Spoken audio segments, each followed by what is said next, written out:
Hello there. I am Sir Yitimit, and welcome to the adventures in Dundras.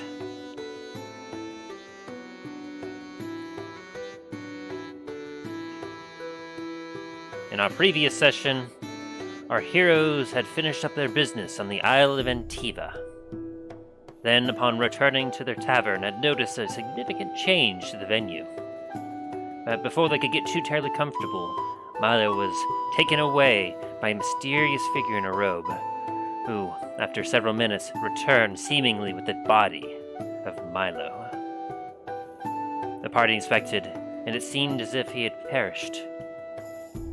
Sad, but finding a letter on his body that indicated that he did not want the party to investigate his murder, the party then hung their heads low as they allowed the keeper of the inn to take care of the body as they returned to their ship. But just as they were about to, they came across a Namfoodle Boondiggles, a Gnomish Artificer who was keen on leaving the isle. As they got onto the Kraken's skull and set sail, what new adventures await our heroes? Find out on this episode of the Adventures in Dundras. But before we begin, let us check in on our band of intrepid heroes with some nice light talk, shall we?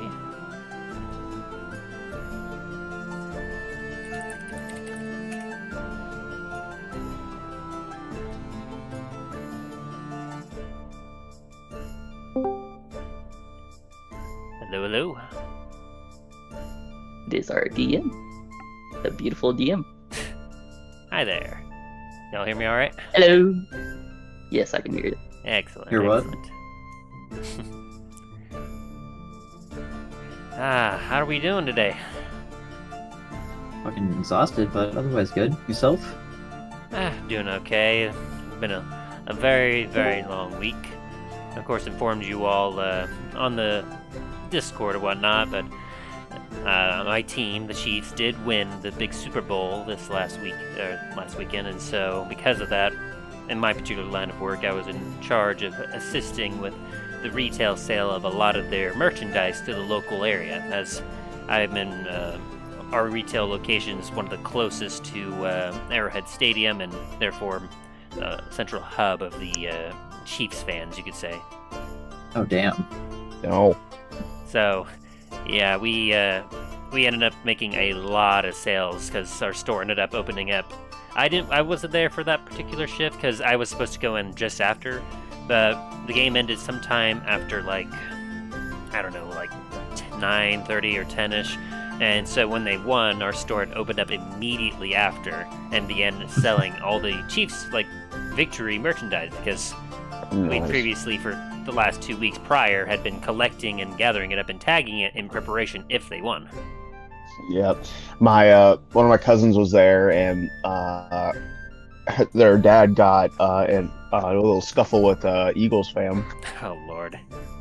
Yep. As soon as they were outside, they were leaving, and they were cheering obviously for their team. This Eagles guy just comes up and decks his dad in the face. Oh jeez. It didn't end well for the guy. Oh, I don't imagine. Well, because one, his dad's a cop. Wow, that's Two, he's also a Marine. when you unintentionally assault an officer. Yep, an officer and a Marine. It did not end very well. He rolled a nat 1 on his perception. Yep, I know there's actually a video going around of this group. They're holding up the sign of the Eagles player that was arrested. Oof. And these Eagle fans immediately tried to go and assault them. And as soon as they tried to, 20 cops descend on those people, on those Eagles fans. And the Eagles fans trying to play it off like, oh, it was a joke. It's like, no, you tried to assault because one of the people that was holding it was a 15-year-old kid. Jeez. And the dude took a swing at the kid, and the dad shoved the guy out of the way. Yeah, that ain't cool.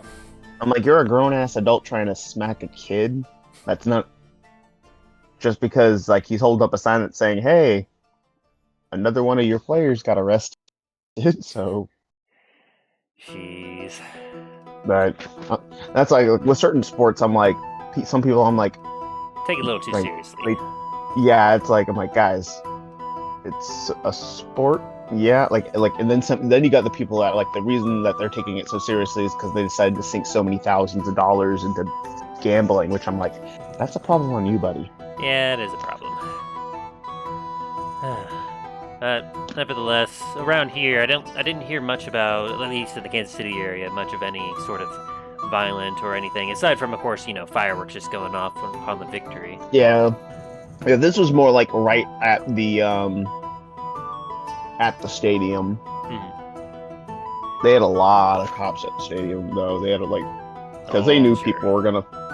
Yeah, it's the same thing down here in Florida. It's like with any sports event, they're gonna be like, people are gonna be stupid. Yeah, it is what it is. It's what happens when you get a lot of intoxicated individuals in a single location. Yep. Same thing at the conventions. It's funny, every year at like MegaCon or Comic-Con down here, most of the people that the cops have to be here for are the people that are those signs that like cosplayers or worshippers of Satan, those people. Same people that say players who do Dungeons and Dragons are Satan worshippers. Yep, and a couple years Wait, ago you they guys actually had Adam Savage dress up as Zoidberg Jesus and mock them. That's hilarious. Well, that was pretty much my week, was basically dealing with the aftermath of the Chiefs' victory and doing a buttload of sales and getting a buttload of work done. How about the rest of you? How was your week? Work, as the song goes. Yeah, I was working too. It was getting worse as the week went on. Start off with just having to sweep the floors, and then we got a massive order Wednesday, and it kept on getting bigger and bigger as days went on. Oh, I remember those retail days. And it's like you think they got it's only the one order, but it turns out to be like multiple back orders of stuff that didn't come in before, and it's all coming in at once. Oh, that's the thing. It was one order, but it was like the size of like 8 or like 10 orders, and we weren't getting all the parts either. So we had to keep on waiting for the parts that were in the back burner to show up. And we're getting people who were waiting for us to get our shit done. They were coming over and yelling at us to get it all done. It's like, we're still waiting for stuff, man. And what about you, Aaron? Do you have anything interesting happen to you this week? Not really. Just fucking work and then more work at another job. I think I worked like 60 hours this week. So, Good fucking lord. tired. Yeah. I'm pretty sure I broke maybe 50 to 60 hours myself with all the extra work I was doing. Should be a decent pay at the end of it. That's good. Good. And, Master Dane, haven't heard you say anything quite yet. Where was it? Recovering from a destroyed throat from last week. Oh no. Yeah, ended up doing too much of work with the PA system, and it got angry with me. Yeah, I've just been working as well. Lots of events. And thankfully, we don't have to think much about work today, for today we return to Dundras. Woo! Well,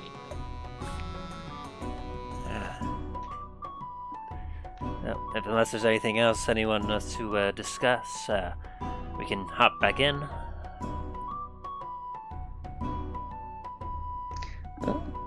not that I know of. Okay.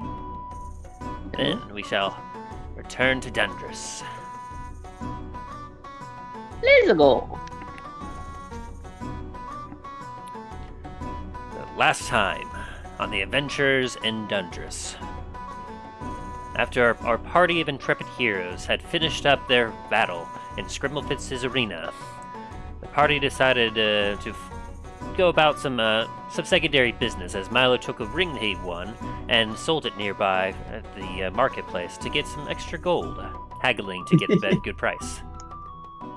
While he did that, Dallin and Talos went to the nearby guards post where they inquired upon missing people. Dallin was interested in perhaps getting more information on the daughter of the carpenter that he had helped him back in Port La Montagne.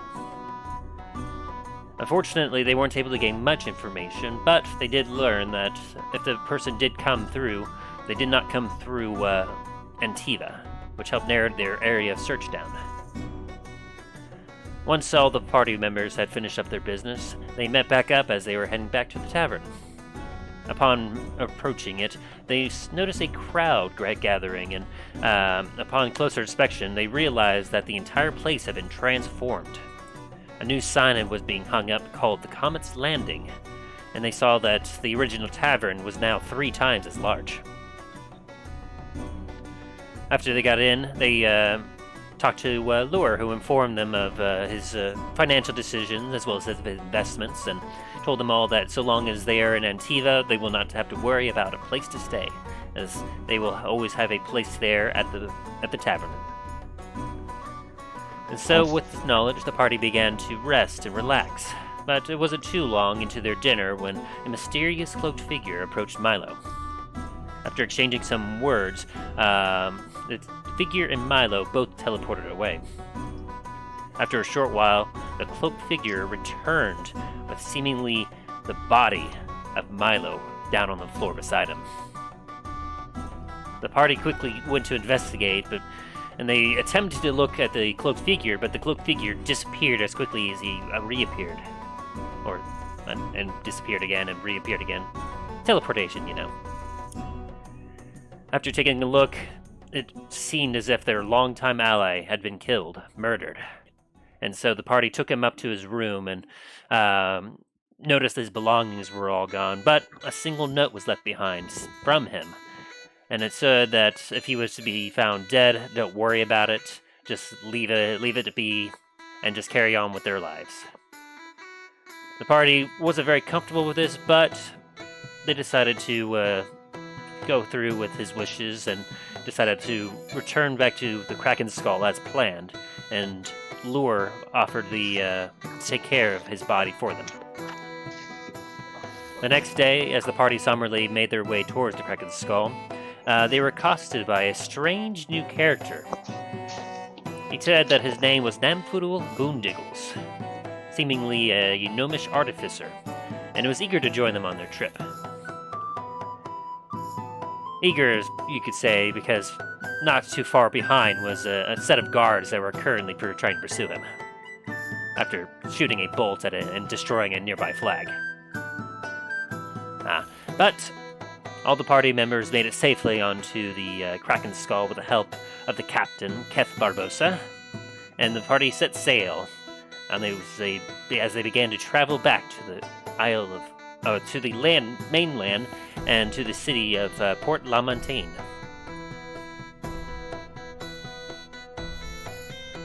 As they finished up their first day of sailing, though, Dallin had an interesting request he made to Walrus, the ship's basically. I'm forgetting the word now. Hang on, I got this.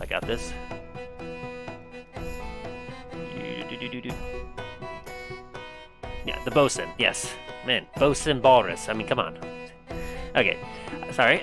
So, he made a request to the bosun Walrus to see if he could combine his battle axe with his pistol in order to make it more efficient in combat. After examining it, Walrus came to the conclusion that the pistol probably wouldn't be very comparable to the battle axe, but he did have some parts to an old flintlock rifle that he had just kind of left over, and offered to use that instead. Namfoodle, also being a tinkerer himself, offered to aid him as well, and so the two spent long hours into the night, and even after Walrus had gone to bed, Namfoodle continued to work hard on trying to complete it. And so by the end of the night, he managed to complete the what he called the gun axe, and showed it to Dallin, who got woken up after Namfoodle had tested it out.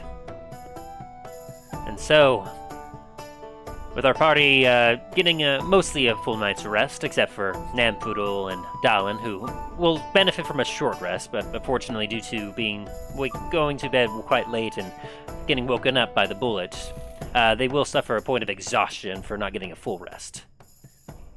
And so, with that, we return to our party of intrepid adventurers on the high seas on the Kraken Skull. Woo! Alrighty.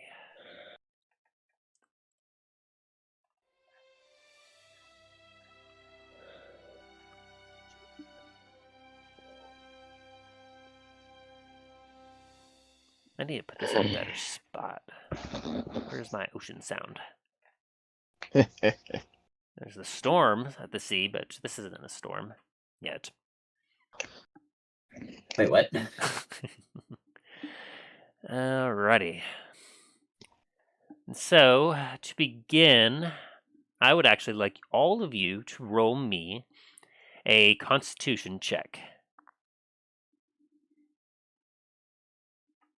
Not a saving throw, just a Constitution check. So, a D20 with whatever your Constitution modifier is. Why must you hurt me like this?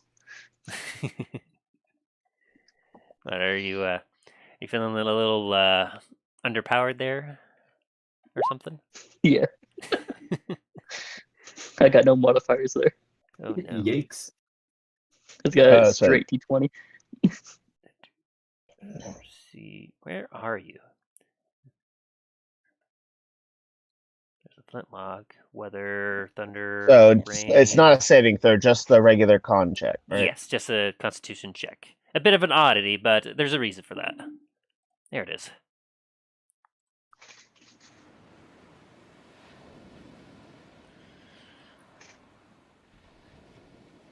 I found it. I guess we're entering the lair of the Leviathan. Interesting, interesting. Okay. Don't you say that. Oh, What will that happen would if you suck. say that?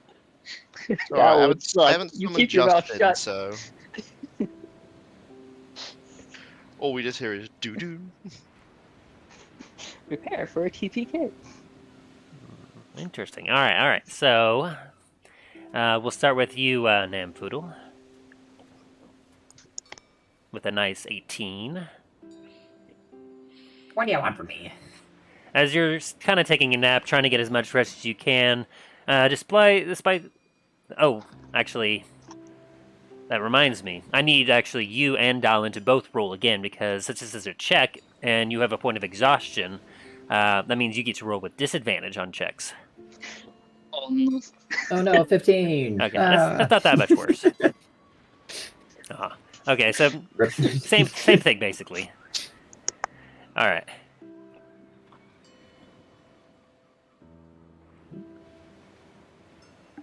There we go. I need to remember to switch over my screens on the recording. There we are. Alrighty. So, yes, we'll start with you, Namfoodle, as you still have the highest next to Talos. As you kind of try to get as much rest as you can, you have a relatively nice sleep. You dream of you being on top of a huge pile of gold with all of your peers below just kind of looking up at you as you hold a nice goblet full of fine alcohol, and you look down upon them knowing that your success is far superior to theirs, and they look up at you in awe of your creative accomplishments. Let's see, and as for next... Yes, Talos. As you get a nice long sleep, all the thoughts of the previous couple days being on that horrible Isle of Antiva have seemingly kind of washed away as you are lulled to sleep by the waves and the sound of the ocean around you. You dream of a nice day of which you are back at your camp with all of your allies. Everyone's having a good time. It's a relatively peaceful day. Everyone is training quite nicely, and you can see all your comrades in arms. They all have smiles on their faces as they're going about their day, and you have a nice feeling of contentness. Contentedness. Okay, I won't say that word anymore. No, I get it. I get it. You know what I'm trying to say. Yeah, He's content. Yeah, we all understand. content. Yeah, my words are trying to either go between content and contempt, and it's not working out. And both are very different. Alrighty. As for, let's see, Dane. As you go to sleep again, you haven't had quite the best luck on ships, and so it takes you a little bit longer to go to sleep, but you do go to sleep. But even then, as you're sleeping, you're kind of wrought with a bad dream, as you're envisioning the big monsters from the deep, the Leviathan potentially nearby. You remember the eagle grabbing you and lifting you up and taking you far off before your friends rescued you. And so you won't get any point of exhaustions, but you don't really have that good of a sleep. Yeah, I don't like that giant bird. Let's stay far away from that end of the island. And Dylan, as for you, you also are kind of wrought with a bad night of dreaming. It didn't help that you weren't getting enough sleep, yet interrupted by that gunshot, and because of that, your dreams consist of like you think back on the pirate battle that you had earlier, and all the blood that was being spilled, the giant trolls, and like just as you're getting to the end of the dream, you see yourself walking up to that deck mage, putting your gun to his gullet, and then just as you pull the trigger, you wake up. It's in the morning, and you have a bit of a cold sweat to you.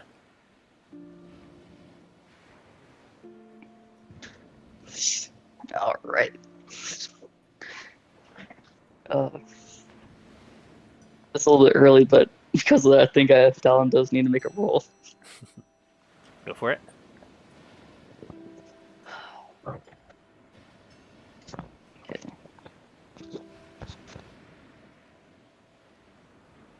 Hopefully I'm doing this right. Now I needed to adjust the map on the stream. There we go.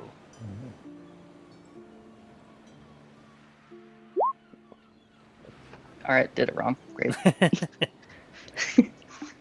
Oh, yeah. Flash is supposed to go before the roll.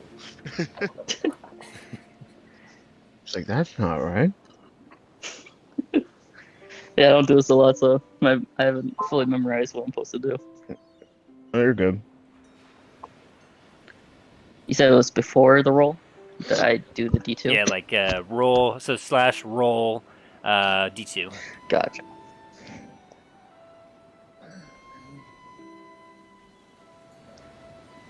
D2. Please work. Fuck. Probably doing this very wrong. I apologize, guys. You're fine. The rest of you all are waking up into your cots as you take a look around. Alright, nothing happens. You rolled a 1 on that every single time, haven't you? Yeah. Interesting. Anyway, so yeah, you all... It's a D2, not a D20. Well, yeah, no, yeah. it's supposed to be D2. Yeah. Okay. I'm just kind of noting that, like, a thing hasn't happened yet. So, Yeah. you all wake up. Dallin and Nam, you both kind of rubbing your eyes a little bit as the sun kind of breaches through the portholes and wakes you up, and you're not feeling terribly rested. You got a little bit in, so if you had any missing hit points or if you got anything back from a short rest, you do get that back. But unfortunately, you won't be able to get back any hit die due to not be getting a long rest in. Dane and Talos, you get everything back. Namfoodle, that also means if you did use any spells, you don't get those spell slots back, unless that's a thing artificers get. That's so daggy. I don't think that's a thing. I think only warlocks get their spell slots back on a short rest. And so anyway, you all wake up on the deck of the Kraken's skull. You hear the sound of the waves beside you, and the nice bright sun is outside. and you hear steps going across the what is the roof for you, but you know is the main deck of the ship.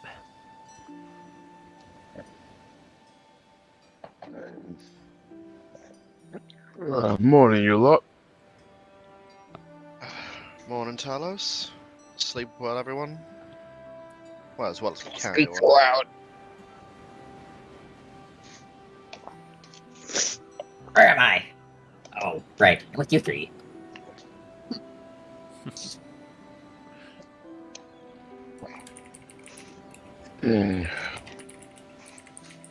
Dallin's gonna get up all groggy, like just annoyed that he's so tired.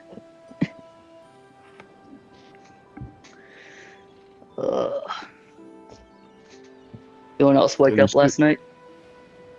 No, slept like a babe. You didn't get good enough sleep? No.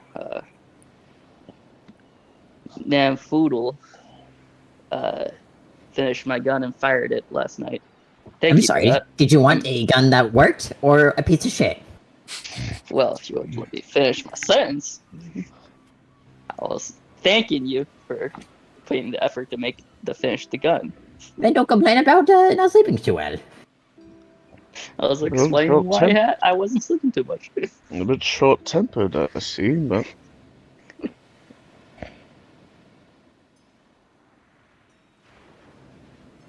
Anyway, let's get some food and drink in us before we head up top. I can get behind that. And as you say that, the door to your area opens up, and you see Steve enter. And he has a big platter of food that he takes over and sets down on the table. Morning, Steve. Morning. I got your grub here for you. Excellent. I hope you enjoy it. For those of you kind of used to it, you notice that Steve is on his own. He's not actually being chaperoned by the chef. You don't have a watcher anymore? Oh no, I've been doing so well here, and I've actually quite taken to the crew here. They're much nicer than the previous crew I had, and so Albert has decided that I'm good enough on my own and trustworthy enough that I can still serve food without having. Well, let's be honest, he wanted to stay in the kitchen. Well, it's good to see that you're finding a better line of work than before. I really appreciate you for sparing my life like that. There's no trouble at all. Everyone deserves at least a second chance. I really appreciate having mine now. I should get back to the kitchen before Albert screams at me. You do Enjoy. that. And he walks out. And before you, you see a spread of very simple stuff. It's pretty much what you're kind of used to seeing on the ship. You see that there's a bit of salted beef, a couple chunks of cheese from a cheese wheel that are there. There's some mugs set aside with some ale or grog. You're not quite sure which just yet, but you know it's some sort of alcoholic beverage. And of course, to accompany it is of course the usual staple of biscuits or hardtack, as you've come to know it as.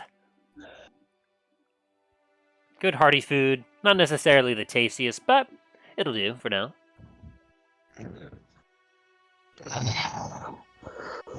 Well, Let's let's see. He is picking up the hardtack. We Alright, best what were you ease up. saying, Talos? Oh, we best eat up and head so we can head up top.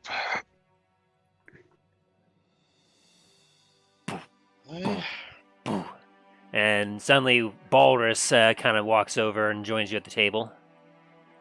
Lords. Ah, Boris. Yes. I happened to finish our little project for Dylan here.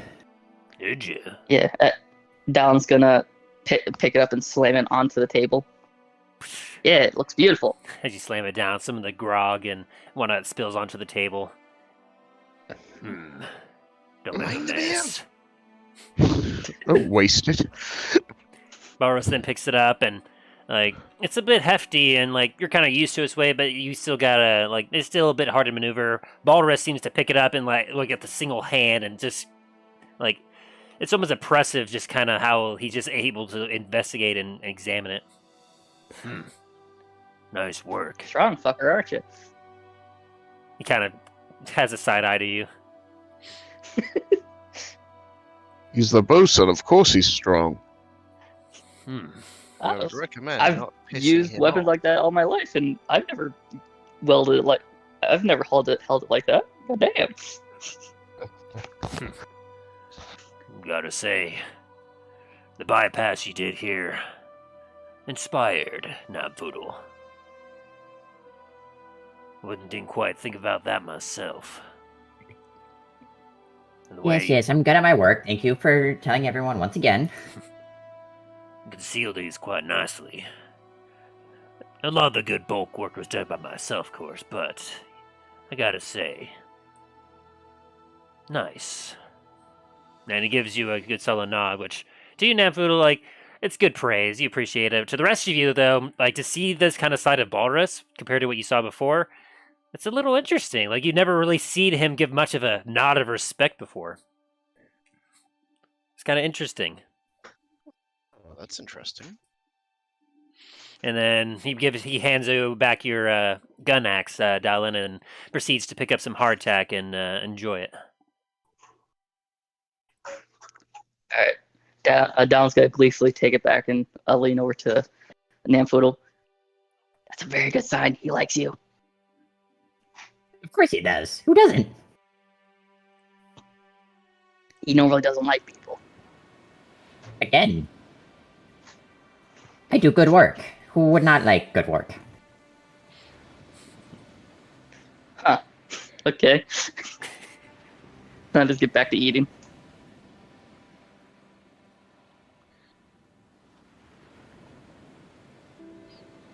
And so, as you all dip your hardtack into the grog to soften it up and take bites out of it, and you take some of the salted pork and chew it down, and you manage to put it down quite all right. You feel quite satisfied and full as you are ready for the day.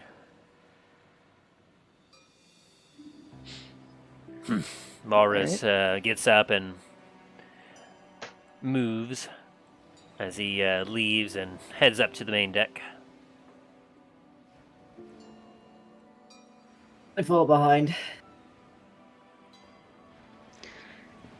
Before Dowlin follows them, he's gonna go over and grab the schematics for the bullets that he got a while back, and he's gonna walk back up.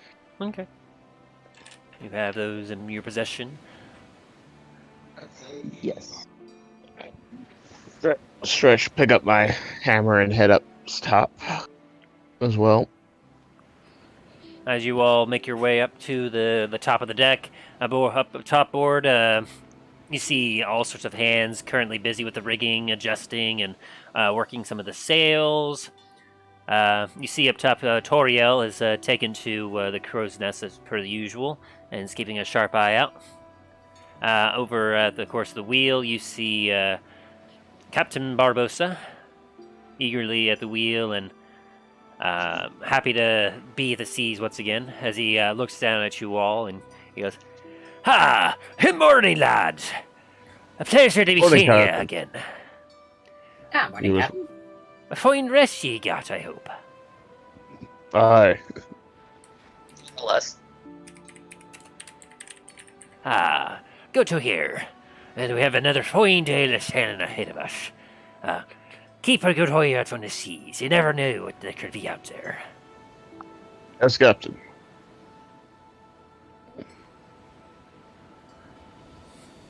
Okay, and I presume you all kind of take up positions along the ship? Mm-hmm. Very good. So with that then, the day progresses as you all kind of keep an eye out. You get up some idle chatter with the rest of the crew as you idly continue your sailing. And I would like someone to roll me a D100. Nuki doke.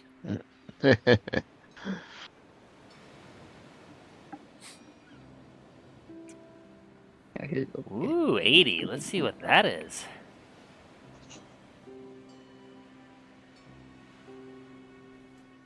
Uh, 80. Gotta scroll way down for this one. Okay. Oh dear. Oh, Oh no. Oh, I don't like the sound of that.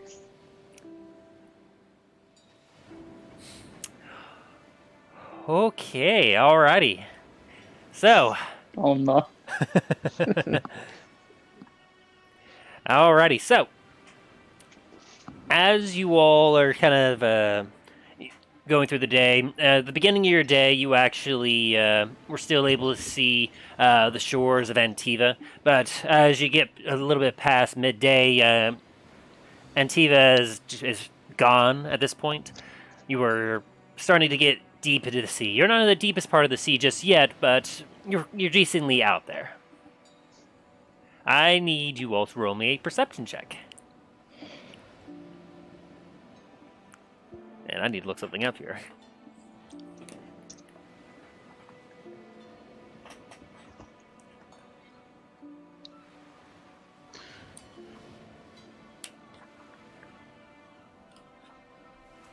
Alright.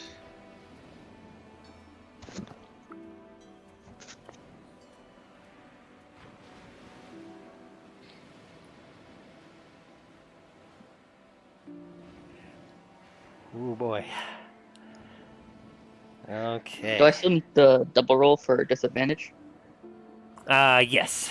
Yeah, if you have exhaustion, Gotcha. then you do so with disadvantage. Thank you for remembering that. Gotcha. I'm just looking Okay, up a couple Magellan. things here, making sure I have this right. Wow, okay.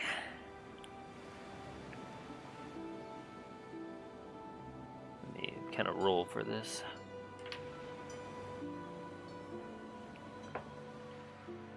Yeah, okay. Alright, so as you all are kind of taking your guard, let's see, where is everyone currently?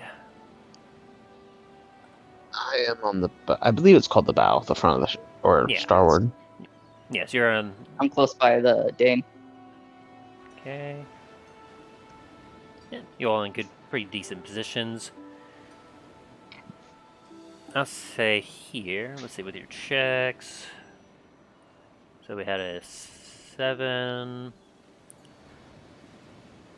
Yeah, 7. And then Dylan, you had a 14. Dane 8. You just, yeah, Dane, you're not really looking out too much. You're just kind of looking at the seas, and you're like, ugh. You prefer some nice solid ground deep in the mountains. All this water. Oh yes.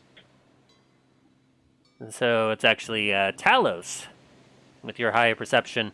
You're the first to kind of notice it on the bow. Give or take about 150 feet ahead of you, you see the water churning a little bit unexpectedly.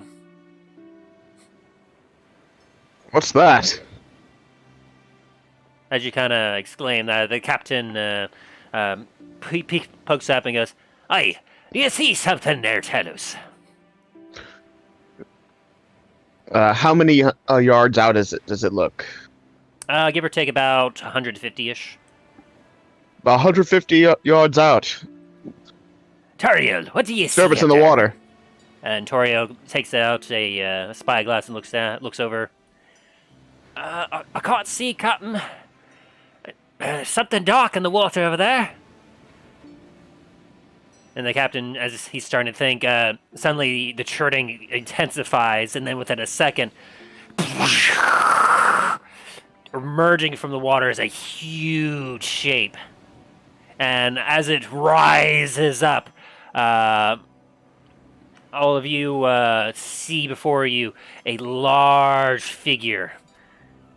It almost looks lizard-like in resemblance, but you see it's got scales and sharp teeth and like gleaming eyes and two large wings, as if. And the boat just kind of like bobs a little bit as the wind kind of pushes it back a little bit. You all kind of feel the shift in the ship. Whoa! And I'll have Dallin and Talos. You can roll with advantage a history check Okay. as you take a Oh, look that at just this make thing. me have one roll with it. within Yes, it. you straight roll for you, Dallin. Gotcha. History. Where is you? I see you now.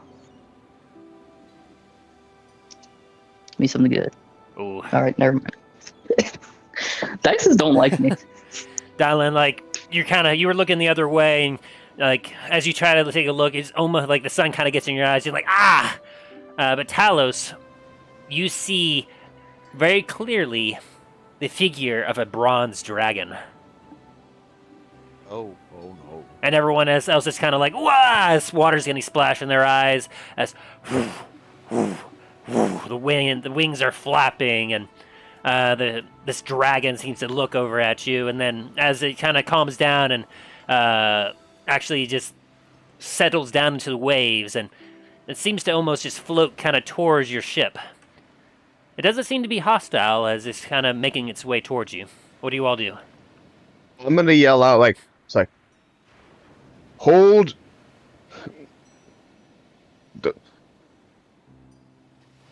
No signs of violence.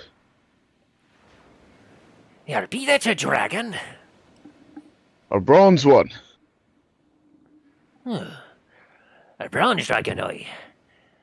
That'd be quite interesting. I'd be a little worried if it was chromatic, but still, keep on your toes. Darlin, you and Talius, you take that lead on this. Ye be dragon folk, I believe he said, aye?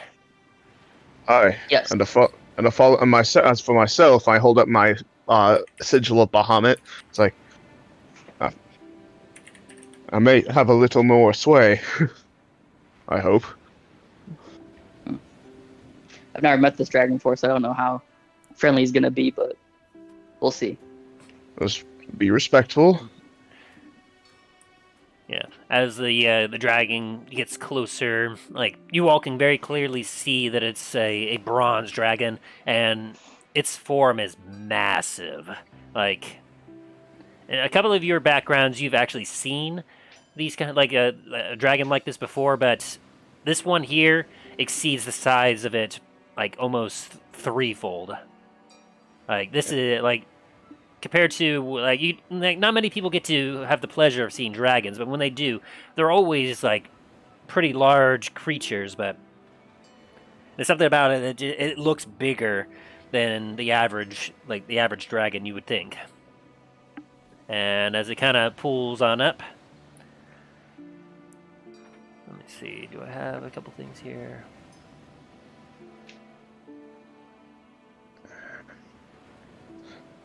That's not the right color. I wonder if I could change that.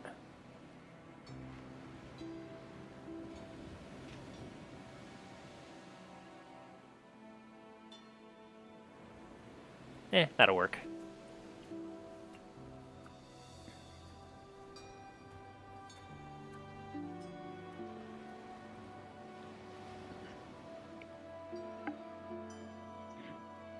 It's a big boy. You all see that? Yeah. Unfortunately.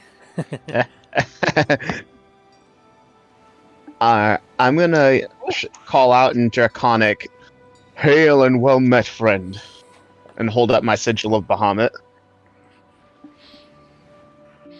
As you do that,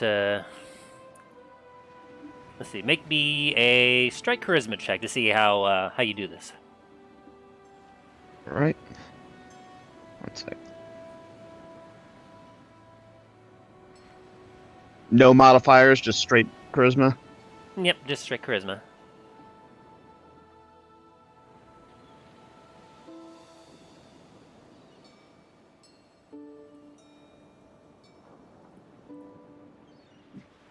All right.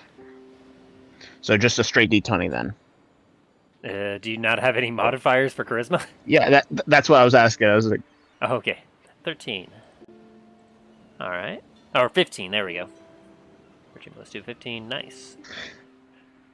As you kind of say that and you show your symbol, the dragon's gaze turns to you and you hear a low, like deep, kind of like sound that it's a little interesting, but everyone else except for, of course, you and Dallin don't understand, but everyone else kind of hears a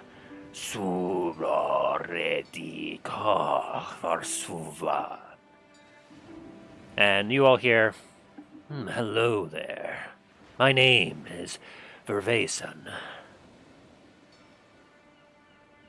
I'm honored to meet you, Professor. And I incline my head in a respectful manner. As he does that, Dallin's gonna walk up and say, he said his name was Vervason. Here, I'll go ahead and post it in chat for you all. Okay.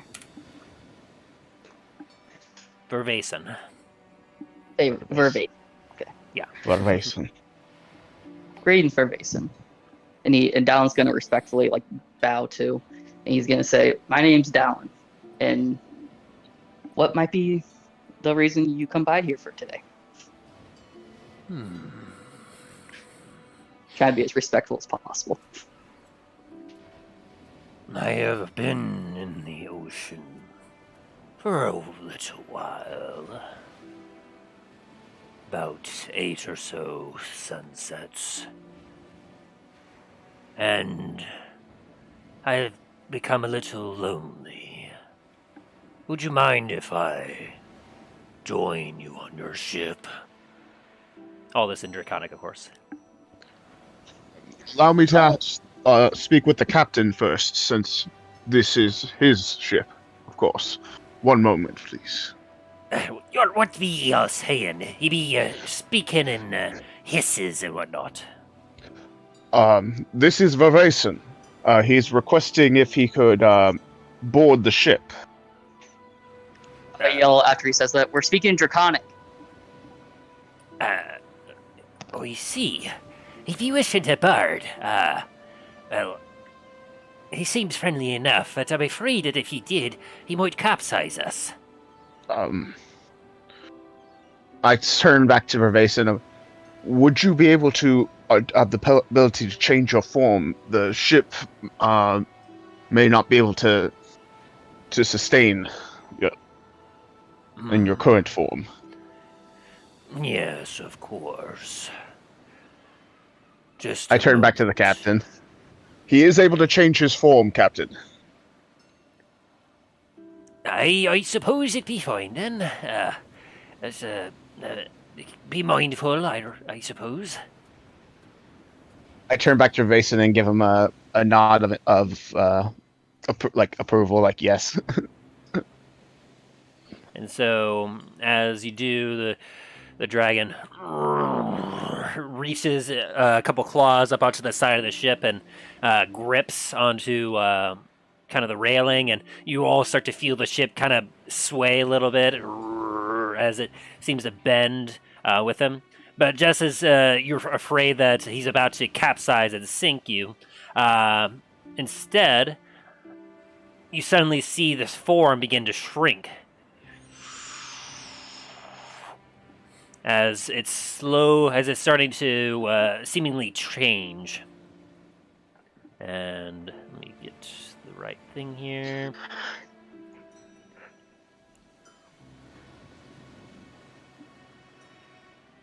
And that'll be fine.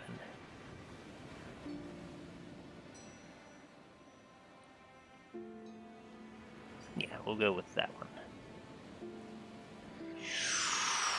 And eventually, you see the giant claws of this immense dragon turn into more humanoid hands, and then pulling itself up, you see a nice burly dwarf with a long beard and hair in brilliant bronze color. as he then lifts himself over to the deck and plops down on the inside the kind of the little lifeboat there, and that'll be better there.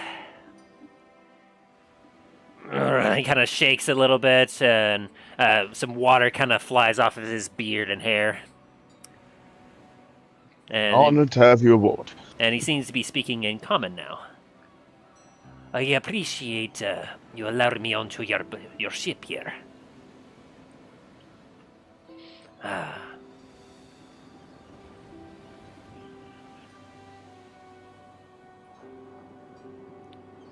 And so as he kind of looks, the dragon dwarf kind of looks about and sees everyone and goes, hello there. It'd be a pleasure to meet y'all. I'd be your Verfreyson, bronze dragon of these seas.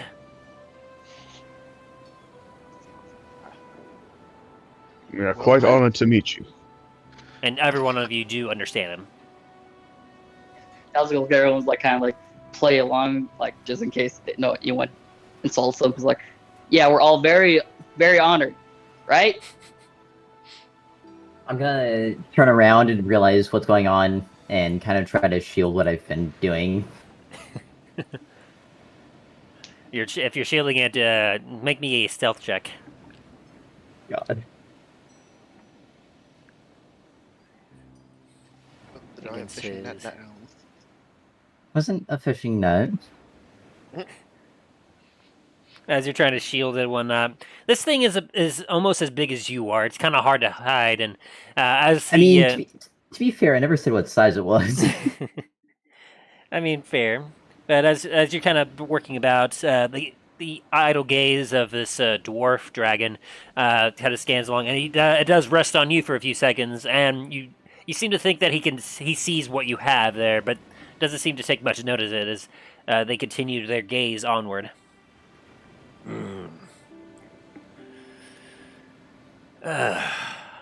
These seas could be quite lonely for just travelling. I saw you passing by, and I thought, it might be kind of fun to hop aboard and see what y'all are up to. And, I don't know, maybe tag along for a little bit, if that'd be fine with you. I'll look at everyone else. We are currently sailing fine. back to Antiva at the moment. Oh, other way around. Other way around. We're sailing from Antiva. Sailing from Antiva. That quaint little island just to the west there. A very interesting place. I don't quite go there myself. But where are we heading?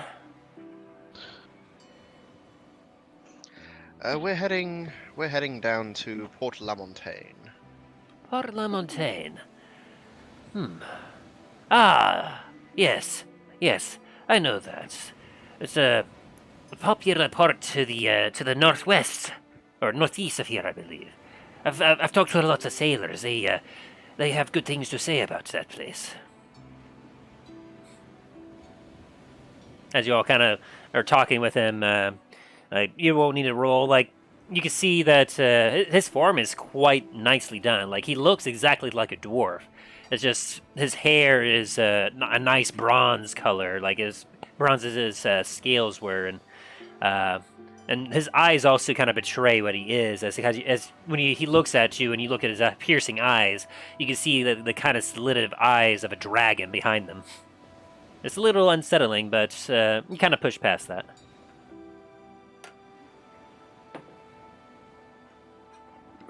If you're having trouble finding your way there, I have a decent idea. Maybe if you'll allow me to, I'll hang out a few days here, and perhaps I can help guide you along your way if there be some trouble, aye? I turned over to the cap. What say you, Captain? Well, I don't imagine we have quite enough food for it. Oh, don't worry about the food. I could just jump into the water and grab myself a whale or something. I suppose we can perhaps pay you some coin for your company. Oh, no, don't worry about it. This'll be me pleasure. I've been quite so bored just being here by myself. You know, I'll tell you what, those fish down below, they aren't very talkative.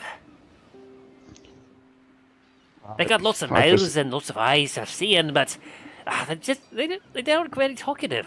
They just see a big old dragon coming in and they just, oh, I must flee, and just swim away, and oh.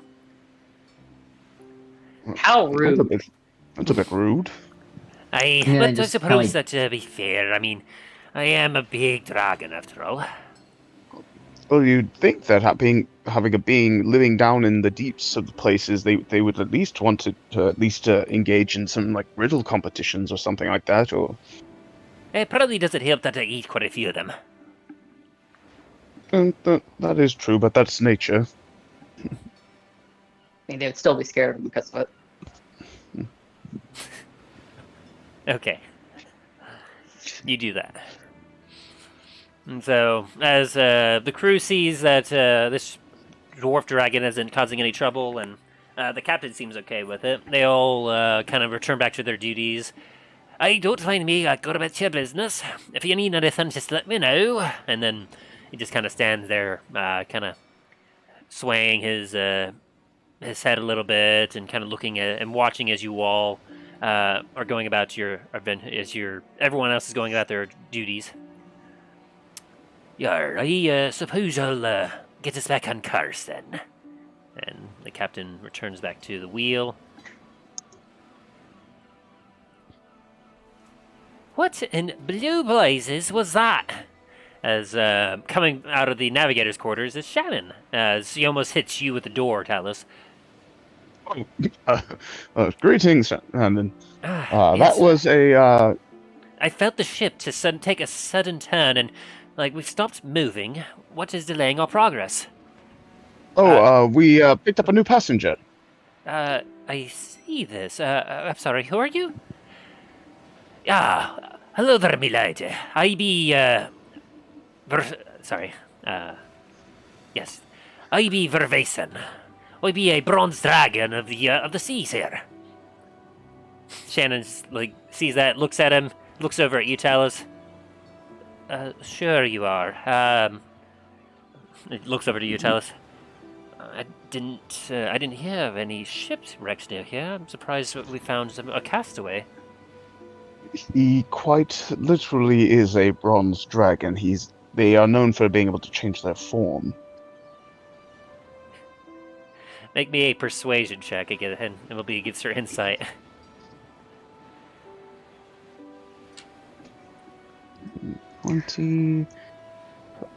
Persuasion. As they're talking, Dallas is to be staring at Vervason, looking like he really wants to ask him a question. No.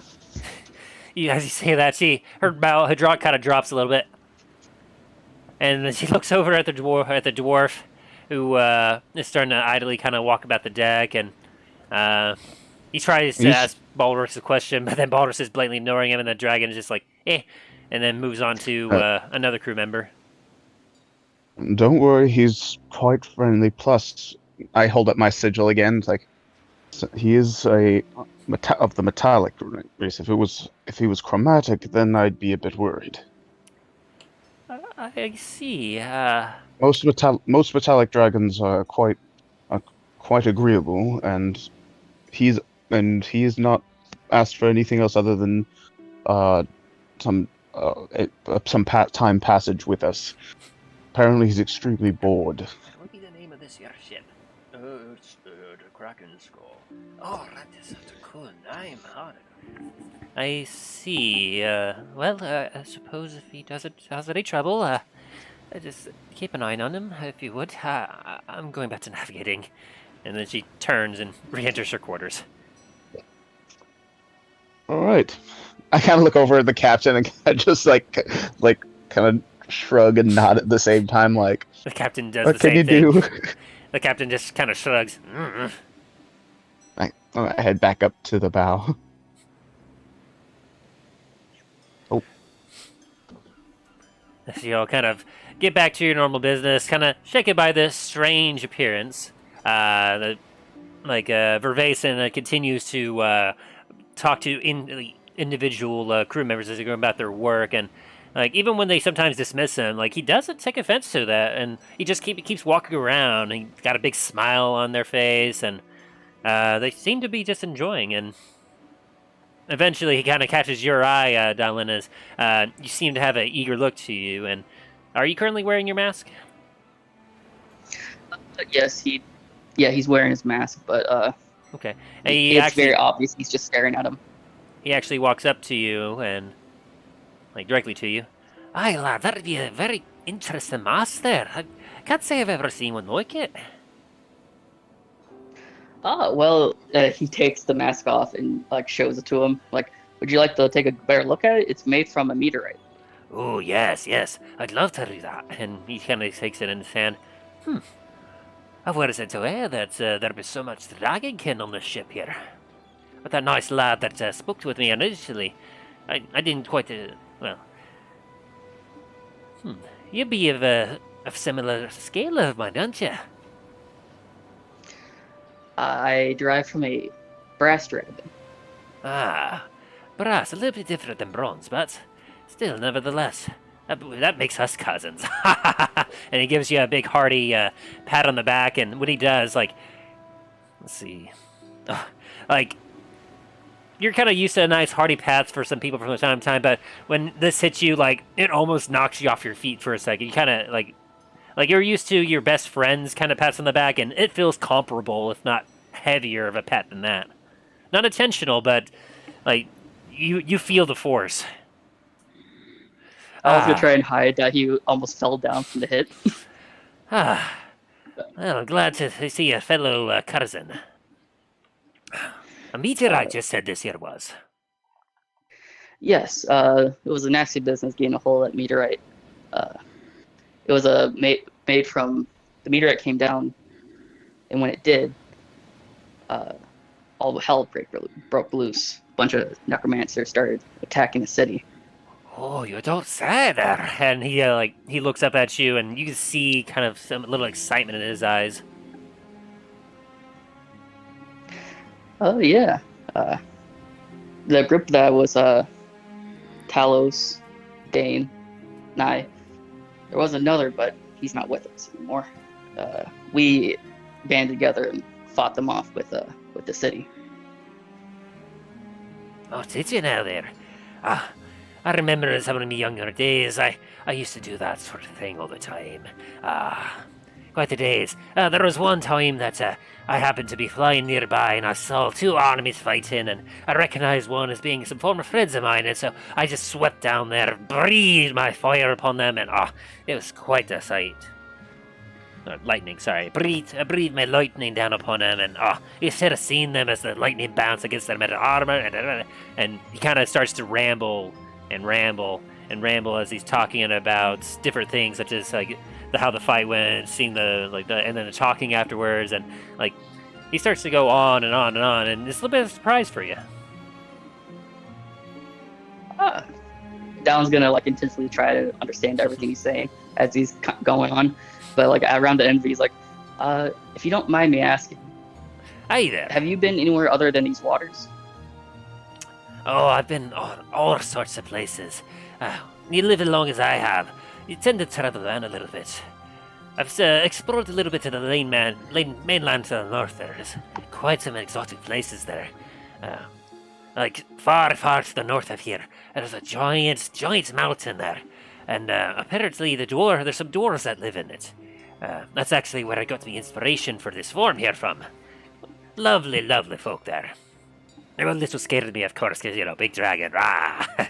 But, apparently, the place that they live there, they called the mountain High Yorvasker, or something of the sort.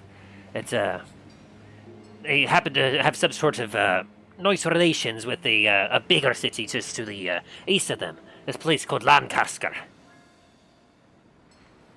A big city. I mean, if you think the mountain is big, you see that city. Oh, absolutely massive.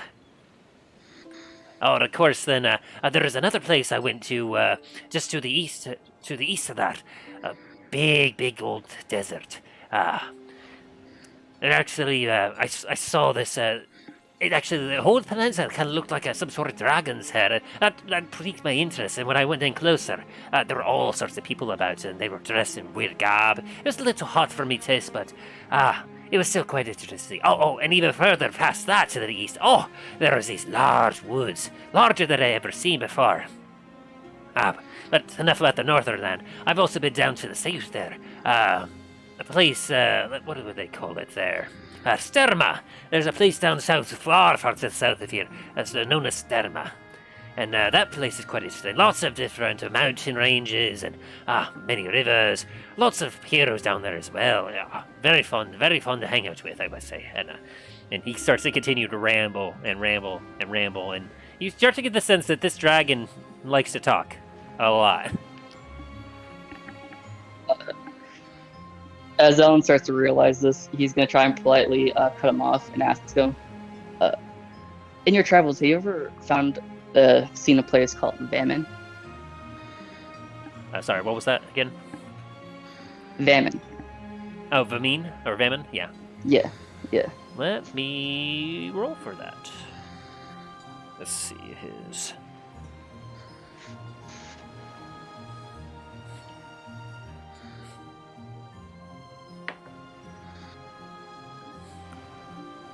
That's a decent check. As after that, he kind of strokes his beard for a second.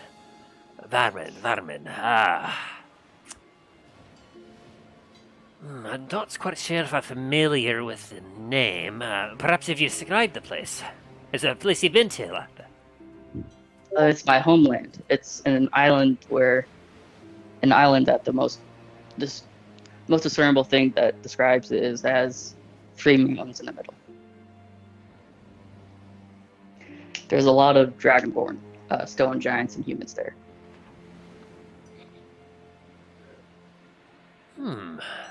You know, that place does sound quite familiar, now that you mention it. I may have had a cousin there that I may have visited a time or two. Would his name have been Hashan? Let me check.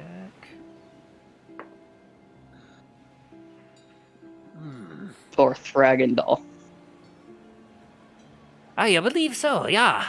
Those names do ring a bell. I believe that those may be some of my cousins that I visit from time to time. I haven't quite seen them in a while, now that I think about it. But to be fair, I've been up here in these waters for a number of years. That's a damn shame. I was hoping that you have seen him within the past year or so. I was curious how they were doing. Well, when last I saw them, about 150 years ago or so, they were quite well. They were doing a nice job, having a good time. And we of course went flying for a little bit there. We caught ourselves a nice big old shark to eat, and we had a fun old time. Went to terrorize a few roving barbarian tribes. You should have seen in there. It was quite fun. And then we went off and did it. And he starts to ramble again and again.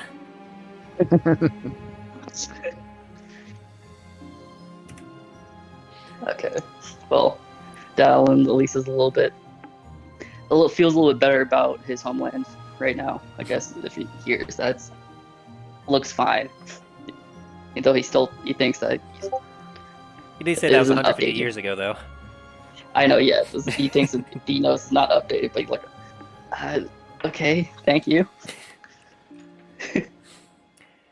I guess. And, Right. You should have seen some of the fantastical things I've seen. I mean, some of these newfangled ships here, they got some weird contraptions that are like ballista bolts or crossbows or arrows, but instead of shooting wooden projectiles, they shoot these metal projectiles. They make a big sounding crash. It's like they make a roar, and then suddenly out of nowhere comes these weird metal objects. It's most fascinating. I can tell Anyone he's else hear him very happy talking to about have this? some company. Yeah. So, like, is anyone else hearing what he's saying? I'm He's gonna talking to perk Common, up. yeah. He's not being quiet about it either. I perk up after hearing giant bulls getting flown around and join in on the conversation. Been listening since he mentioned the dwarves. Wait, what do you mean by the giant bolts being shot around? Oh, why, I saw you a little earlier. You're a gnome, ain't you? Yes, that'd be correct. Ah, I see you're one of your folk every once in a while, but most of you seem to flee from my presence for some reason. Not quite sure why. I'm gonna think back to like 10 seconds early and be like, yeah, no idea. I can't figure out why either. Yes, but you see, I'm not quite sure what it is. I haven't quite had a good close look at it, but apparently some of these ships and some people, they have these weird things that just shoot, like, instead of shooting like bullets and whatnot, they shoot larger projectiles, and they seem to do quite a bit of damage. I had one that hit me once. It didn't really do much, but it kind of stung. It was like I got punched by another fellow dragon, and it stung a little bit, and I didn't appreciate it much. And well, I sunk them pretty quick, but it was still quite interesting that I didn't quite see it coming. It was so fast. I'm gonna point out the force ballista that I finished making and ask if it was this, but larger. He's going to investigate it real quick.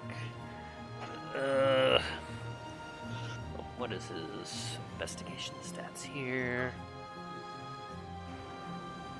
Ah, there we go. And that's not bad.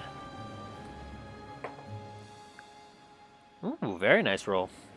He has a good look at it, and he kind of like rubs his beard a little bit. Nah, not quite like that. That there's a little small for what like, I wouldn't have seen that high up where I was. And also, this here, it seems to be more magical in nature. Now, you see, the weird things that hit me, and I heard, they were they weren't magical at all. That's why it didn't quite hurt as much to me, but it was still very interesting to just kind of feel that. But no, it wasn't quite like this. And then, as he's talking to you, he kind of looks behind you a little bit. What be that there behind you? I'm gonna turn around and look. He's pointing at a cannon. Would I know what a cannon is, actually? Make me a history check. And I say, since you do have firearm experience, you can use advantage on this.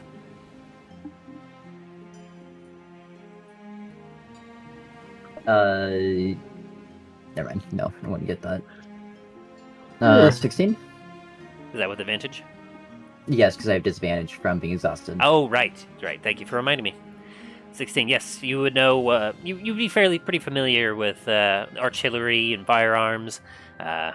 You back in the guild and whatnot, when these were just starting to come out a number of years ago, it was basically essentially the cannon came first, as they used it for siege equipment, but then not long after, people wanted to have a more portable version, as only ships or some heavy gears and stuff could be used to transport these large guns. And so that's when, you began to work on, and you said a number of other people had begun to work on smaller versions. Gotcha.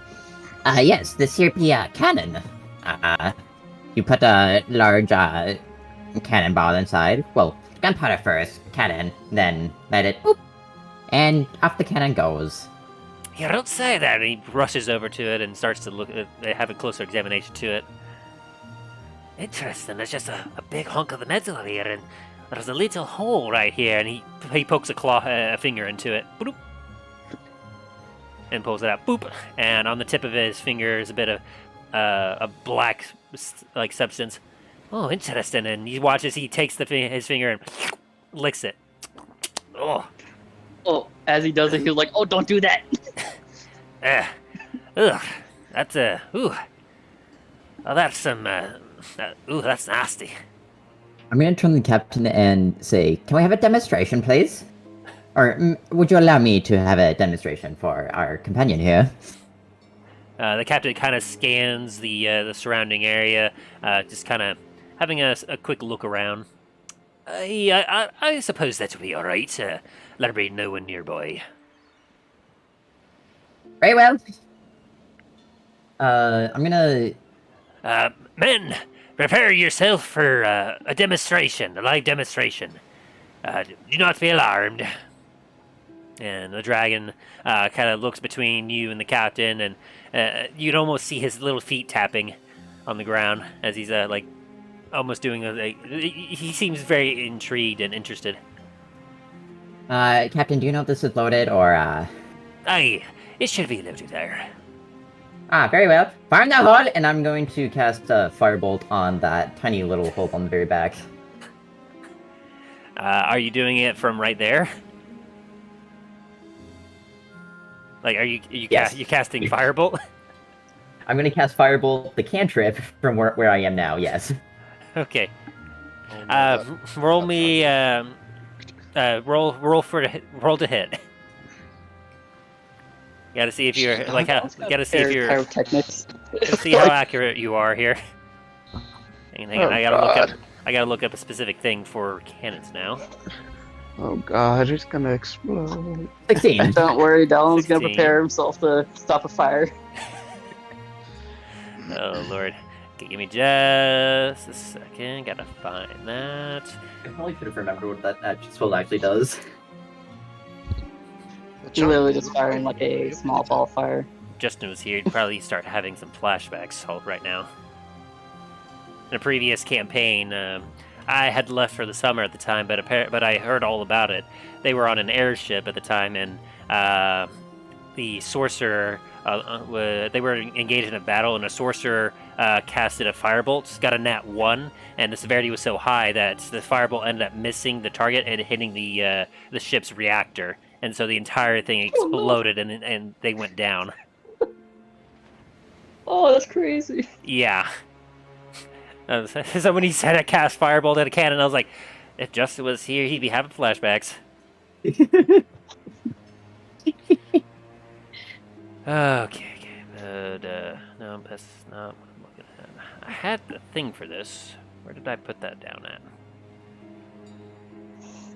Sorry, I'm trying to remember where I put my cannon stats.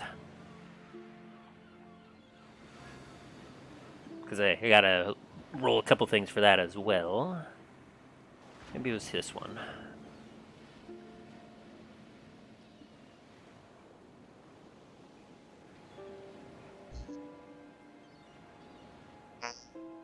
Oh, man, it has a thing for cannons.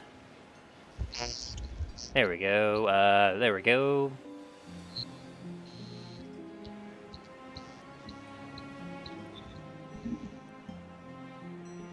It doesn't say what its AC is. There it is. AC is like 19. Yes, there it is. That just hadn't gone quite down low enough yet. Okay, so I'll say with that, you don't damage the cannon, but the 16 is enough to hit where you want. And so, Perfect.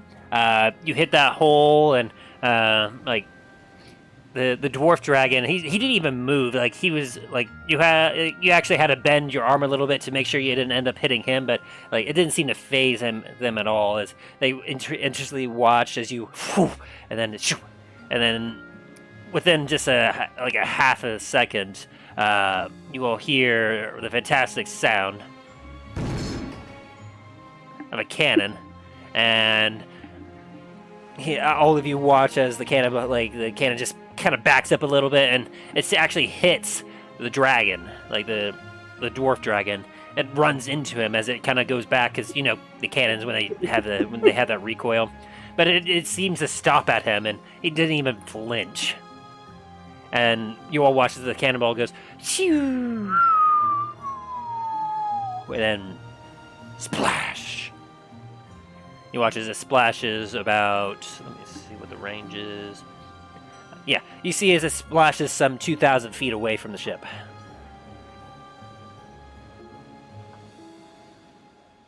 And that be a cannon.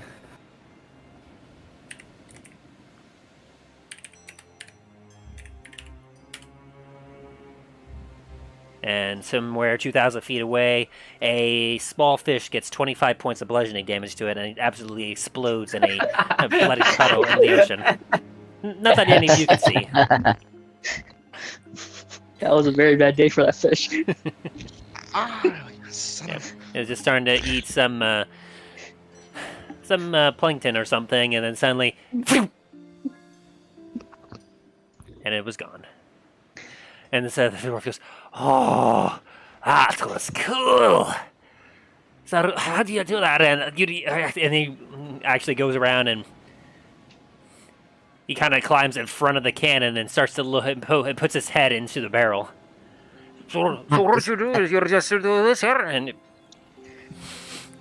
Dowser went over like, don't put your head in that. Sir, Trying if to, you would mind pull him out. backing up, I could actually be able to show you what you need what to else you do. say there? Can you get out of the cannon, sir? Oh yes, wow, this is very interesting. It's quite hot in there.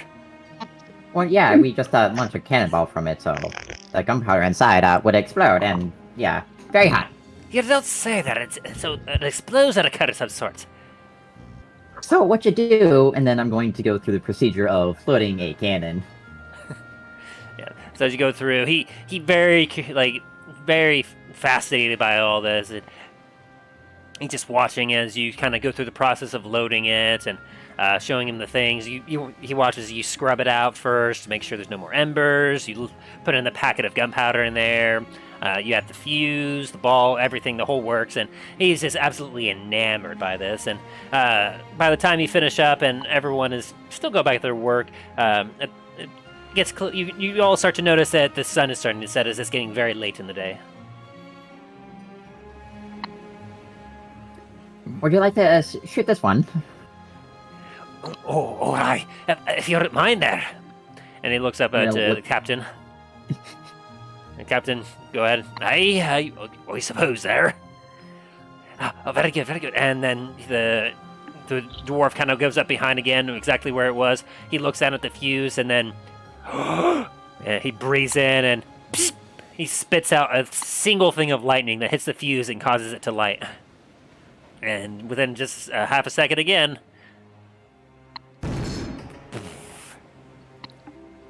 the cannon just fires, and you watch as he goes, shoo! And then, without even intending to, there's a small spire of rock just kind of in the middle of the water, about 1,500 feet away, and it gets obliterated with 36 points of bludgeoning damage. Oh, did you see that there? I hit something. Good shot. Well done. Oh, I gotta get one of these for me lair. These are quite fascinating. Oh, can I have this? Nay, I'd be needing these for me ship, if you don't mind. I'm pretty sure we can purchase. You can purchase one and acquire one in one of the port cities. Ooh, I just But won't do you'll that. have to obviously stay in your dwarven form. They may get the wrong idea. Aye, I may just do that there. And you watch as he, oh yeah, that'll do it. You watch as he takes both his hands, and he actually picks up the entire cannon. Oh, that's not too terrible to have it there. I should be able to do that. And then he puts the cannon back down again. So, was this more of what you were meaning when you saw giant bolts getting shot out? Aye, just hitting the damage it did to that rock there. It's got to be. I'm gonna But say. they just added a spike to it, or What was that? I'm asking if they just put a spike in instead of the cannonball. No. Like from the description he gave, it seemed like it was a normal cannonball.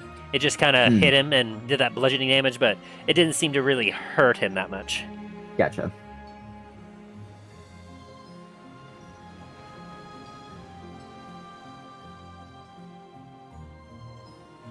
And yeah. And so he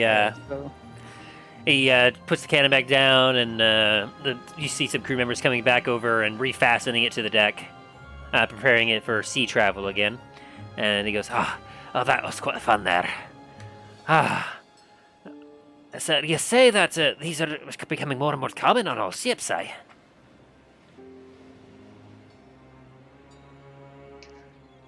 Yeah, and Dal's gonna pull out his axe gun. We Ooh, also what's have that? hand carried ones like this too. He rushes over to you real quickly and takes a look. Oh, this one is very small. It's got a blade on it like an axe. Oh yeah, and he's Dal's gonna nod over towards Namfoodle and Boris. Boris? Boris. Yes, Bolarus. I apologize. Bolarus. And he's like, yeah, they made it last night for me. Ooh, so this is a new invention. Yes, I made that myself, with the help of Balrus, of course. But it does the job. Oh, we got to see what kind of damage it does. Here, and he backs up a couple feet. Here, is that the term? Shoot me with it. And he kind of opens I'm his arms sorry, nice and wide. Here, how about we try a smaller caliber first? I'm gonna pull out my own pistol. Caliber? What? Yeah, let's do that. What do you mean caliber? So, you see how my pistol is very small compared to this cannon, right? Yes. A caliber is the size of a bullet you'd use for your pistol, or cannon, or any artillery device. So a smaller projectile and it's a smaller caliber. Precisely. I see. Well, Are you ready? Yes, aye. Come on, hit me. I gotta see how it compares to that big one. And roll the hit. God, this is so ridiculous.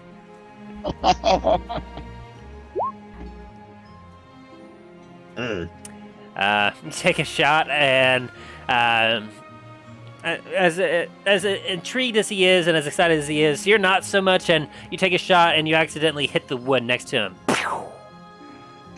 How did you miss me? I do apologize. I do apologize. I'd be very tired. Dal's gonna pull out his gun and fire too. Oh yeah, you gotta roll the hit. Yeah. Give me a second to just pull it up. Like, what is going It's such a stupid situation. They're just looking over at the captain like there's not much we can really do. The captain's kind of shaking in his head and has his hand in his face. 19. Wait, Dallin, what modifiers are you using for your gun? It uses dex. Oh, does it use As dex? well as... Yes. Okay. Let me change that then. That just makes his armor class. So you actually do hit him. Well, don't you have disadvantage also there? Not for Dallin? attacks, it's just for ability checks. Attacks are a different thing. Oh. Let's go ahead and roll damage. Okay. Alright. It's not letting me click it. There we go. Thank you. It's being a difficult. Yeah. Cool. And I assume you're using the pistol, the firearm damage from the axe? No, pistol. Oh, you shot with your pistol, not with the gun axe. Okay. Yes. Okay. He pulled out his pistol and fired at him. Gotcha. Give me a second. It's being a little slow. I need to grab another ice pack. You're good. 11 damage. 11 damage as you go, pew! And you watch as it hits his back. You actually, as it hits him, you actually see the bullet then clatter on the deck behind him. Ooh! That stung a little bit. Are you okay? Hey, actually, yeah, I can see what you're talking about. The smaller definitely does not hurt as much as the big one. Like the first time I got hit by one of those by that cannon, it left me a little bruise in that spot for a few days. But that one almost just felt what's the analogy? It's like as if you got bitten by a mosquito, eh? Is that the right analogy? Yes. I suppose so. Dallon's gonna pull out one of the bullets that he's gonna show him. That doesn't happen to me because blow up. anytime a bug tries to bite me, it just hits a scale and it doesn't work out. Yes. But as Dallon's showing him the bullet, the musket bullet, he's gonna say, well, in terms of the differences between a cannonball bullet and a Oh, that is so small. musket bullet, Yes, but these don't explode when they hit you. Hmm. And he points out the cannonballs. Those tend to explode. Interesting. Well, that certainly explains a lot. Wow, this has been so educational. And now, they say you learn something new every day. I've learned 2 things at least. And he just gives a good bellowing laugh, and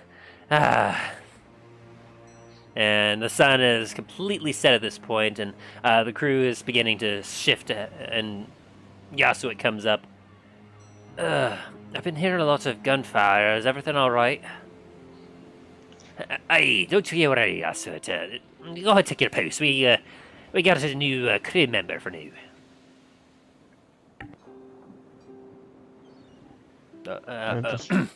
Very, very well. And Yasuit goes up the crow's nest. Alright, Dallon's gonna hold his hand out to shake. What's his name again? Give me a sec. Come on. Yeah, the name. There it is. Vervason. He's gonna hold his hand out to shake Vervason's hand. Say, well, it's been a pleasure to speak with you and to meet you. Aye. I have some other things I need to attend to. Very well, very well. Don't mind me. I'll just be on the deck here. I'll see you all in the morning. I understand that you all need your sleep. Wait, you don't sleep? Every once in a while, but I slept for a couple of days the last time, and I've been. Don't you worry about that. Nah, very well. And then I'm gonna head downstairs. Dallon's going downstairs too. It's been an interesting day, but I need some sleep.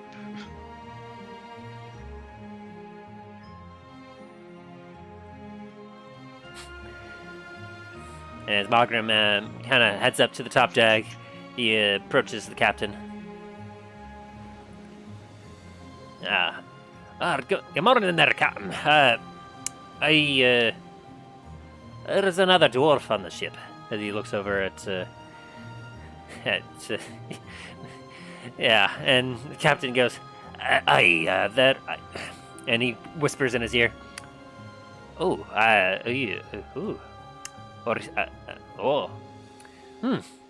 hey, Captain. I be going to bed now. And the captain goes down to his quarters. Hey, I don't blame him.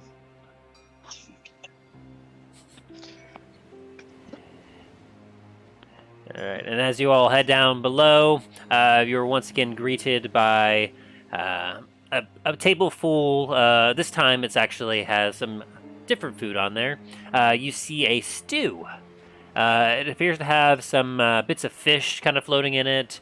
It's got a little bit of it's kind of thickened a little bit with the water. You could assume maybe it had some flour in there. Perhaps there might have been a little bit of milk added. You're not quite sure. As you partake of it, eat it, it's passable stew. It's not the best you've ever had, but it works. After the long day of being with a dragon, you find that it's not terrible. And as it so happens, you actually also have some hardtack with it as well, which the hardtack seems to actually improve the stew a bit, as you're able to just drop the hardtack directly in, and it just kind of becomes like almost like a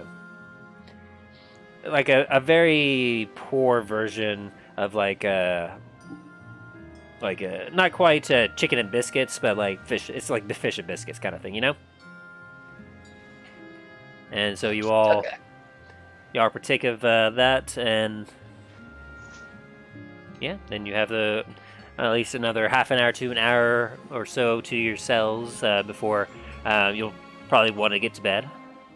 If there's anything anyone wants to do. Talon's gonna be looking at his book, and he's gonna be looking at Talos and Dane and thinking for a sec. And then he's gonna approach him and say, "Hey guys, dude, would you be willing to do a favor for me? It depends on what you're asking. I'm quite embarrassed to admit this, but all the bullet schematics that were translated to common for me, I'm just gonna say it straight out. I have trouble reading common. I was hoping you guys could help me learn how to properly read it.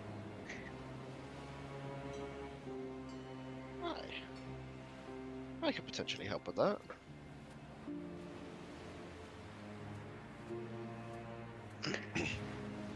Oh, thank you.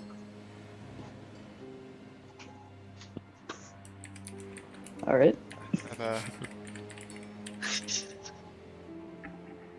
Don't be afraid to roleplay.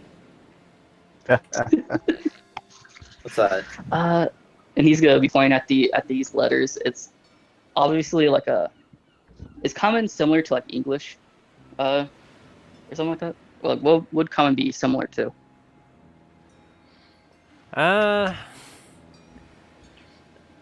believe actually the player's handbook may have something about that, or maybe it might just detail other languages and what they look like. Let me double check that.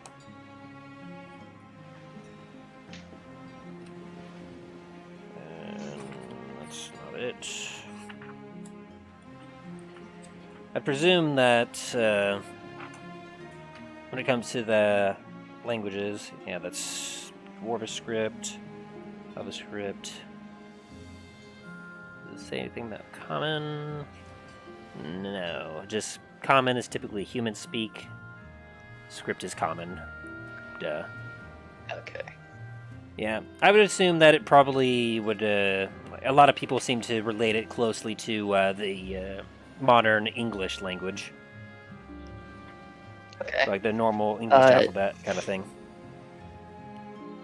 Gotcha. If not, we'll okay. just do. If not, we'll just have it that way, just for ease. Gotcha. Thank you. Dallon's gonna point at a letter that's obviously an X. He's like, "Oh, what is that?" And he's showing Dane and Talos. That would be an X. It is at the end of the common alphabet. What sound does it make?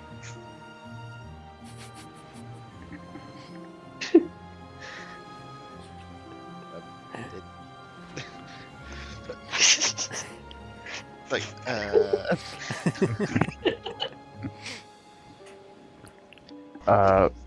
I'm just sitting there, like, taking a drink and watching this with amusement.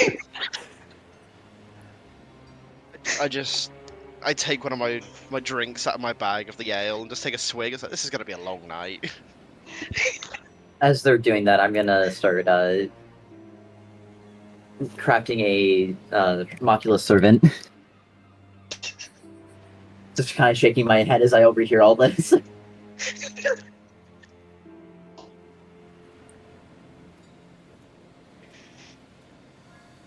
Alright. Are there any checks that we can do for Dallon to learn how to properly read common?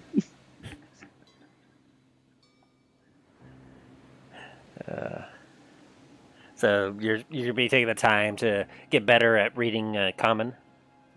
Yes. All right. Why don't you make me a intelligence check for that? I don't think Dallon has high intelligence. Yeah, he's only got a +1. Oh shit. Hey, that's better than a 0 or a negative. Oh yeah. But I got a disadvantage, don't I? You are exhausted. Yes, it has been a very, very long day. Yeah, with a 3, as he's trying to help you and tell you things, like he's telling you the letters, and you're starting to learn the names of the letters, but it's not very long before you notice that Dallon's eyes are just glazing over, and he's just like, and you realize that you're not going to really get very far tonight. I suggest that we pick this up in the morning. It appears we're all a little bit on a little bit tired for this. Especially since you didn't get a good night's sleep last night. I agree. And Dallin just like looks super confused about what he's looking at. A lot of squiggles and lines and weird symbols. What does this say? All right, So- Dallin's going to bed.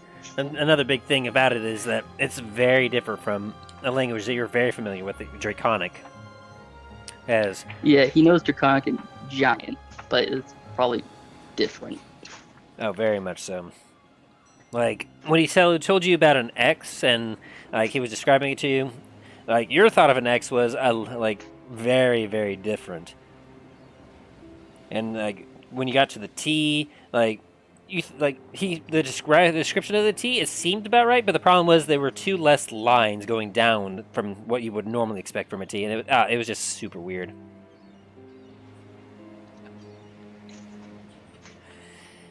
And so yeah, you go to bed, and so Welcome to the common language, an absolutely abhorrent mishmash of many different cultures and many different languages yes.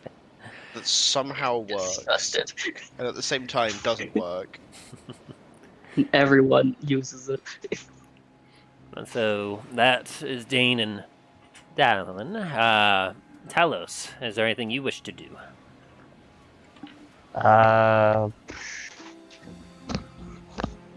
I'm gonna get out my hammer and like start polishing it and making sure it's like everything and all my other stuff is up to snuff before I go to bed.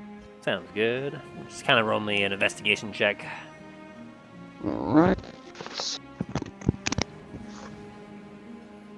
Come on. Investigation. Straight. 16, very nice. As you go through your gear very diligently, you investigate it all very closely, making sure everything's in tune. You do see actually a single like spotted blemish on your hammer, and you're quick to grab a rag and buff it out until it's like it looks good, just as new as again, and you feel pretty satisfied with your work.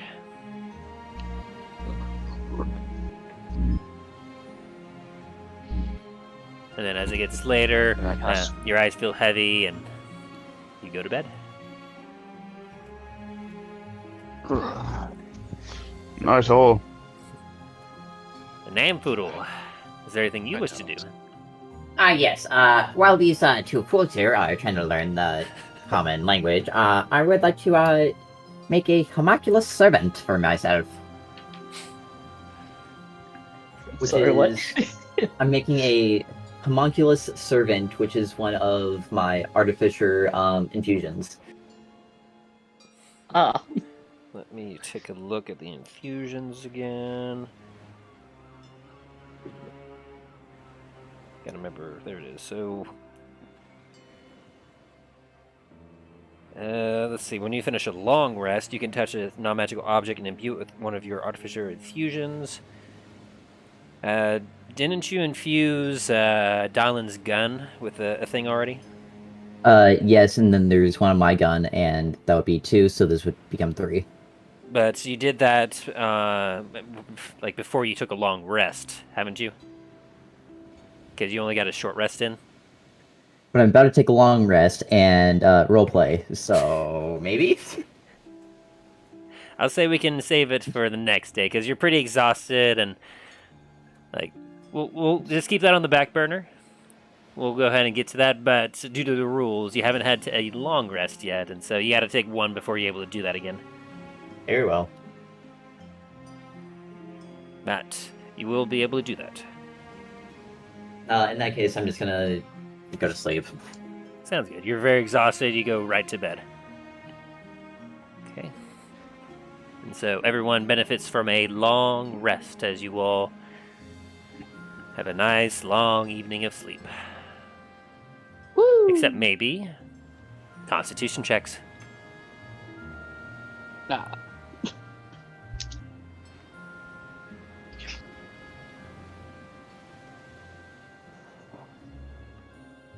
Do I still have disadvantage? No. I say at this point you will have gained the benefits of a long rest, and so you God damn it. all of you get I back rolled an your 8. all of you get back your spell slots. You get back any abilities that require a long rest. If you have any hit die you've used, which I don't think any of you have, you get all those back, etc. Ooh, very, very nice rolls. Except for 9. Alright. So for Namfoodle, I'll go ahead and start with you. As you are having a nice sleep, this time around, you're kind of tinkering with a nice piece of equipment, but as you do, it's not quite working out the way you want it to, and like several times as you're trying to work on it, it completely falls apart, and you have to start over again. And over the whole time, like it's just really rough, and you can almost hear your peers laughing behind you as you fumble to try to make this work. And you don't. It's a bad dream, but it's not a nightmare. And let's see. That I guess Firebolt at them for laughing at me. make me a Wisdom saving throw. See how if you're able to do that.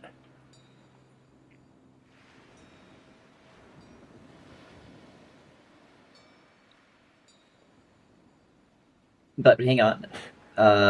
Wait, never mind. It's not magic related.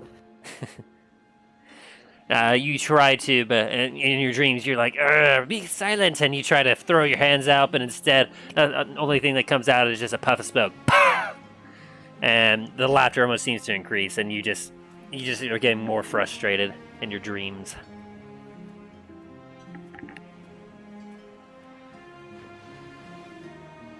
I don't appreciate those.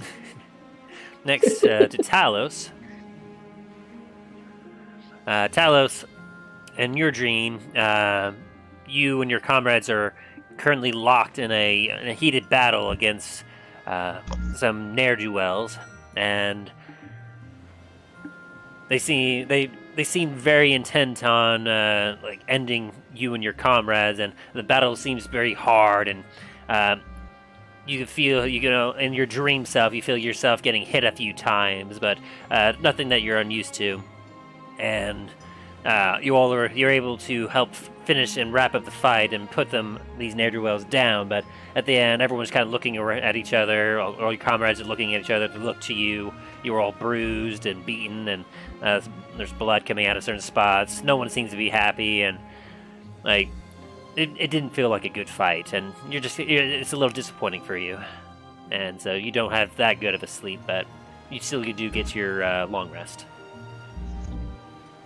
Or grumble.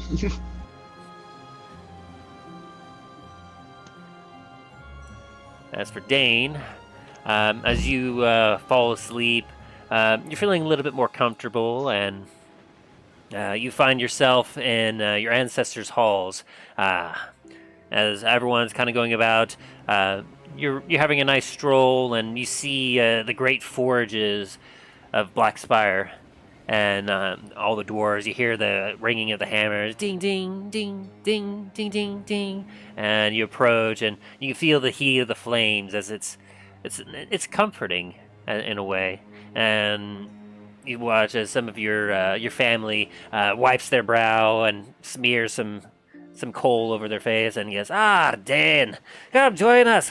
We're making a few pieces here, and you eagerly approach, take up a hammer, and join them, and you have a good time. As for you, Dowland, now that's a very good roll. Let me see what I got here.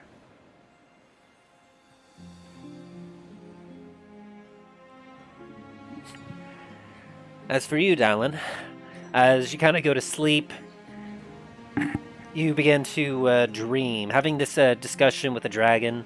You think back on Vamine, and you remember the large mountains, the hills, some of the rivers, and you find yourself with your best friend as you all are just kind of there. You're hanging out, having a good old time, a great chat. You both laugh as you're just enjoying a nice, peaceful day. And as you kind of take a look at him, you see very vividly all of his details, like his face, his eyes. You see a couple of scars, and strapped to his back is one of his throwing axes, and he has a great big smile on his face. And just seeing him in such vivid detail, you feel really good, and you can't help but smile to yourself as you see him, and you feel a little bit of sadness in your heart as you feel as if you hadn't seen him for a while, but to see him like this now as he is, it makes you happy. And Dylan's gonna hug him. Hmm? Dylan's gonna hug him. as you give him a hug, he hugs back, and like the hug is very nice and snug. You two have hugged in the past before, and in the beginning, it was a very strong hug, and you felt like you would almost die a few times. But at this point, your friendship had grown so much, and he's learned how to be able to embrace you without breaking your back. And you feel that nice warmth that as the sun rises and you all wake up, you almost still feel that warmth on your chest. And do you have inspiration, Dallin? No, I do not. Well, you do now. Mm. Me. And as the day dawns, you all hear the waves around, and so begins a new day.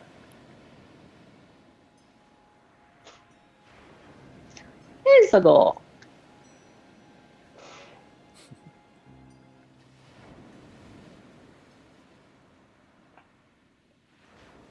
All right. Dallin gets up and he's gonna start just happily heading over to the food if food's there. Yep.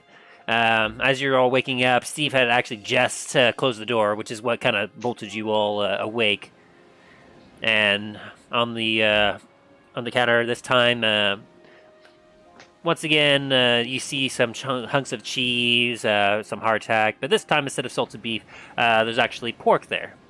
Some nice hunks of pork that are kind of steaming. They actually see it like they're cut into very thin slices, and you can still see some of the steam coming off of it.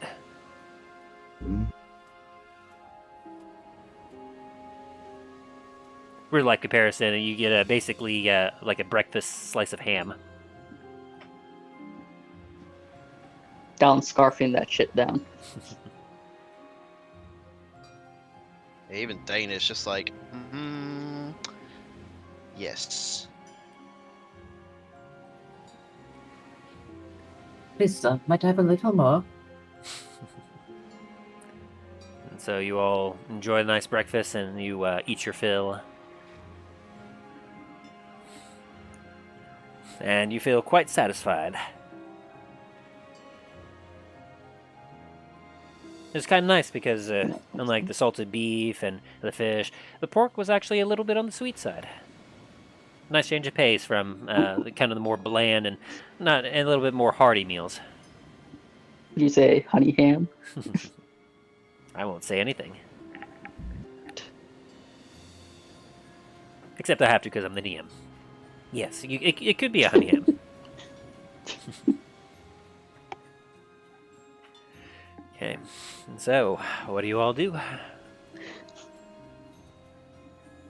Alright, before Dallin goes up, he's gonna grab some cleaning tools and he's gonna work on his weaponry as he's up there watching, keeping watch.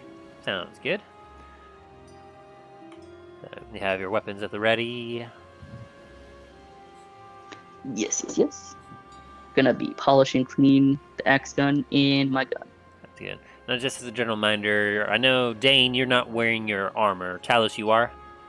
Yes. Okay. Just so I can remember. I am for the wearing future. I am wearing my light armor. I'm not wearing my plated. Very good. And now I'm assuming you're also wearing light armor or clothes? I'm just wearing clothes. Very good. I'm wearing my my fancy clothes that I got. Very nice, very nice. You all show up in Hey, wait. style. Are you wearing that fancy hat Milo got you also? No. It's in the I was gonna bag. put it up and just kind of sneakily put it on his head. The ghost of Milo sneaks it on his head every night. If I was alive. Rip. So, and as you all grab your gear and you start to head up, as you make your way up onto the deck, you can hear like a conversation going on. And so it was at that point that I went up to him and I said, "Hi, that's my tail." And as you kind of take a look, you see Magram bags under his eyes, and he's kind of making a face. Yes, a good one. And he has his eye. You see him running below his eyes with his hands. Good morning, Antilus. I pray you all had yourself a good sleep. Your friend Margaret here was telling me all about some of your adventures. About how you protected the ship against some pirates. If I was there, I would have just blown my breath attack, and they would have been done for. But the way it sounded like you all handled it quite well. Yes, we could have used it. We could have used a mighty one like yourself on that trip. Yes, don't be afraid to help us out if we need it. That could be quite fun. We'll see what happens. You never know. I mean, after all, I met all of ye. Yes. Look over at Boris to kind of give him a nod to like, hey, you probably want to get out now while you still can. Look, Magram.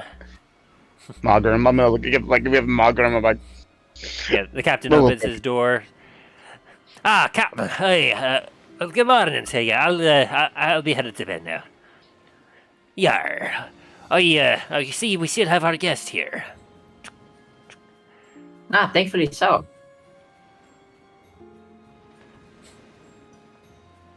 Hi there, yes, I hope you don't mind. Your ship is quite nice, and I had such great conversations with Margaret. And now that you're here, now we can. And you see, the captain's kind of, oh no.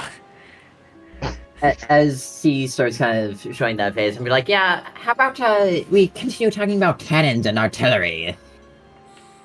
Oh, of course, yeah. That's such a fascinating thing. And Margaret had a few things to say, but it wasn't quite in his expertise. He said, and he like starts to follow you around. apple box.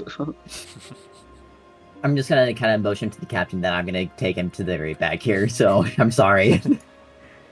The captain he gives you a look that's you could kind of take as thank you, as he takes the wheel and continues to guide the ship. And so, as you hold a very, very, very long conversation with him, and the rest of you all kind of take up your posts, I need someone else to roll me a D100. I will do that. Wait, you guys don't want another bronze dragon that will keep talking your heads off? 89. Let's go. 89. Let's see what that is. Man, it's such Fun high fact, rolls. we here. have a silver dragon that comes with us and will stop talking to us now too.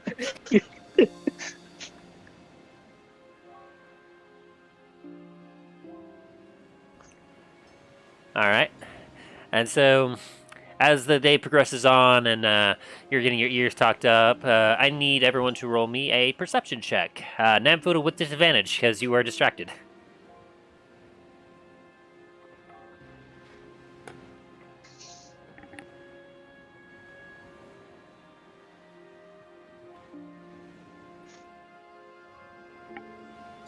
Okay, so it's a 5 for Nam, 15 for Dallin, 11 for Dane, and then Talos. 14. 14. So it'll be you, Dallin. As you all are going about your duties, you're patrolling, keeping a very sharp eye out, you are in the deep sea at this point. The ship has moved on, and like there for miles, there's just nothing but water. You don't see any birds overhead. You don't hear any. Down below, when you take a look in the water, it's a very deep blue. You could tell just from how dark the water is below you that, like, you can still see down like a fair ways as some of the light is penetrating, but you could tell that the water you're in a deep part of the ocean.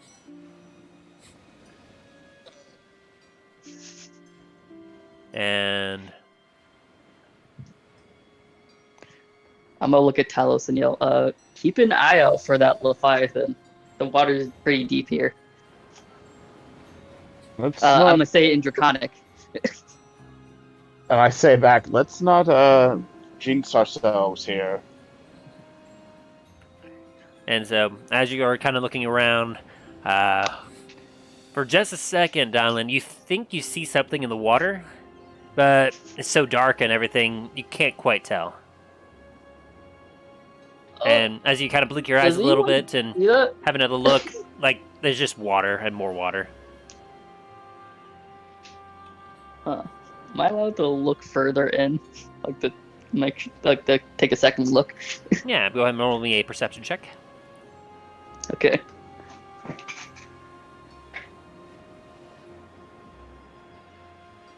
Ah, shit. Yeah. As you stare deeper into the water, and you try to make it out. Suddenly, a wave hits the side of the boat and splashes up, and you get a face full of seawater. Ah. I'm just like Down's trying to get all the water taste out of his mouth. You kind of spit out a little bit. Yeah.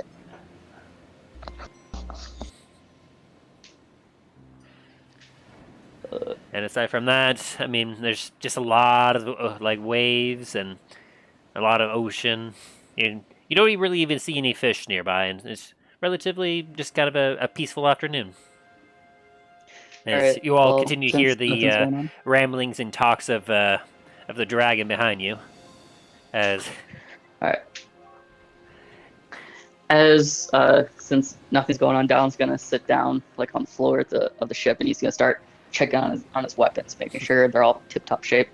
Sounds good. And Namfoodle Vervason is continuing to talk your off, and like you thought that you were a talker, and you thought that you knew some friends, but like this Vervason does, like, it almost seems like they don't even stop to take a breath. They just continue as they continue to talk about Osnet, like different things, stuff you don't even understand. They reference something about, like, he talks about something about how in the old days, this and that, and, like, it's starting to be a little much even for you. Now, when you say back in the old days, how old are we talking? Now, when you say back in the old days, how old are we talking?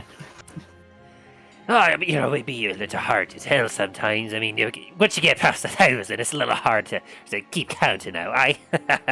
We're 1,000 now. Very well. Do I learn anything from me listening to him, or is it just all random bullshit? It's mostly random. He seems to just, he likes talking. He's had a lot of, he seems to have a long time of which he's been very much kind of on his own and not really, oh, I was looking at the wrong stats. That's fine. Oh yeah, same thing as just higher stats. Okay. Anyway, yeah, sorry. So yeah, it's mostly just like he talks about far off lands and places, and he mentions some of the things he's eaten, like some weird creatures in frozen tundras, to like flying over long deserts and seeing some oases, and like it seems fantastical and boring at the same time somehow.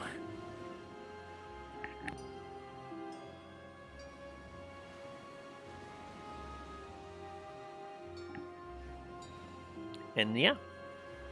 And so the rest of the day kind of goes without much note, as you all like keep checking things, you're patrolling. It's a relatively boring day on the sea. As the sun begins to set once more. I tell you, I haven't had this much fun in a number of weeks. You all are such good listeners too, and you all have such interesting stories. Ah, yes, we try our best to be good guests, or host, I should say. Someone fucking stop making him talk! Yes. And as you talk about that, suddenly up from the deck comes Margaret again.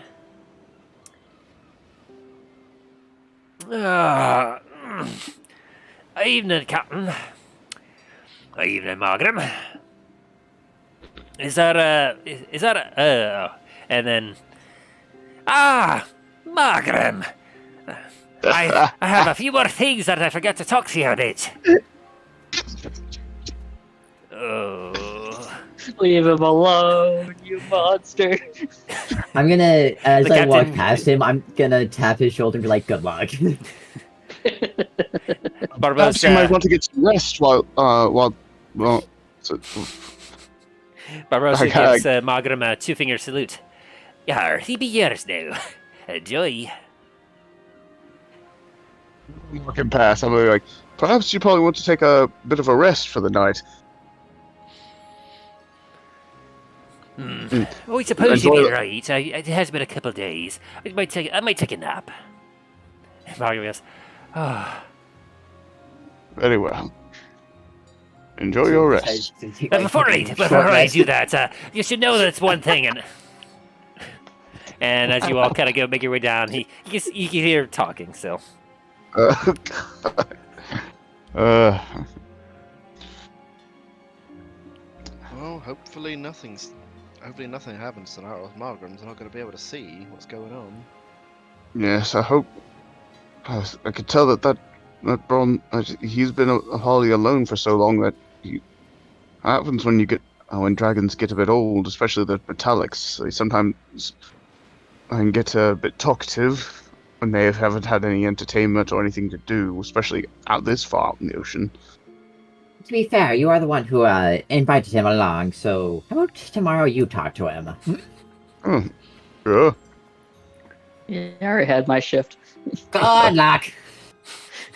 okay, and so you find this time around, each of you has your very own fish fillets that are presented before you. Ooh. As you kind of look at it, you recognize it as some of the fish that you recovered from the shipwreck that you all had from the pirate ship several weeks prior. Oh, a week and a half, I guess, prior. Is it still good? Yeah, it was preserved quite nicely. It's very, very salty, but yes, it's still quite well preserved, and it's steaming hot, and it's got a little bit of the skin on the bottom of the fillet, and it's nice and flaky.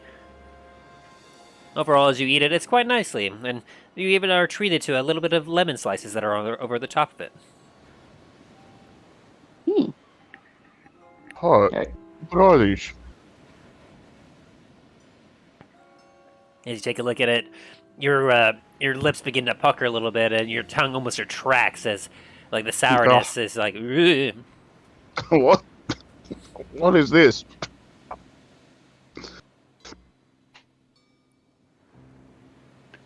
Oh. That, my good sir, is called a lemon. I gotta just give it a look. Go like, the fuck's a lemon? Don's going like, really? You don't know what a lemon is? Aye, it's a citrus fruit.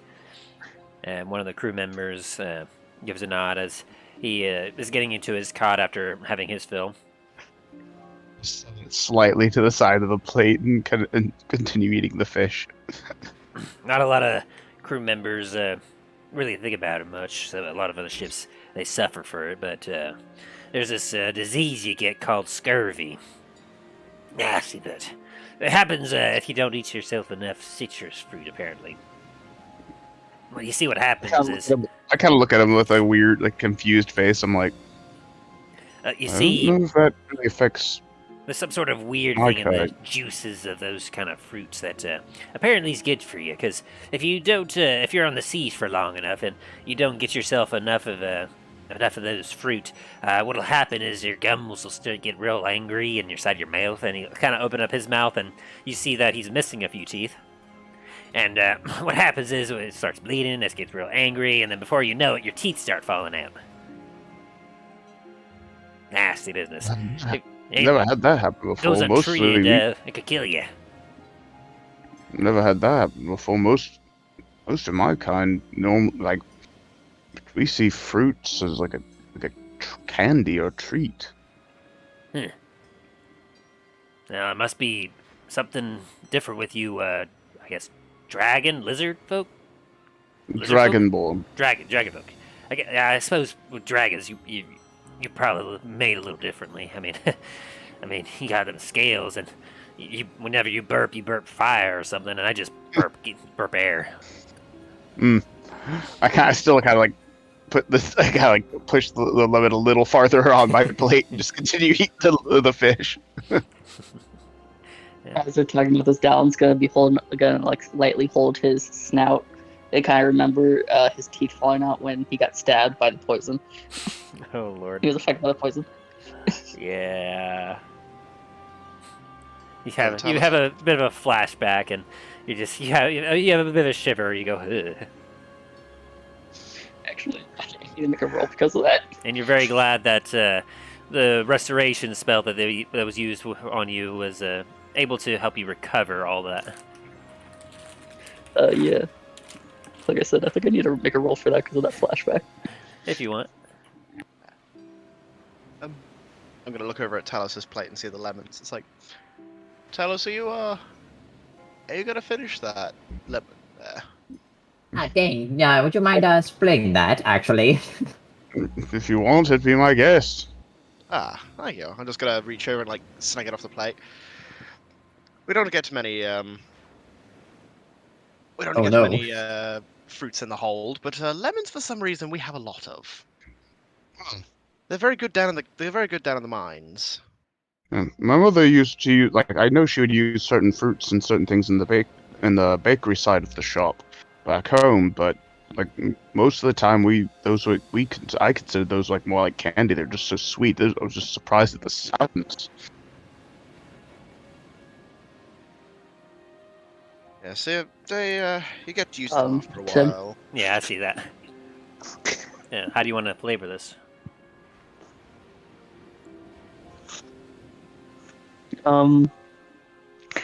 As Dallin starts to remember that flashback, you start to see his scales start to get darker,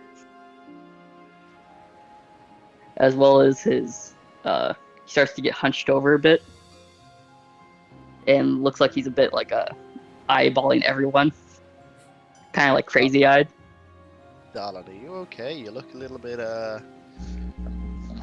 ill. What? He looks at his food and kind of just shoves it towards him as fast as he can. It's my food. You can't have it. It's mine. Oh, okay. I kind of have hands up, show that I'm not trying to go after the food. Okay. I'm gonna kind of lean over to Dane and be like, is he mentally okay? Right now, I don't think so. Normally, he's not like this. I hope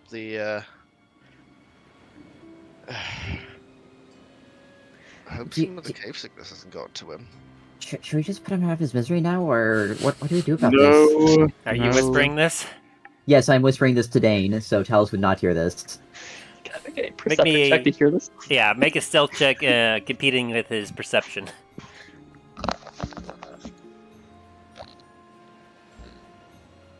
So, he just beat you out. Okay. Ooh, that could have been interesting. And so, okay, continue as Dallin, you're scarfing down your food now. Yes, rapidly. No, we are not going to old yell at him. Leave him alone. Very well. However, if we need to, just let me know. I have multiple ways we could do it.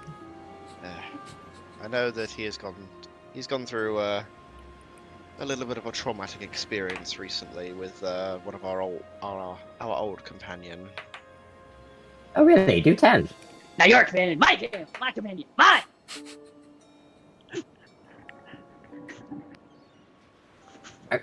Would you like to reconsider putting him down?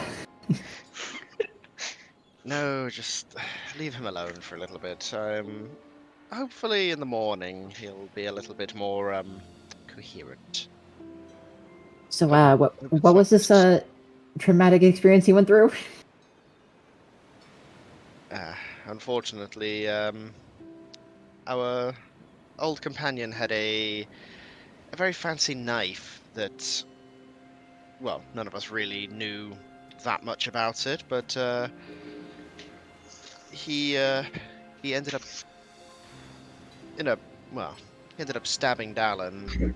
So I think it was to stop him from picking him up. It was a weird situation that was going on, but it left Dallin almost dead from every bone in his body breaking multiple times over. So he's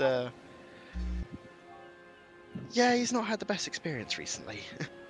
It sounds like weird things happen whenever you three go. What? I'm not one to talk myself. Well, At the start of this conversation they did, Dallin has put himself into a fetal position, has been rocking back and forth as they've been talking about it. Oh my goodness.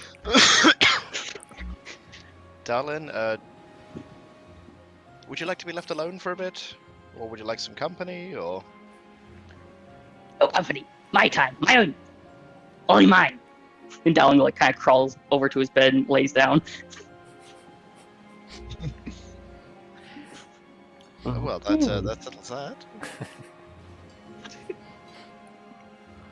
Probably best to let him rest. It's Okay. probably the best idea. Okay. So Dallin has went to bed. Talos, is there anything you wish to do before you go to bed?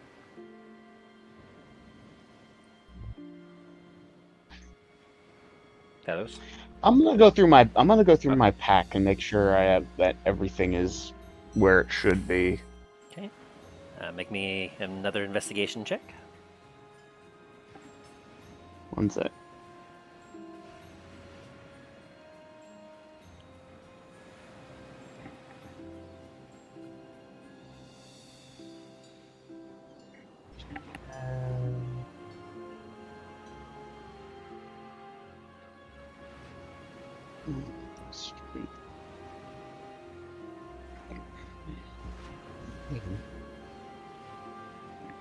With a 10, as you take a look, everything seems to be in its place. Nothing seems terribly out of the ordinary.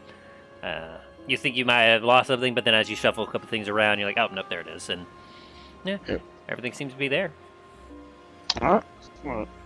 Stow it, kind of like the bags, kind of like almost like a pillow, and get up into my bunk. Sounds good.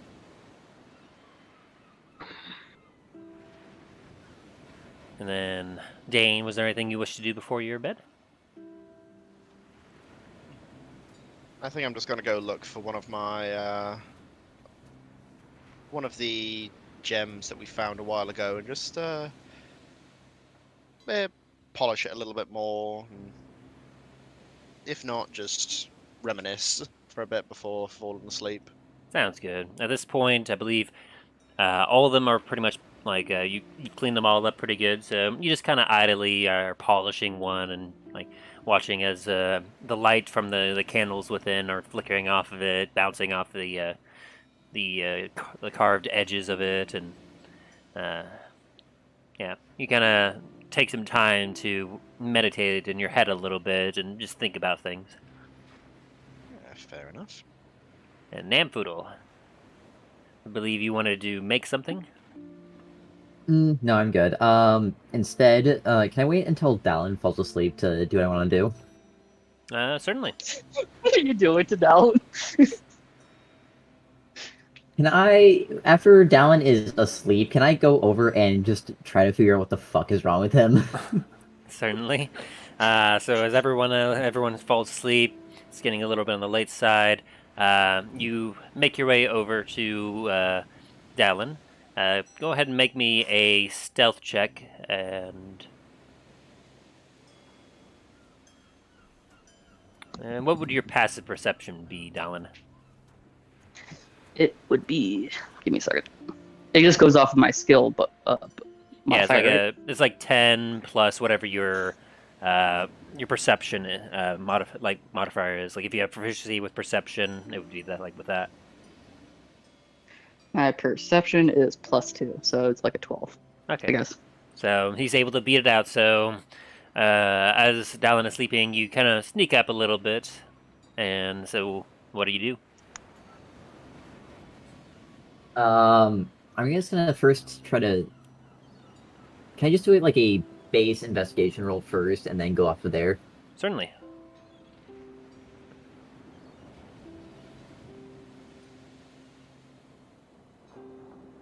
$15.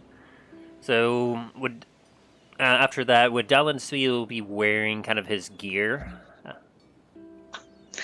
Yeah, he does not want to get. He doesn't want to lose it, so he has all of it on, and Okay. he's holding on to his backpack as he sleeps. All right. So you see this as Dallin is still in all of his gear. He's able to sleep all right with it on somehow. I mean, you think that you would be a little uncomfortable with it on, but maybe he's built differently. Would also Dallin be wearing his mask as well? Yes, he'd be having everything within like his arm's reach. Okay.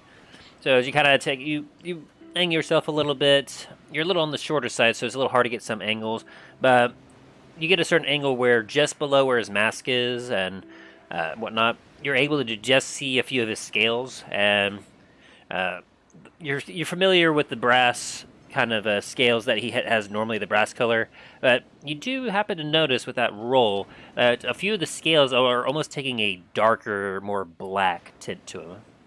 Can I investigate his scales a little bit more? Certainly. As you're getting closer, 24, very nicely.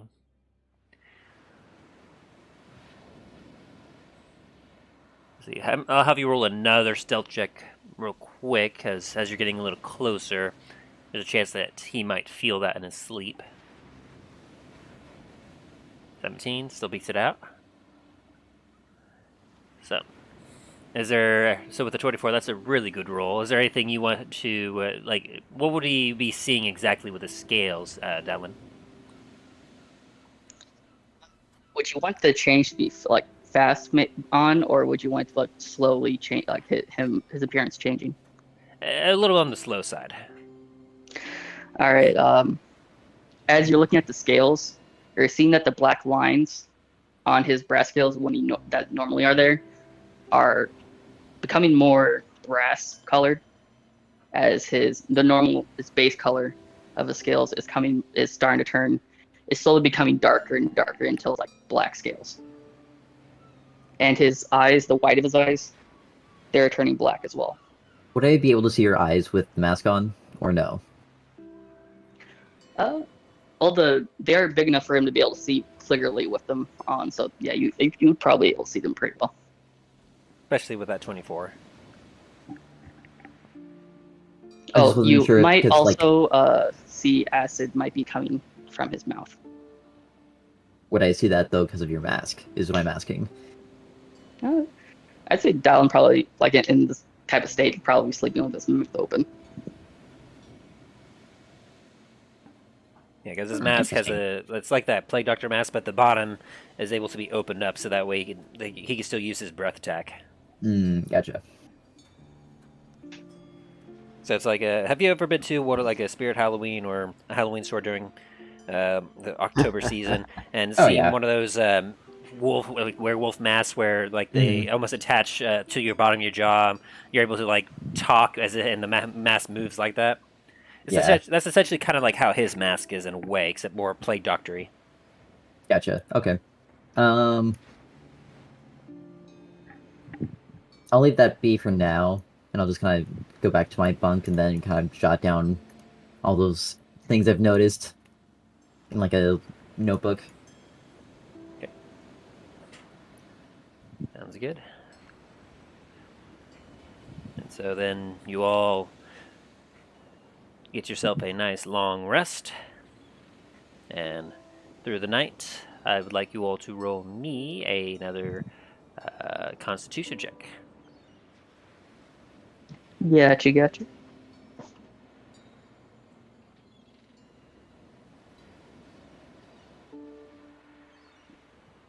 Oh yes. Woo! Oh, nat 20 for Dane. Hell yeah. Aw, I got a bad roll though. Dang. That is a good roll.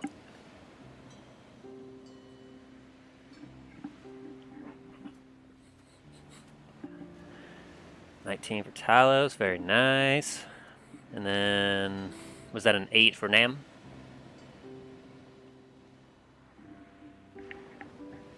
Okay.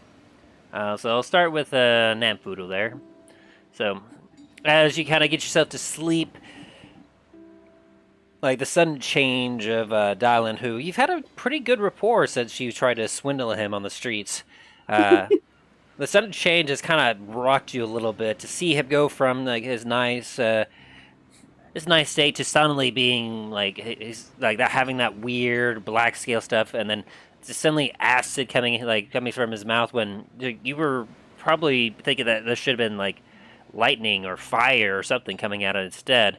Like that kind of that weirded you out a little bit, and you in your dreams you almost see him getting larger and larger, turning in like almost doing a reverse of what like Nervason did, and becoming almost like a big dragon and just kind of rampaging around, not going for you, but it's a little terrifying, and it's like you still get a long rest in, but it was not a good dream. Gotcha. And so, Dylan, as you kind of fall asleep, like you could see the barbarians, you could feel the call of battle, and like your blood is pumping, your heart is pounding, and you crave for battle. And I'll let your imagination go to work on exactly what Dallin is experiencing in that. But for what Dallin normally does, it's not nice, and it's not a good dream. But I mean, it might be a good dream, depending on your perspective. It would be more of him trying to take as many kills as he can. Yeah. It's his, not anyone else's. Mm-hmm. So like, if it's like a bad dream, it's everyone he's him not really doing much, and everyone else is taking everything for themselves. A lot of people are kill stealing, and as Dallin is about to like strike down a foe, an arrow suddenly comes through and just goes through the thing's head, and Dallin roars with anger. And yeah. Okay. So, not a good dream, but still not terrible. Not a true nightmare, I'll say. Yeah, not a true nightmare, but like not a good dream in his eyes.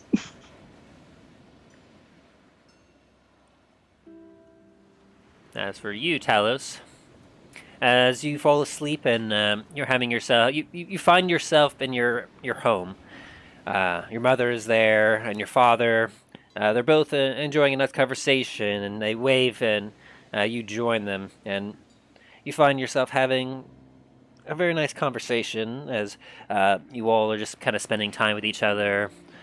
You look at your father, and he's gotten fairly old, of course, and he's in common clothes. He's long since put away his sword and his armor he used to fight with, and he gives you a nice smile, and you smile back to him. And your mother, she picks up some of the dishes from the afternoon tea that you were all having, and takes it to the kitchen. Yeah, I smile in my sleep and kind of like cozy myself down into the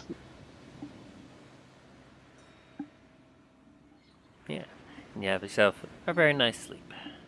Now, Dane, on the other hand, as we get to you, as you dream, you find yourself feeling a bit odd, as you seem to recognize that you're asleep, but at the same time, you're not waking up. And as you kind of look around, you're having some trouble seeing the world around you.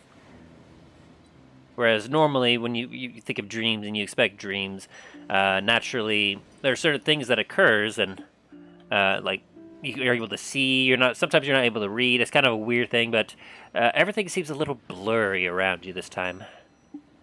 Let me see.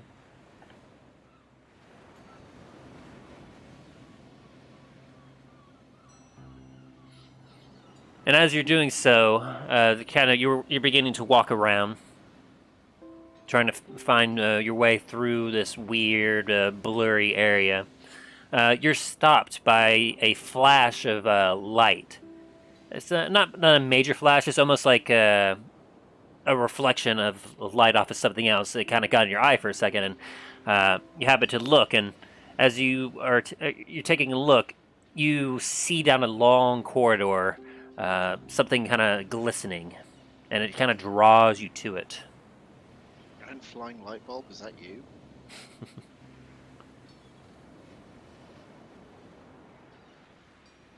As you begin to get closer, you see a somewhat large room kind of opening up. And as you kind of look around, everything's still blurry, but you can start to make out some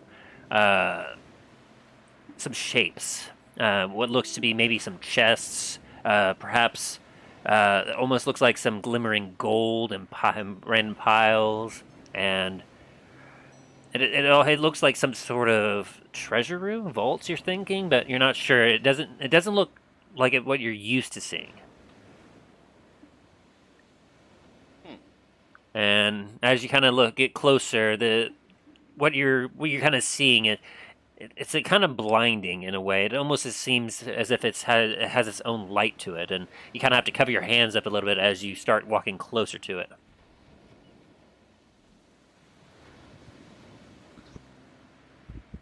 Range place.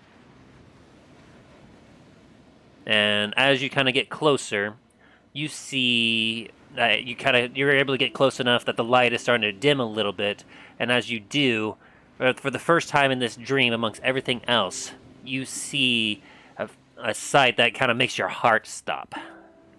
Before you see a gold and silver-plated armor inlaid with some incredible-looking gems. You see some blue and some red and some almost clear. It looks fantastic. And it seems to the light just bounces off of it as it looks like it was crafted by the finest blacksmith. It's just incredible. It takes your breath away.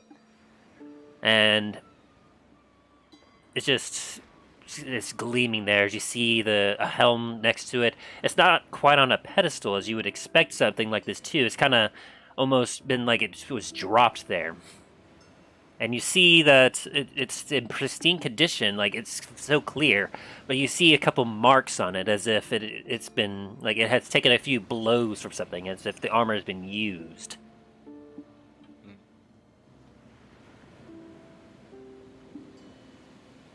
And as you kind of take a look at it a little closer, you lean in, you can start to make out some of the runes that have been carved into it. And you recognize the runes to be Dwarvish. At this point, would I recognize the armor itself? On one part of the armor, you are able to make out the runes that spell out Blackspire.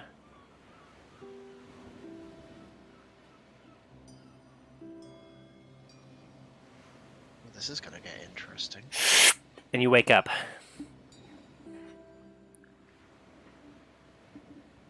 And you kind of jolted awake, and you realize that you didn't just experience a dream. You think hard and you realize that you must have seen some sort of vision. As you witnessed, but you didn't notice that the hammer wasn't nearby. You only saw the armor, which is interesting. But you feel quiet. You feel as if the ancestors themselves have given you a vision, and this knowledge fills you with inspiration. Do you have inspiration? I do not. No, you do now. Hooray. As you feel inspired by knowing that the armor is not lost. That's good. And so, you all find a smell wafting towards you, and as you kind of wake up and stir from your cots, a new day is here. And you see on the table once more some mugs of ale, and you see that once again there's some hardtack and the usual sustenance. This time, though, you get salted beef instead of what you got previously. And the day is yours. Would Tom still be in this state? As you wake up, Dallin, you find yourself sweating a little harder than usual, and a bit of a foul taste in your mouth. And as you kind of lick your tongue, it's kind of acidic, and you're like, ugh, that's not normal. What the hell? And I'm look at everyone like, hey, I think I blacked out for a bit there. What happened last night? Ooh, perfect. I actually got plenty of notes on what happened last night. Oh? Can you read them to me? Okay, let's start. Okay, first we have completely psychotic. We have very intensive on his personal being or belongings. You have black spike or black scales and bronze. What did I put there? With like a bronze centerpiece. You also had acid coming from your mouth, I believe. Your eyes were changing colors, shit like that. Acid coming from my mouth. Black scales. What the? Did you guys do anything to me? What the hell? That doesn't sound normal. No, I wanted to put you out of your misery, but your companion here You wanted to kill me? You looked like you were not mentally well, so I was just having your best interest in mind, okay? So you decided that the best course of action was to kill me. I did not act upon it. I only asked, okay? Okay. However, I could have. And again, we are not going to all yell at him. Yet. Alright. Dallin's gonna be like, oh, what the hell? And then let's go over to it and let's start downing his drink, trying to get the acidic taste out of his mouth.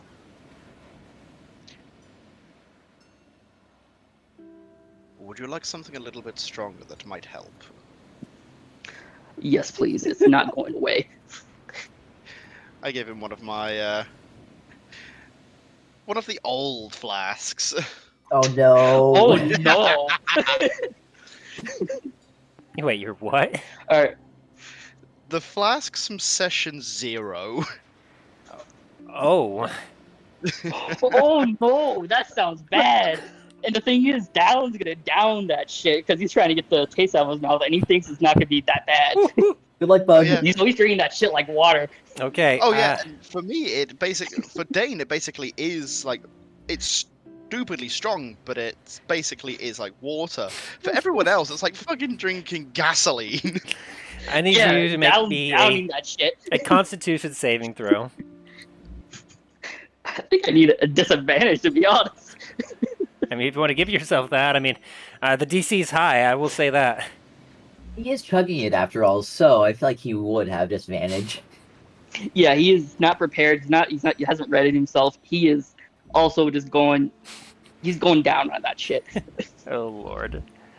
Just Make a gonna get Is it roll. Constitution? Seeing this. Yeah, Like, Constitution saving throw. oh, This is why I keep this stuff around. Oh no! Oh. Oh no! Oh no. And so as you down that, like you feel a burning in your throat as like you down it and you feel something bubble inside of you, and you have you are immediately drunk. I will say that to begin with. You're immediately drunk. As like the pure like ethanol that it seems that you pump down into your gullet is just incredible. And I need you to give me a second. You're brass, aren't you? Yeah, I'm brass. alcohol. Let me see what I'm not doing my fire breath weapon, am I? who's nearby you? Oh no! I would really advise not to go up. Who's nearby you? That was my prayer. Whoever's around the table, they're nearby me. Whoever's nearby, I need you to Over make a near the dexterity bunk, saving though. throw. I'm near When the you say bunk. nearby. What's nearby? Anyone who is, let's see. You wanted us in the bow of the ship at this point. Well, anyone who's in a 5 by 30-foot line in front of him. Where are you sitting, Dallin? I'll peek myself. I think I'm safe. I'm gonna say that Alright, Dane, since you where- handed it to him, that you're probably in the line of fire. Yeah. I was Literally and right figuratively. here, so I'm right Oh there. God, I feel bad for the Alright, we're good. Dane had a lapse of Dane judgment. and whoever else is in that bunk. Oh dear. And Dane had a Dallin, lapse of judgment. I need you to roll me 3d6. 3d6, gotcha. 3d6 fire damage. As Alright. you down this this bottle, trying to wash out the acid from your mouth, like your eyes immediately bulge out as you feel it hit your back of your throat and go down, and like you don't even have a chance to try and puke it back up as you're like, and then you feel like a billowing in your stomach, and you're like, and fire erupts, and Dane, you take 15 points of fire damage as you're just engulfed in fire for half a second.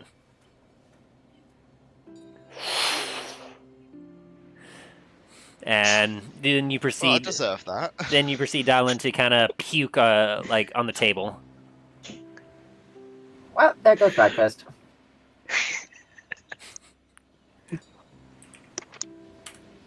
I'm gonna let you guys clean that up. I'm just gonna head up top.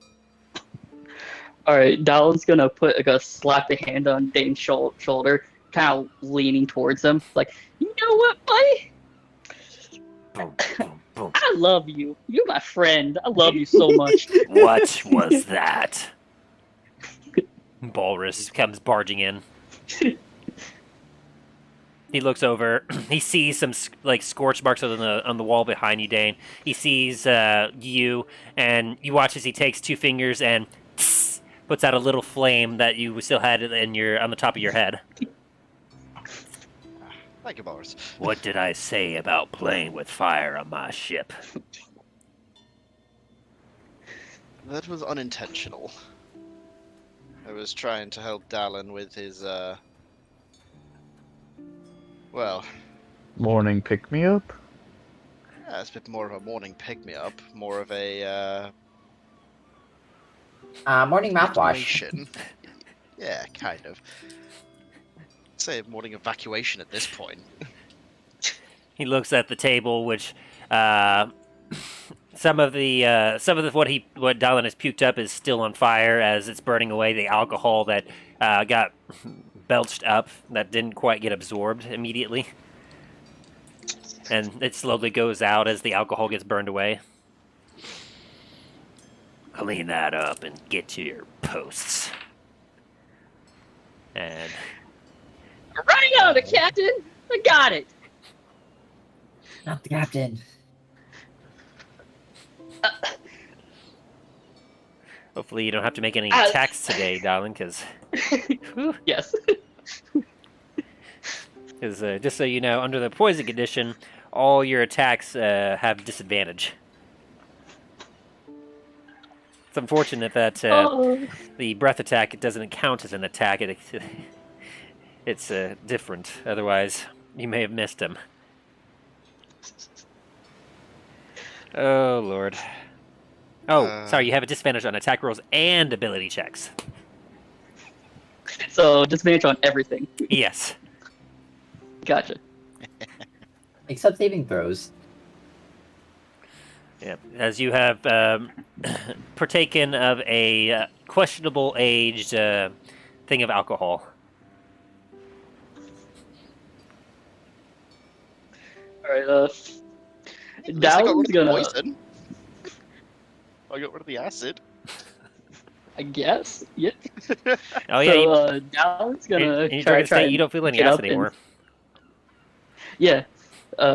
It feels a completely different type of acidity, though. Lord. But he's gonna stand up, and he's gonna barely be able to stand. He's gonna wobble all the way over to the actual top of the boat, forgetting his axe gun, only having his pistol with him. Oh Lord. And as you do, you gotta pass Margrim, who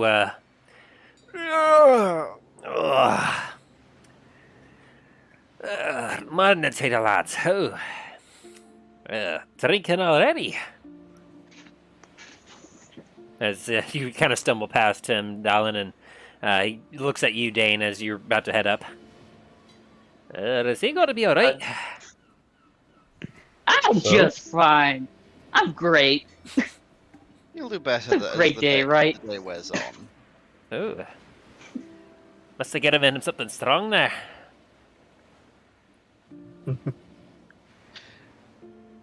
Yes. I would offer you some, but supplies are low, unfortunately. But also, I don't think the captain would approve of any more incidents. I'll agree to that. Maybe when we get to Port La Montagne. Price the best there. Well, have a nice day on your shift. I'm gonna get myself some rest. Yes. Enjoy your sleep. Gotta head up to the top deck and kind of sit on the port side railing.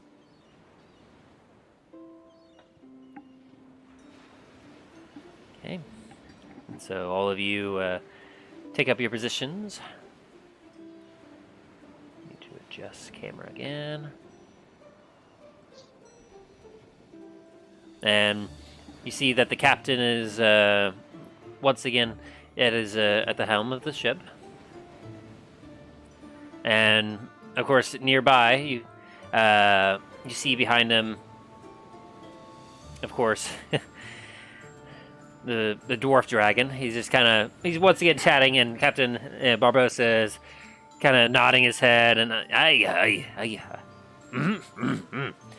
as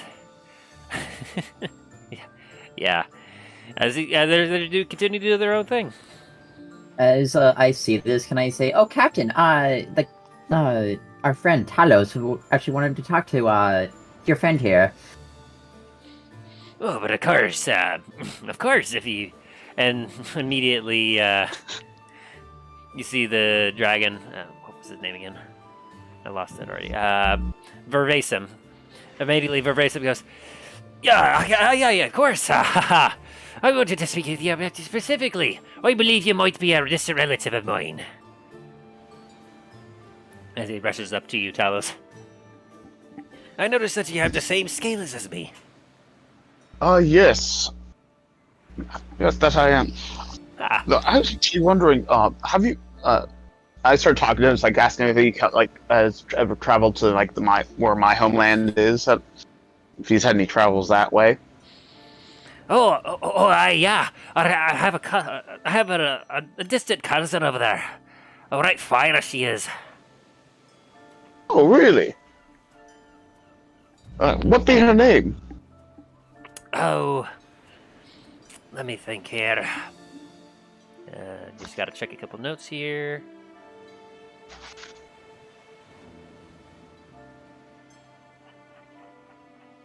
Lots of notes. There it is. Ah, Actually, I have to fill up my own notes real quick.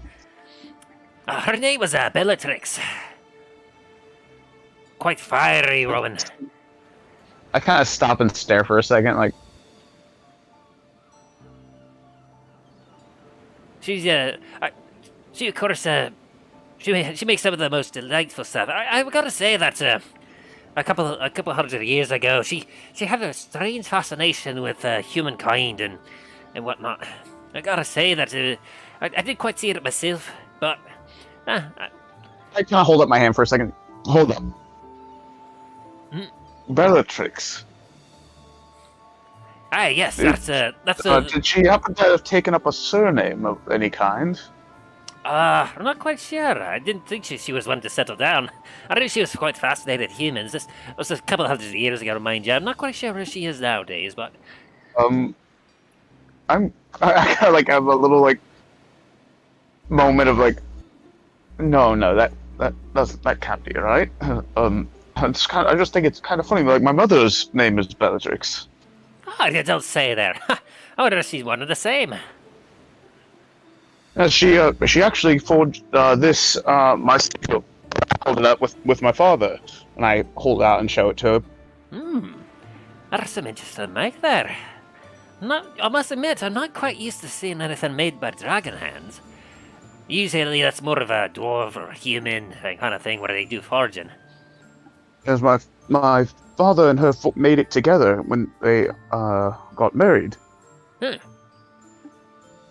Yeah, interesting. It's got some nice work there. I could definitely see some dragon and of course your dragonborn. So naturally, you must have had either your father was the dragon or your mother was the dragon, eh?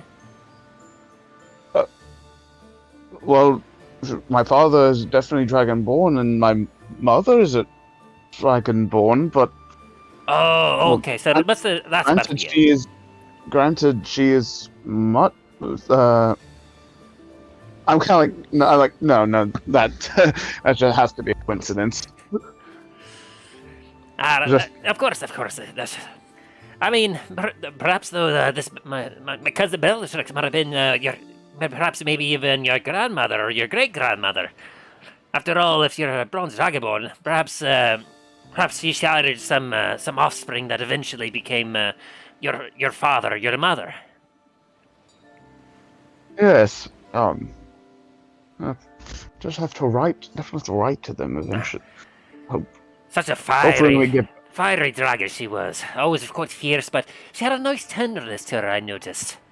I never got to hang out with her too much, but she seemed to be quite a dragon. I figure she'd have quite a heart one day. My mother, she certainly enjoys her shop. That's for sure, and especially her bakery. Oh, a bakery. Oh, you gotta tell me about that. You dragons don't really like sort of things like that. What do you do at this here bakery? Well, I don't do much, unfortunately. But being as I should standing up a little more straighter, it's like obviously be taking after my father as a paladin. Oh, yeah. You're wearing this heavy armor. I can see that. Yes, paladins of Lord Bahamut, the Platinum Knights. Praise be to Bahamut. She loves to help people. She loves to make things and make people happy. Oh, obviously, if you try stealing from her, that's probably the last thing you will ever do. I'd imagine it'd be like trying to steal from a real dragon. Oh yeah, she tried. I'll tell you what, I remember I had a fellow come into my lair once, and he was trying to take off with some treasure, and I just thought it'd be nice. I had a game of riddles with him, and he ended up not doing too well, and he tried to run away, and long story short, I bit him in he half and tried to whatnot. run. That's not. No, he was a terrible fool, He terrible lost fair fool. and square.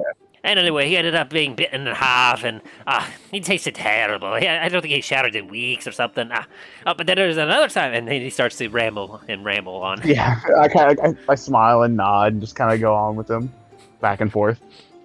I whispered to Dallin, like, no wonder where he gets it from. Not gonna yell, I agree!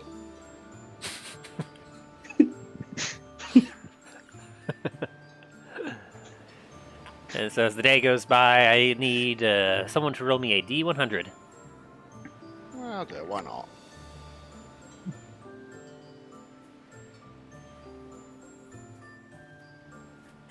A 26. Let's see what we got there. These no more dragons.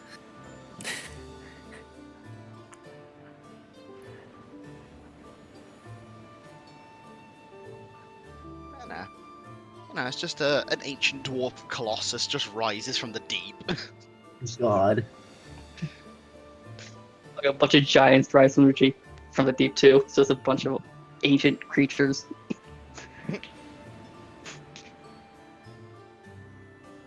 We played Subnautica now.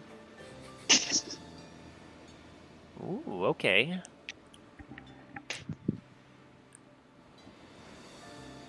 Oh, hang on a sec. Computer's running a little slow as I'm loading up my notes for this. While everyone's sailing down, so you'd be sitting on the stairs near Namfoodle and just laughing, kind of like rocking around.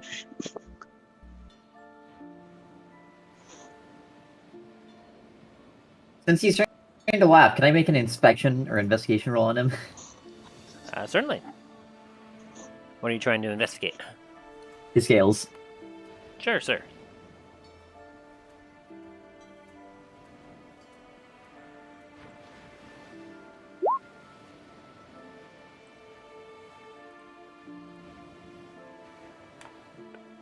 Come on.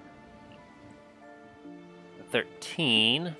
I would say he's kind of like drunkenly moving about, and as you take a look, you can't find any hints of black. You only see the brass scales on him, and I mean, you see some tints of green from the like as if, or sorry, no, I was looking at the wrong thing. No, yeah, you see, of course, like the nice brass. It's gleaming. It's shiny again.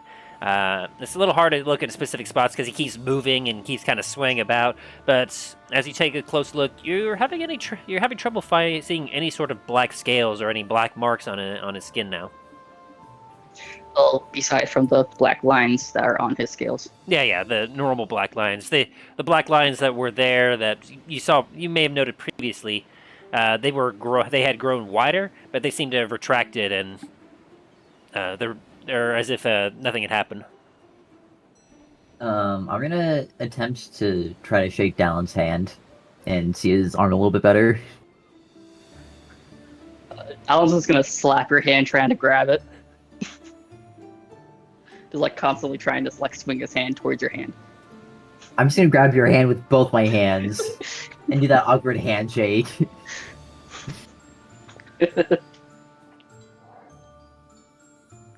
And then can I make another investigation on his scales? Sure. God damn it. God damn it.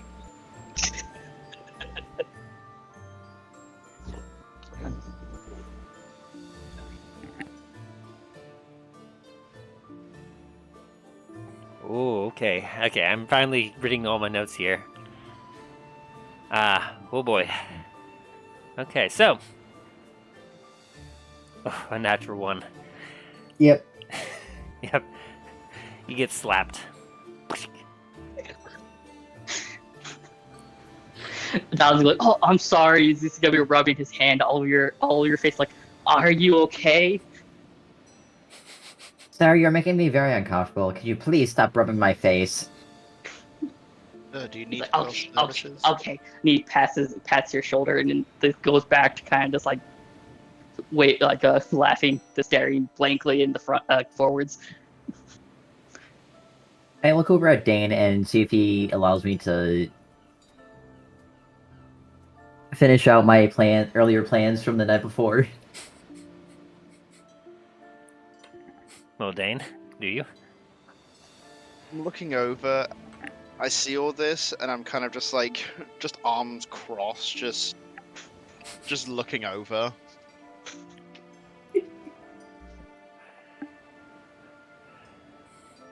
Okay.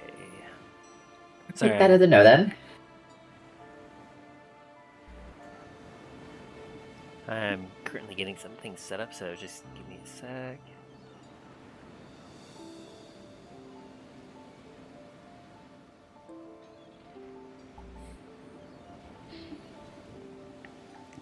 Okay, and so the day seems to pass by rather uneventfully. You actually feel the ship like get turned, and the sun, which was in the morning when you got up, you noticed the sun was on the port side of the ship. You notice that now the sun is, as it's starting to get lower to the horizon, it's now behind the ship, off the stern, you could say. And those of you perceptive enough would kind of get clued in that you must be heading towards the east now.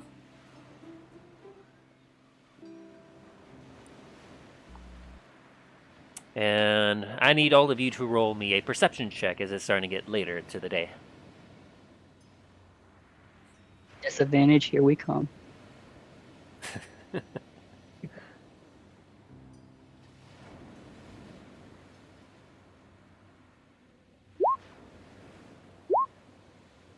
See shit.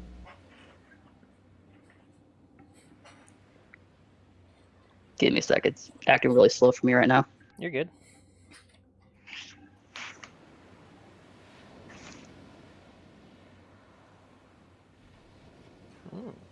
Okay.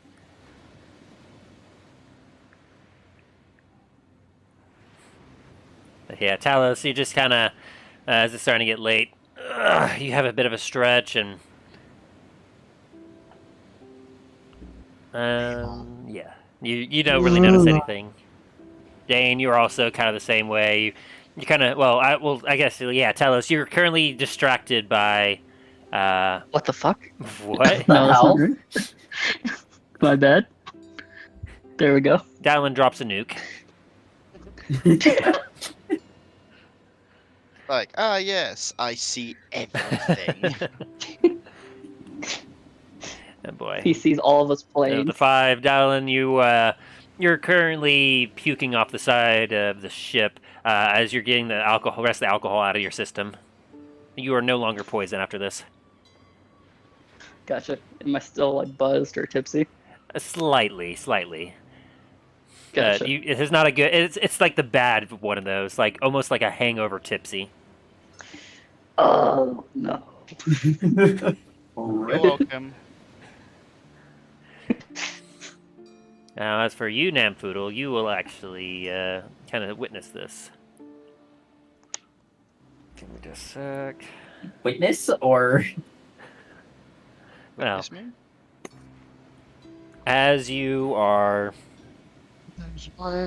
as you're essentially working on, as I'm babysitting Dallin, you mean? yeah, as you're kind of babysitting Dallin, he's currently puking up his guts over the side and kind of regretting life in a lot of ways. You kind of notice you look after you pat his back a few times and you're like there. You look over kind of past where he's puking and you notice some ethereal green looking clouds starting to swirl in the sky. I wonder what that it may be. I'm gonna kind of get Captain's attention and point over in the direction. Do you have any idea what that might be? As you pointed out, he takes a look. Oh, Also, can I actually do a history check or make a roll for that? I would say no, because none of Okay. you have experienced this at all. The captain kind of looks, that'd be strange. And you notice as the clouds start to, like, the green ethereal clouds are kind of enveloping everything in the sky above, as it almost seems to mix weirdly with the sunset in a weird way. Well, around these parts, the time before, we came across a fog that was something like this, but there's been no fog.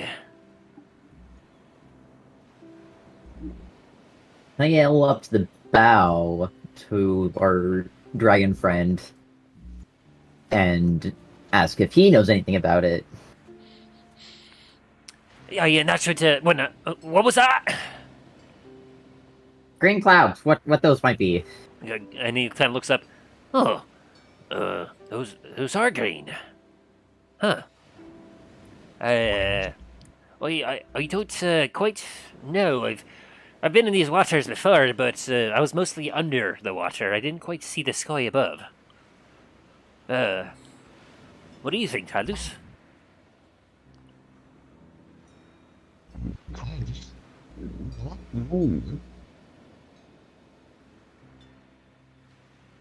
And as you're all kind of thinking, you kind of. Namfoodle, as everyone else is kind of looking forward towards the dragon, you actually are perceptive enough to notice, like, the sky is still, like, in a sunset, but suddenly, like, the ship is kind of enveloped in a shadow of some sort. And as you this catches your attention enough that you turn around, and as you do, you see, not too far behind the ship, you see a shape. It appears to be another sailing vessel. It seems to be semi-transparent, with a sickly green glow to it. Captain? What be that? I don't know. It just appeared. And with that, I'm going to then cock my pistol. It seems to be moving, like, eerily quick as it's catching up quickly. And the captain, announces to his crew, "Man your stations! Man your stations! Crew below deck! You lot," and he looks to all of you, "prepare yourself, I know not what this be." And the rest of the crew quickly rush below deck as the ship begins to get closer.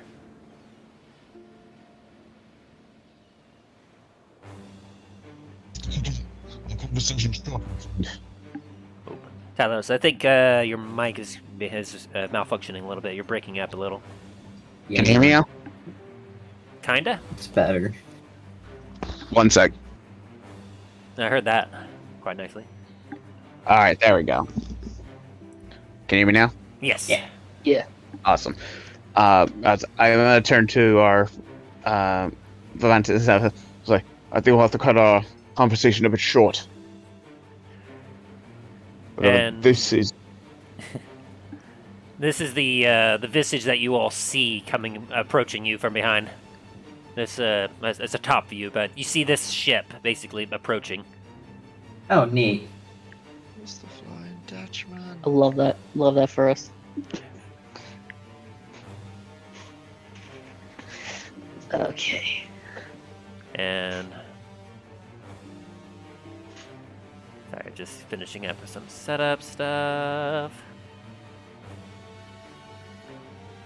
As the crew rush down and you kind of get your position set up, you actually see the dragon kind of take a seating position and looking goes, "Ooh, this looks exciting.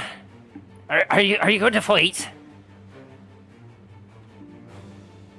we might just have to.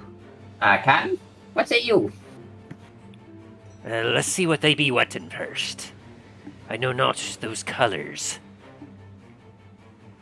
And as the ship it pulls up close next to the side of the ship, upon it you see some eerie-looking figures. You see about 10 weird purplish ethereal-looking creatures that their eyes are glowing white, and they have seemingly sharp teeth as they're seemingly manning the ship. And up by the where the captain would normally be, up at the helm, you see the ghost of a man. He's got a pirate's outfit on, and he's got a gnarly beard. But as they get up to next to the side of the ship, he snaps his head towards you, and you see that half of his face is skeletal, and while the other half is rotting flesh. And you hear moan. And suddenly, all of the weird ethereal creatures literally glide over to the side of the ship, and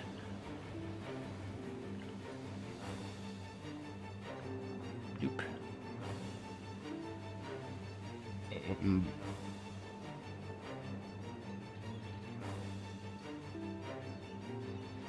This is not. This isn't good.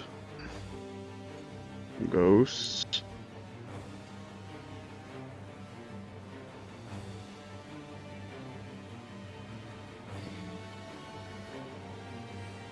As all of them, including the one at the helm, just floats over, and you hear a unearthly moan coming from them. And I need you all to roll initiative. Oh boy. So Dallin sees all of this? Yes. Okay, I have to make a will saving throw. So you guys finally got to that ghost ship? Fuck. I was wondering if you guys would ever hit that encounter. Yeah, they rolled for it. That's my will Alright. saving I'm throw. hoping my weapon does something because it's I'm actually about to hop back out. I'm still helping my family do stuff. Just wanted to check in on you guys real quick. Initiative's plus You're good. 3. I'm really Catch hoping you guys. silver weapons- we actually look Bye. that up. Silver Adios. weapons affect ghosts. Alright, the plus 2 was my will save, and my plus 3 was my initiative. Since there's so many of these, I'll go ahead and have you all take your turn first, but then all the enemies will take their turn at the same time.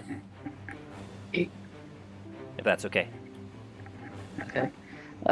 Do I miss my will save? Which one did you roll for that? It's the plus 2. Plus 2? That makes it. That makes it, yeah. Okay, good.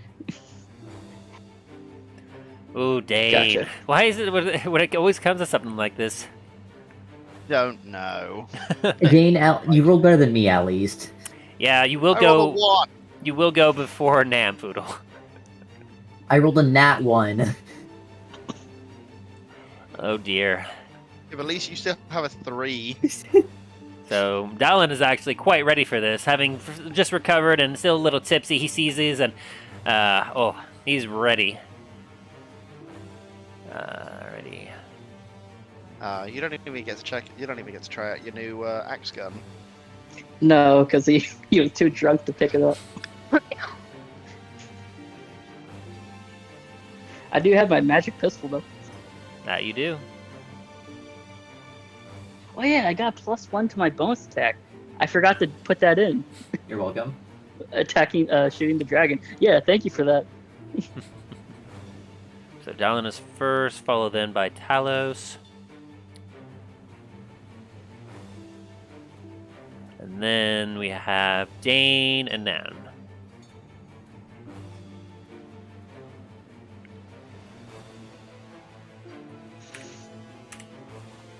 Okay.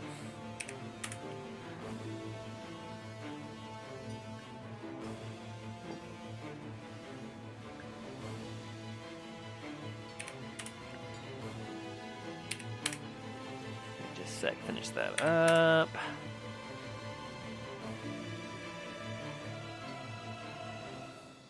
There we go. All right. And I'll actually add his turn because he will actually...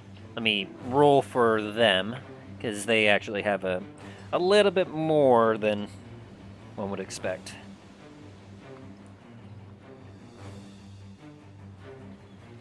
Let's see, he has...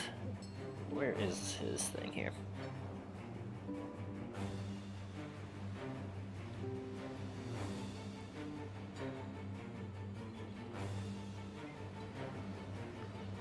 Oh boy, this is going to be interesting.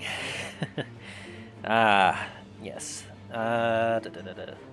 Okay, there it is. +1. 11. He'll go after you, Dalen, actually. Okay. Which means everyone else moves down on the initiative order.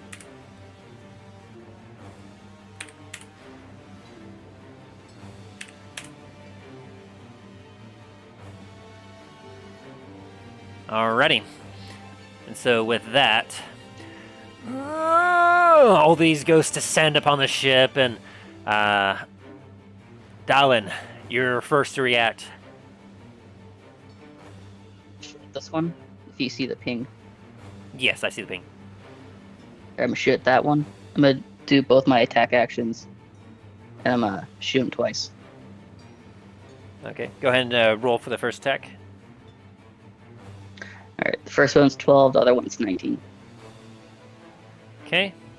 With a 12, you do hit him.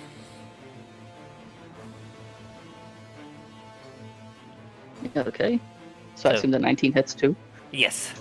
So yeah, both of you. So you take 2 shots at him, and like it's quite surprising because like you instinctively almost like want to reload, but then like you kind of feel the gun and like you're like, oh, it's loaded again already, and you're like, all right. And so you take a couple shots. Go ahead and roll your damage. That is a +4, not a 3. 2 shots.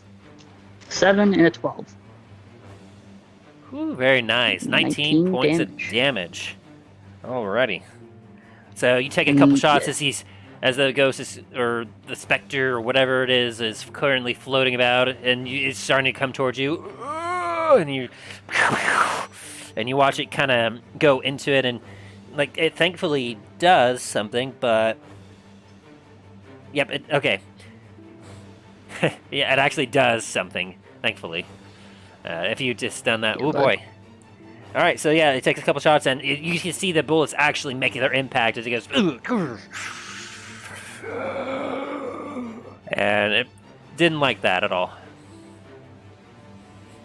All right, and so that's your turn? Yep. All right, so next we go to that guy, that thing. And so...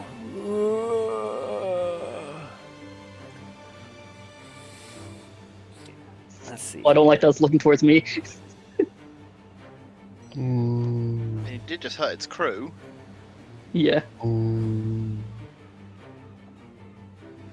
you a sad walrus? Who's making that noise?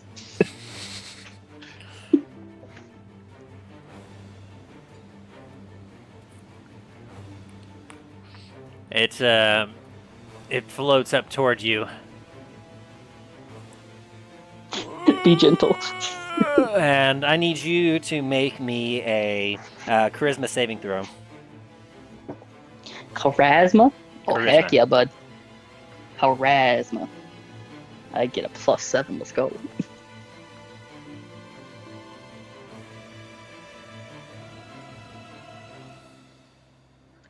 Okay. D20. Very nice, very 20. nice. You watch as this thing starts to try to like reach towards you, but then you just kind of you wave your gun at its face, and you kind of like make it go misty a little bit, and it kind of backs up. And it did not appreciate that. You were going in and out throughout most of that. What sorry. did you say? I said apologize. as it was getting close to you, it was reaching out to try and touch you, and as it did, you then you swiped your pistol at its arm and kind of made its arm go a little misty, and then it kind of retracted itself a little unhappy about that. I need now.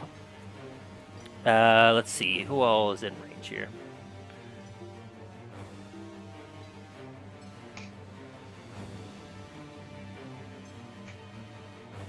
So I will need now you, Dallin, Namfoodle, Dane, and you're not quite close enough for that, unless. Nope. Okay.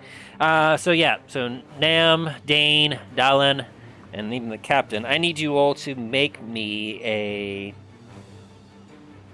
a wisdom saving throw. And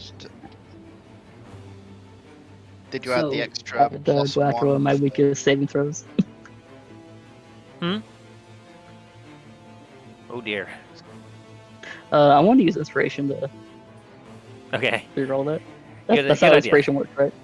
Yes, you can use inspiration on Okay. anything to reroll. So I got a question for you, Tim. Yes. Oh dear. Can I use Hmm. So you got the 7. Don't have inspiration anymore.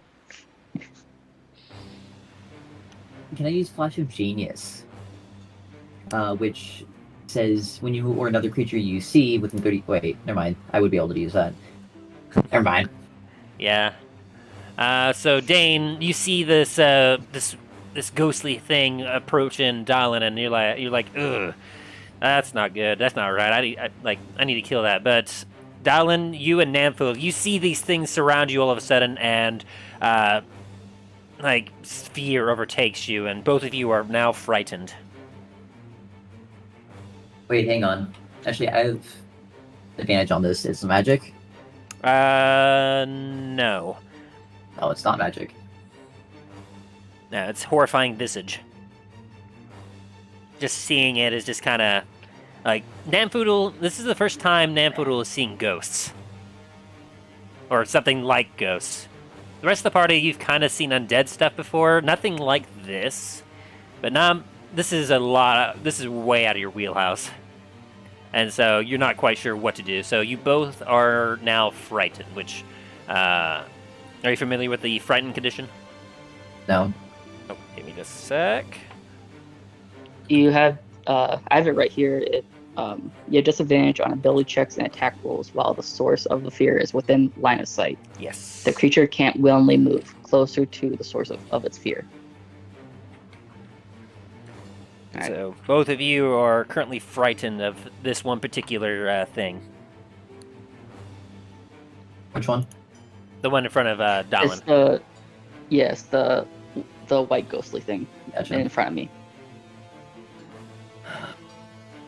Okay. Yep. Alrighty. And so with that is its turn. Talos, it is your turn. Right. I'm gonna move here and I'm gonna go ahead and take a swing with my hammer. Alright, as you approach this ethereal thing, go ahead and swing. Wing bada bada. 20 plus. Nice. Strength.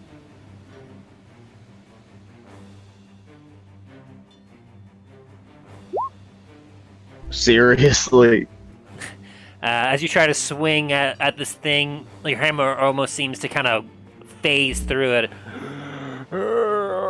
And you're not able to make contact. You're used to things having a good physical form, and these things almost don't seem physical. I think you have another check. Yeah, I'm gonna try that again. That's not right. It's like that's not right. Stop doing that.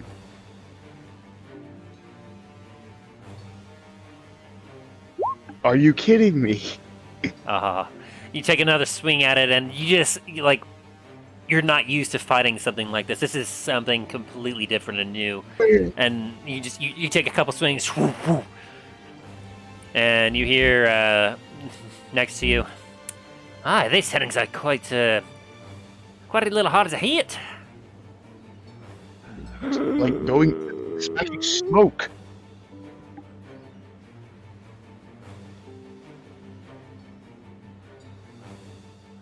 And yeah. And is there anything you want to use your bonus action for or anything else like that? Let's see.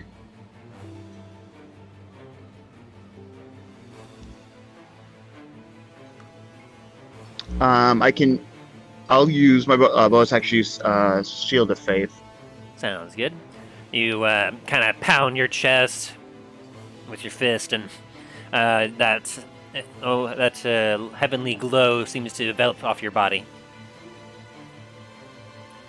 All right, Namfoodle, it is your turn.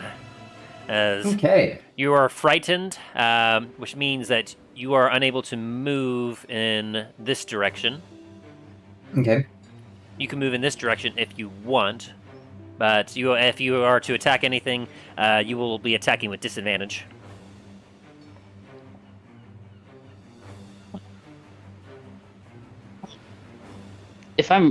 Tell me if I'm wrong, but it's only if you're looking in the direction of the thing that's frightened you.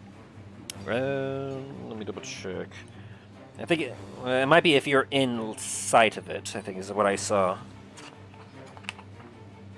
Here it is. The frightened creature has disadvantage on ability checks and attack rolls while the source of its fear is within line of sight. So, in order for him to not be in line of sight, he'd have to either be behind the mast here in order to be able to get to have that visage be out of his sight, or he'd have to go into one of the quarters or below deck. Otherwise, he'll remain in line of sight for where he is. But at the end of your turn, you're able to make another check to see if you can get rid of the fear. Okay, for my action, I'm going to cast Shatter on this point. Oh, you cast it Shatter? Yep. Okay. I need to measure that out real quick. Shatter, shatter, shatter. I know that spell. Shatter, shatter, shatter. Break It the hits- bones. Pretty much these 4 ghosts right here. Let me double check. Shatter, second level. Are you casting at second level?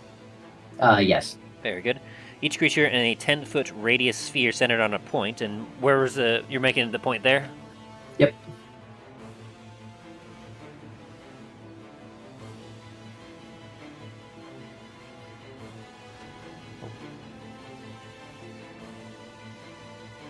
And yep, that would hit the 3 of them. And this one also. Yes. It hits that one, and that one. Alright, so for Shatter... Wait, I'm gonna not put this one over here. I think it might be just out. Let me double check that. It says it's 10, but... Oh, yes, so just barely. So yeah, you're able to hit 4 of them. So with Shatter, a sudden loud ringing noise, painfully intense, erupts from a point of your choice. Each creature within different radius sphere centered on that point must make a Constitution saving throw, or take 3d8 thunder damage, or half as much on a successful save. And they're not made of an inorganic material, so so I need to make some Constitution saving throws. Let me check their stats. Okay, and then you'd add 8 to that, since I'm going to add my spell attack bonus. Oh boy, that's gonna hurt.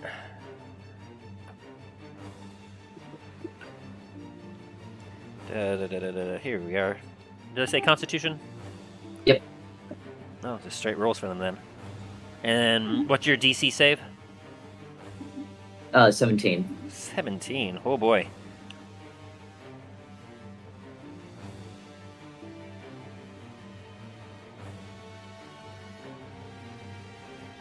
Yeah, okay. Alright, so I need to make 4 of these, so I'll use my white die for ghosties. Poopy. That's an 8, so that one fails. And they take 15 plus what? 8. So that would be 22? 23. 23, gotcha. 23. Alright. So let me just mark what I need to here. Just for that one I rolled for. That one also failed.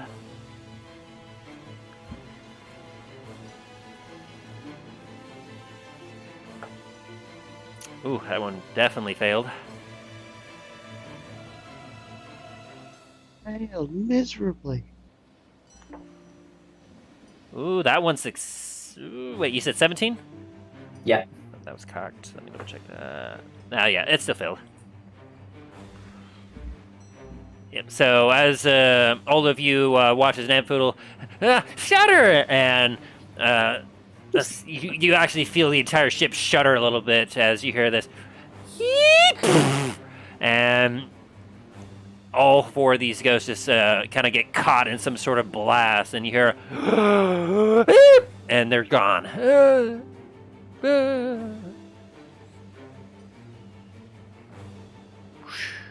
As you just deleted Nicely four done. ghosts. Nicely done. Very, very nice. Alrighty, and then that was your action. Is there anything you want to do with your bonus or anything else? Any movement you want to take?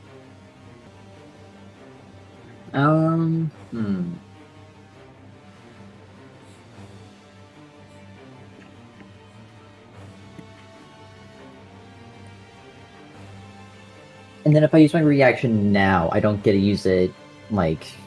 You won't be able to use it again until the beginning of your next turn. Okay, that's what I thought. I'm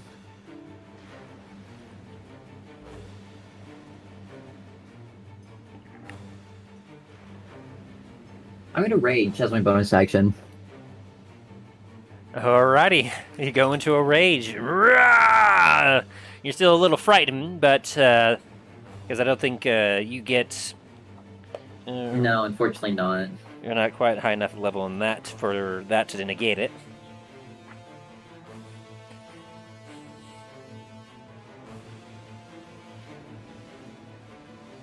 And at the end of your turn, you can go ahead and make another Wisdom saving throw. To see if you can get rid of the fear.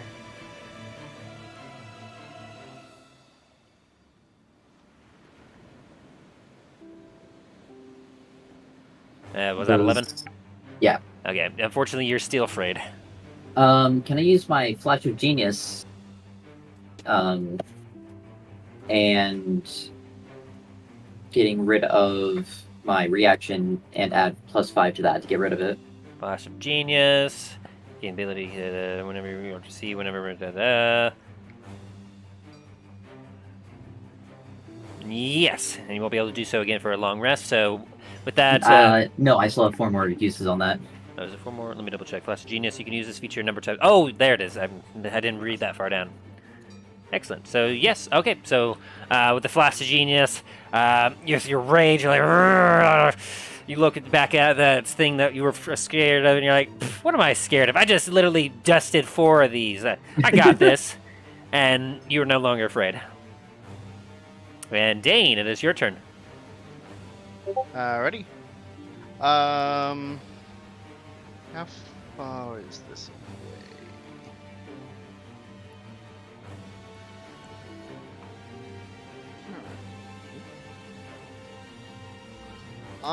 From where I am, I'm gonna throw my shield at this, I guess, Captain Ghost? The head Alrighty. ghost. Please don't hit me. Go ahead and roll to hit.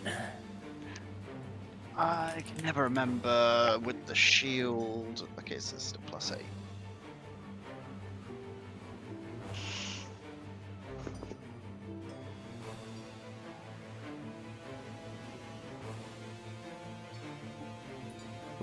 Alright, with a 12, you just hit. So you throw the shield as this thing is still reaching towards Dallin. and suddenly, zoop, poof, and go ahead and roll for damage. I can never remember with the shield. Hang on.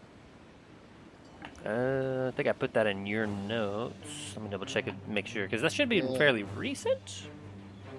Yeah. There it is. Yeah. So 2d8. when you throw it, yeah, 2d8.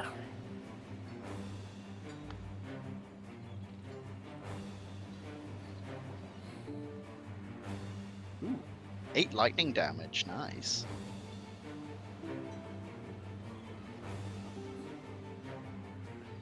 Alrighty.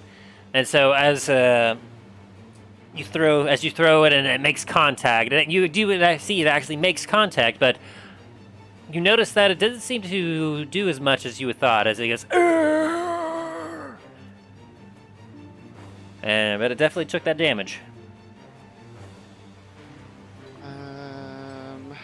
Let's have a look. Can I use my bonus action to apply Searing Smite to the shield and then throw it again? Absolutely. So I'm going to use a... You know, let's go 2nd level Searing Smite. Oh. Ooh. So, Flaming shield. Flaming Lightning Shield. Oh, fuck! Let me roll for I'm severity. gonna use my. Nope. Nope. I'm gonna use Flash of Genius. Oh wait, no, I can't. Never mind. And now I'm missing that one. All right, let me roll for severity.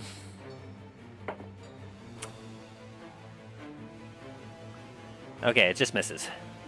You got a, Okay. I got a nat 20 on the severity. If it was another nat 1, that would have been trouble. But with a nat 20, it just glides over the head of the thing of the specter, and it flies back into your hand. Damn.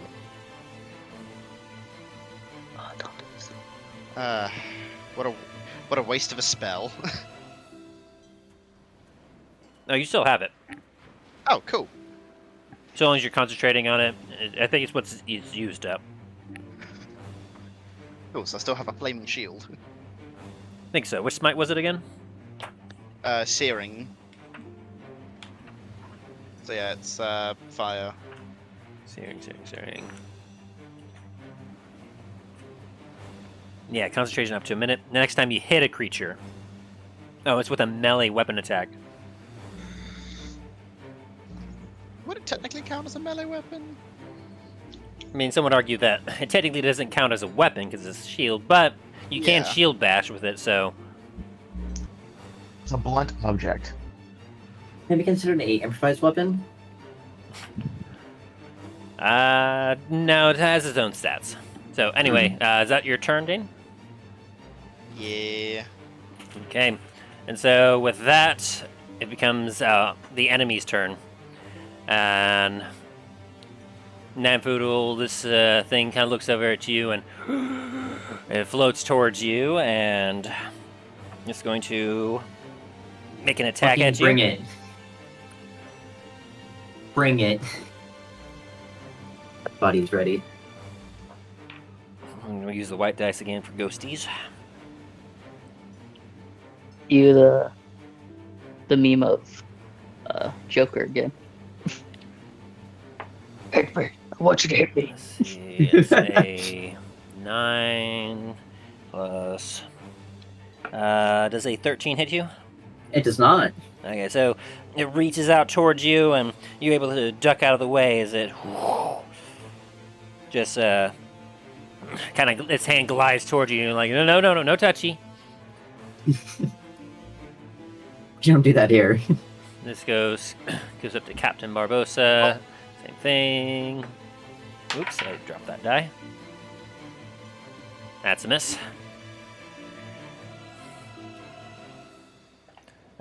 This one here sees that what you did, Dane, and it floats over towards you, and it's going to reach out. Does a 12 hit you? It meets. It beats. Oh no! And so as it reaches out and hits you, you take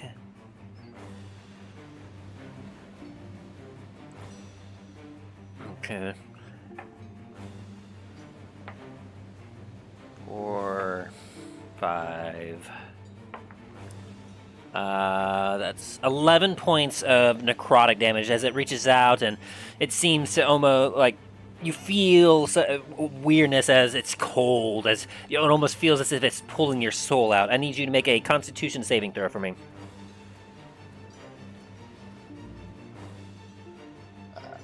Let's have a look.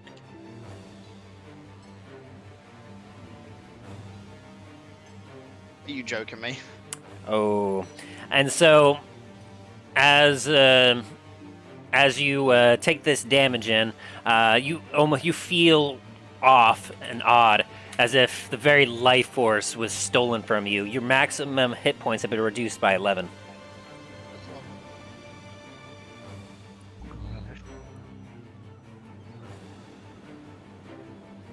All right, and Chew.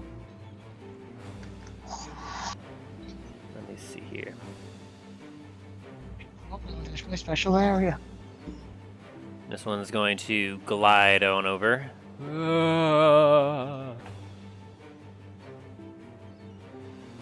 And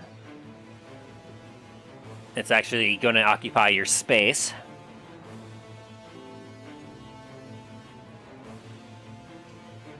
I don't like that. And it's like you're being swarmed suddenly by these ghosts here, and it's also going to make a swing at you. I'm assuming a 6 doesn't hit. It does not. Okay, so it attempts to make a swing at you, but it's still occupying it. It's almost kind of going into you, and that does, like, it's not good. And you actually take 1d10. Where is it at? Here we go. And, oh god, you take 9 points of force damage as it's trying to. It seems like it's almost trying to take over your body, but you manage to push it out, but it hurts. The damn ghosts, go away. And now I need to mark off your hit points. So it'll actually get pushed back 5 feet because of that. Mm. And make sure you write down that you lost the 11 maximum, so your hit points are down by that much. For now. And this one is going to float up to you, Talos. And it's me. going to reach out to you. Don't touch me. Natural 20. But you're wearing that adamantine armor, aren't you? Yes, I am. So you do not get a critical hit, but you still feel it as it reaches out and it touches you, and you take. And I need you to make a Constitution saving throw Can as I well. use one of my inspirations? What Or, would you? or one of my luckies? Oh, well, go ahead and roll first just to see. Or is that what the 6 is? No, that's his. I didn't roll anything. Go ahead and roll first just to see if you make it, and then I'll let you know if you do or not. Just a flat D20? Whatever your Constitution is, your Constitution saving throw. Con. Okay, it's +3.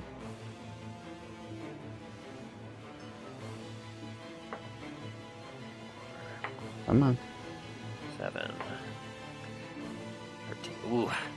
You do make it, so you won't get the effect, but you do take 13 points of necrotic damage as it kind of swipes at you, and it almost seems to go through your armor, but then the weird metal in your armor seems to almost bounce it back, as you felt like it was going for a very critical spot. Even if so, natural 20 hits regardless of your armor class. Yes, unfortunately. And if I not, was like, wait a minute. even if not, that would have been a 24 to hit. Ah. But the nice thing about your armor is it negates the critical hit damage, but the natural 20 will still hit. It's just you don't take the double damage, which would have put you closer to like 26 points of damage. Which that would have been really bad. Weird. I'm like, don't do that. So it swipes at you, and you take that, and it does not feel good. I lost concentration with that, didn't I? I see Shield of Faith.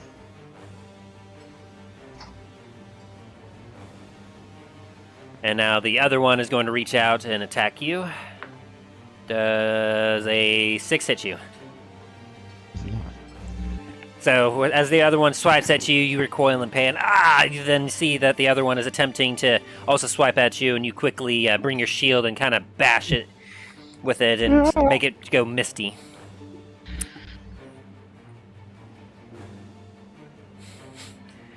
And the dragon goes, my, this is certainly interesting.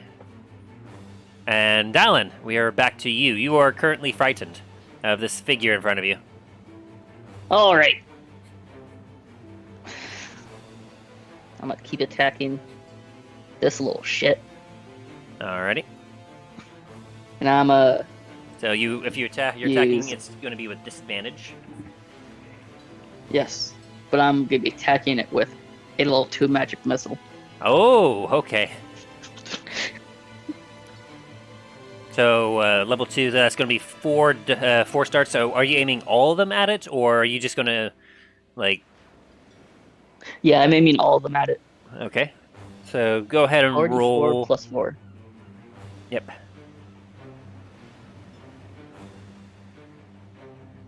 13. Oh. As you kind of aim your finger and dee-dee-dee-dee-doo, you watch as the thing just hits, like the captain is currently raising his saber as he goes, shing, avasi, and you suddenly, like, you watch as each dart takes out chunks of its form as it goes, choo, choo, choo, choo, choo, as it becomes Swiss cheese in the air. It goes, and just dissipates completely. Nice. All right, I'm gonna use an action surge to do another second level magic missile on the zombie right in front of me. Not zombie, the ghost right in front of me. All right, go ahead and roll. As it just... 11 damage. Is that force damage? Just double checking. Yeah, it's force damage. Okay. Well, all right. 11 damage. So, you just kind of, after you bring your hand and you do an underhand, you're terrified, but you're like, okay, let's do this, and you and you watch as it actually hits the thing. It doesn't go through it though, but it seems to dissipate it. It's like just boom, boom, boom, boom, boom, and you watch it go, and it did not appreciate that. Okay, and I'm going to spend 2 sorcery points to make a bonus action, casting a level 1 magic missile at it again. Okay, as you just 7 damage. 18 points of damage total, and you're just peppering it with these magic missiles.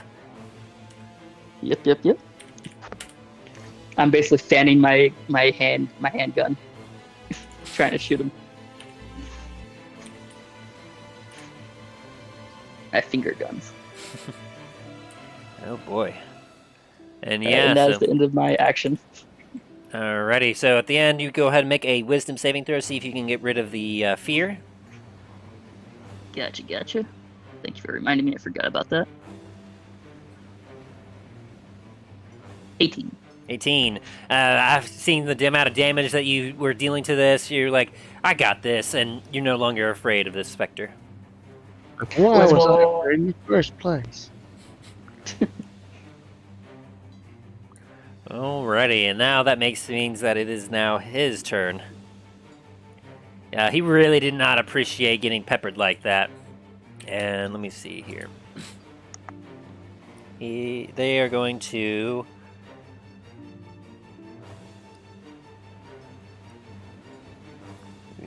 Let me see. Let me roll for that real quick, see if he gets it back. It does not. Okay. He's going to reach out and try to hit you. Does a 14 hit you? No, it doesn't. Alrighty, he swipes at you and you just nimbly dodge out of the way. Whoa!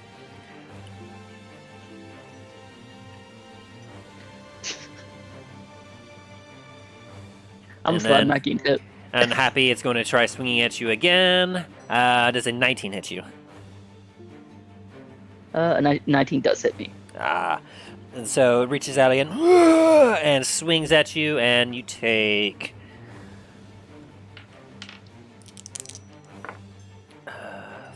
3, 11 plus 3.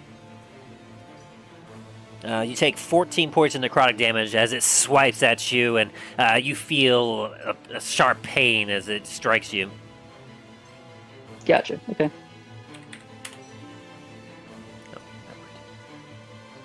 And that is its turn. Talos, it is now your turn. My turn. Yep. I'm gonna take another swing at it. All right, go ahead and swing, bada bada. And I'm gonna use one of my luckiest to re-roll that because I'm like no. okay. And which one are you aiming for? The one directly south or the one to the right of it? Directly south of me. All right. Woo! Yeah. Natural 20. And I am feeling very righteous at this. All right. Are you using one of the special features of the hammer? Yes, I am. All right, and I believe you are at you're basically at 75% of your max health, right?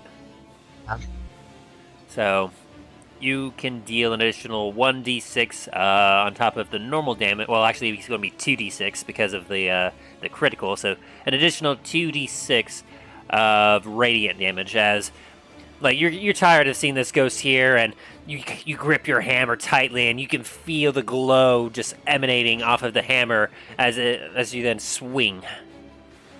And go ahead and roll damage. And you said D6? 2d6? Yes, 2d6 on top of a one-handed hammer. Damn it, one sec. Let me fix that. That was not right.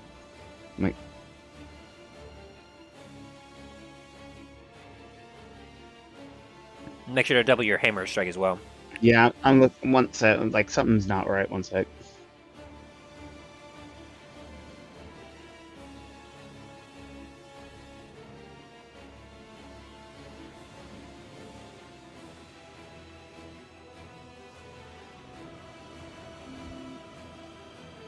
Yeah, so I had it. I clicked one of the presets by accident. One You're sec. good.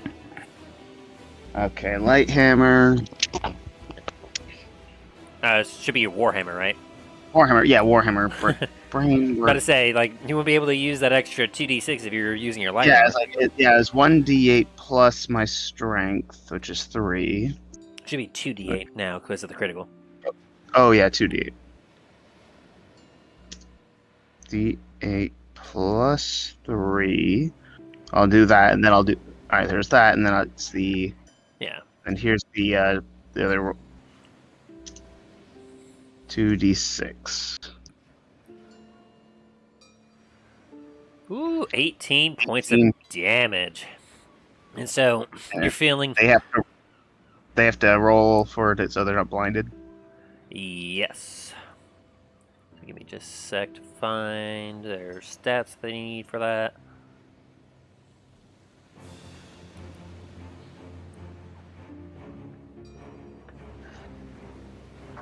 The 10-foot radius based off the original attack, so there's going to be 2 saving throws. They need to make wisdom saving throws.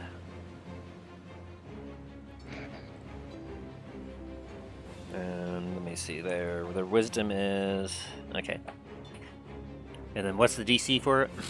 Was it your DC? Yeah, I think it was based off. So what's your spell save DC? Spell save DC. One sec.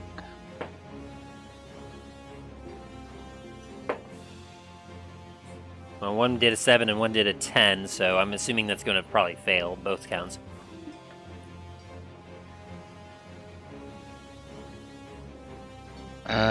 Sheet. I'm looking at my sheet real quick. I'm like, where the fuck is it on this sheet? It'd have to beat my wisdom, right? Yes. Or wait, Alright. are you're spellcaster, so it should be based off your spellcasting DC. Okay, Which would one be sec. charisma for paladin. Charisma? Yes. Oh, yeah, they fail that. Okay. It's 15. So Fine. after you strike once, this thing, like, you see the irradiant light burning away some of the parts of this thing as it goes, and both of them actually, for the first time, are kind of looking a little scared now. And that was just your first attack. Yep.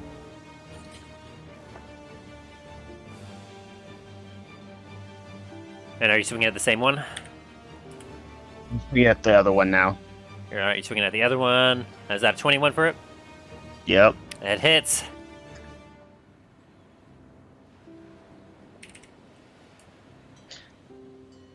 Would that still be 1d8 again or 2d8s again? It's not a critical, so it'll be 1d8 this time. Okay. And were you wanting to use your thing again, or no? Nah, not this time.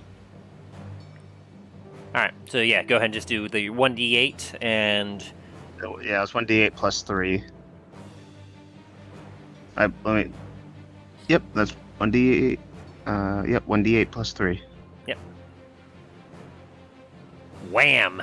And as you feel that connection, you start to actually feel as if the hammer is starting to phase through it, but then something in the hammer seems to catch, and you watch as the ghost actually reels from the hit.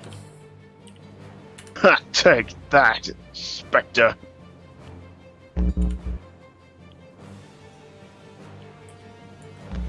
Alrighty.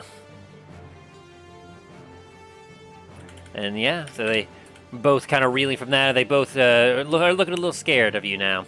As we move over to Namfoodle, you're currently surrounded by these ghosties. All right, perfect. As my bonus action, I'm going to end my rage. Is that something you need a bonus action to do? Yes, actually I do. Yep. I learned that from when I did Barbarian. Oh. I haven't actually done Barbarian yet. I know a lot about them, but It lasts for 1 minute, or if I you can don't end attack. it, or use my bonus action to end it. Alrighty then. Usually, I'm I'm gonna not use used my to that. I'm used to staying in a rage. I'm gonna end my rage, and then I'm going to cast. Where was it? Scorching Ray. Scorching Ray. And where are you aiming? I'm gonna aim one of the 3 rays here, here, and here. Alright, let me double check. You said Scorching Ray? Yep. Scorching Ray. There it is. So you need to, let me see, create 3 rays, hard limit targets, make a ranged spell attack. So 2 of them are currently in melee range, so if you attack those with the rays, you have to do so with disadvantage. Oh, really? Yeah, because it's if you fire to melee, or if you use a ranged weapon within 5 feet, it's considered it's done with disadvantage. It's like trying to hit a. It's one of the weird ranged rules.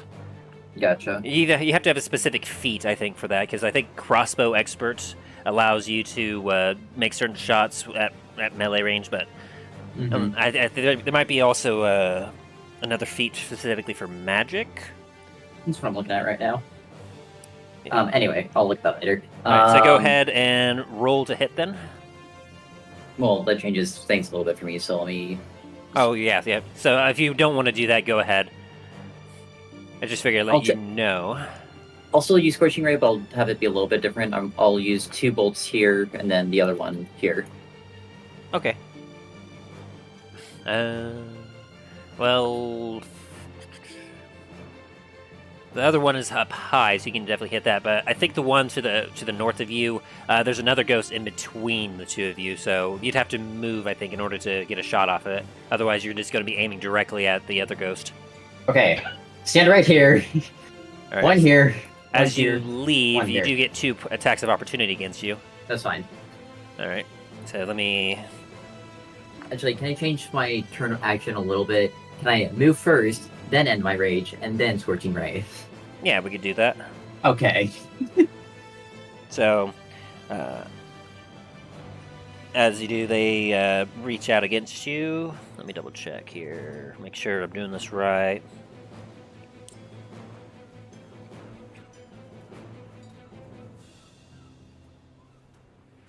Okay. So, that's going to be 2 attacks against you. Okay. Does a 22 hit you? Yes, it does. Okay, so that's going to be 1 hit. Let me check for the other one. That's a natural 20. Oof. Yikes. Okay.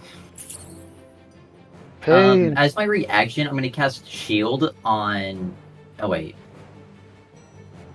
Fuck. Never mind. Yeah. I mean, shield would still work against one of these attacks. And no, when the DC, or their attack is too high. Gotcha.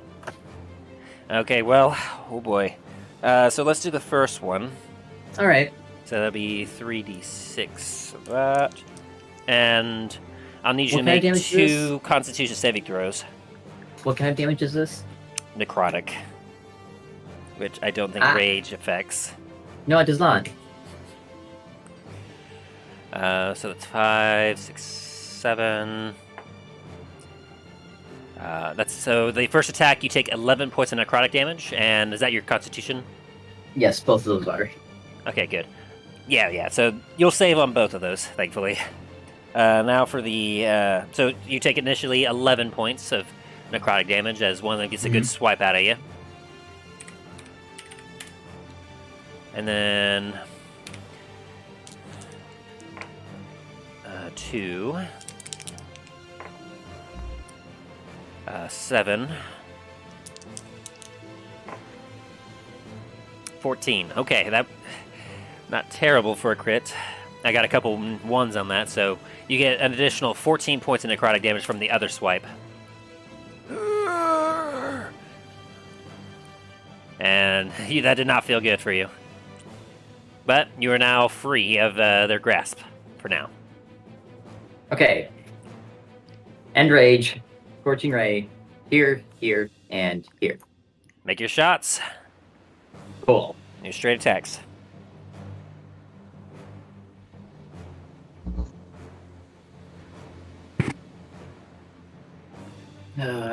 Fuck.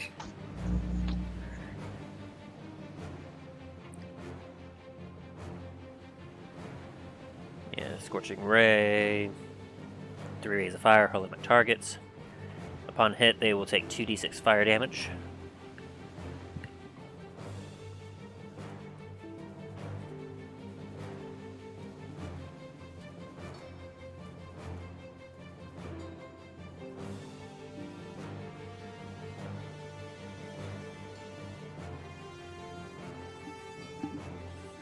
You doing okay? Yeah, I'm just... Something doesn't look Trying to right on figure my out end. your spellcasting modifier? Yeah. Okay, it should be whatever your... it should be your intelligence modifier, I think. Is it just the straight intelligence, or is it my intelligence plus my proficiency? Let me double check there. No, that's magic items. Fusing. Spellcasting. Your intelligence is your spellcasting ability for your artificer spells. You're understanding a theory. You use your intelligence, whatever an artificer spell refers to your spellcasting ability. In addition, you use your intelligence modifier when setting the saving DC. And making an attack roll. So, okay. So it's going to be your proficiency plus your intelligence modifier. Okay. And you need to make 3 attacks total. And that is that first one at the captain? Yes. So 11, 17, 15. All 3 of those do hit. Perfect. The first one barely. I'll take it. All right, so go ahead and do 3 separate, like 2d6s. Yep. Oh wait, then plus 8 for all of them too. Fuck.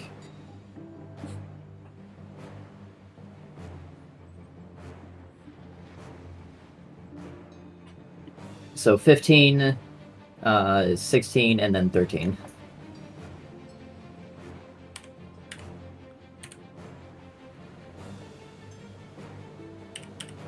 Okay. Wait, no, 17. Sorry. So you said 15. What was the second one? 17. And the last one is 13.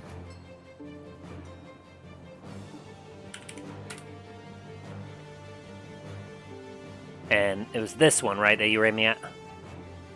For the third one? Yes. Okay.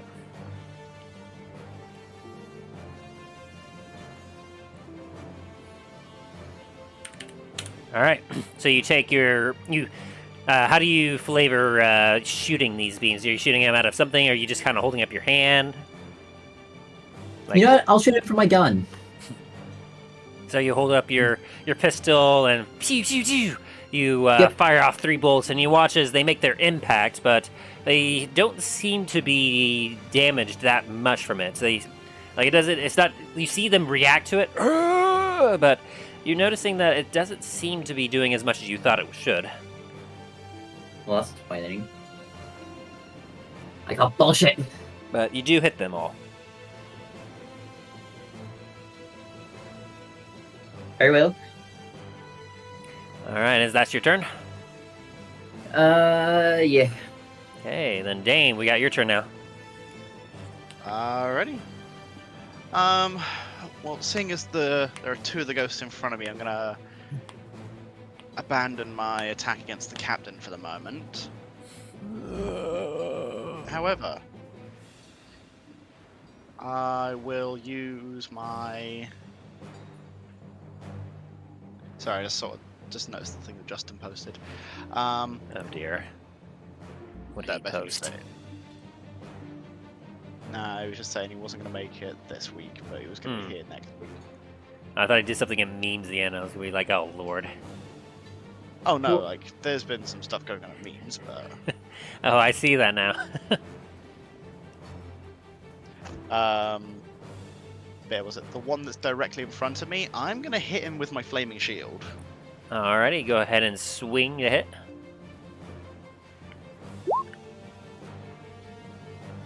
Ooh, that'll definitely hit. So go ahead and roll the searing smite damage, as well as I think 1d8 for the shield. 2d8. Yeah, because it's 1d8 because it's not being thrown. Correct. So it's lightning and fire coming out as a burst as you swing and BAM! Just double check it. Yeah, 1d8, and the fire is level 2 is Oh, if you did a level 2 searing smite, so that'd be 2d6. yes. So 1d8 plus 2d6, plus your strength. Because you are proficient with shields.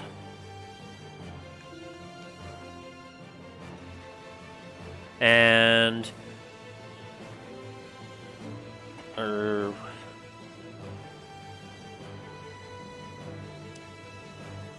let me see here. Oh, it's not immune to that, so okay. Then I need to have it make a Constitution saving throw.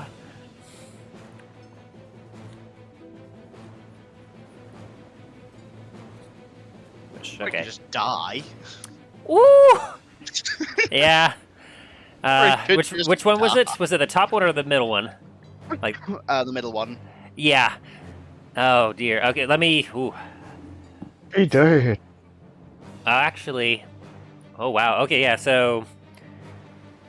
You swing into it, and you watch as it connects, and all you hear a crack of thunder as like it erupts in a brief burst of fire and lightning, and it's like it kind of like shocks you for a second, Dane, but it makes it. But you thought it was going to dissipate, and it seems to like be flickering in and out almost of resistance, but it's still there. Because what's your spell save DC? I have no idea. I don't even know where I'd even see that. It would be okay. So for Paladin, your spell save DC is based off your charisma. That was 12. Yeah. So yeah, it's saved. And yeah, it's still there and it's not on fire. Anything else? That was your one attack. Do you have a second attack you want to make? Yeah, I'm gonna hit it with my sword in that case. All right, go ahead and swing. Plus A 13 hits. Then go ahead and roll for damage. Cool. Wow. 6. A 1. Ooh. You take a swing and you swipe into it. Let me see your... I think I posted your sword stats to your thing, right? Let me double check a thing. Yeah, Real it's quick. Knight's Terror. Or Knight Terror. Yeah, there it is.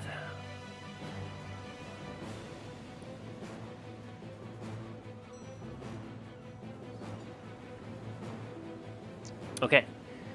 You take a swing at it, and you feel a bit of a connection as you do like slash into it, but it's still there.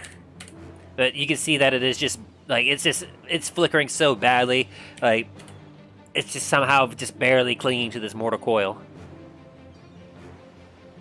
And is that your turn? Yeah, that's my turn. All right. Then now it's all the other ghosties' turn. Boy. This one, it didn't appreciate you running away from it, and it once again approaches you, and it's going to swing at you. 8. Does a 9 hit you? It does not. All right, and it misses. Dane, these two are going to attempt to take a swipe at you. Does a 22 hit? Yeah. And no. a 15? Yeah. Ooh. Oh no! I'm not wearing my armor, so I'm squishy. Yeah. I need you to roll me 2 more Constitution saving throws.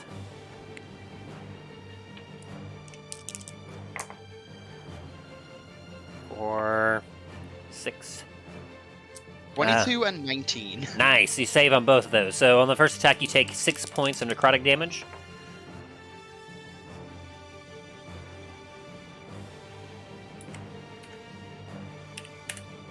And then on the second attack,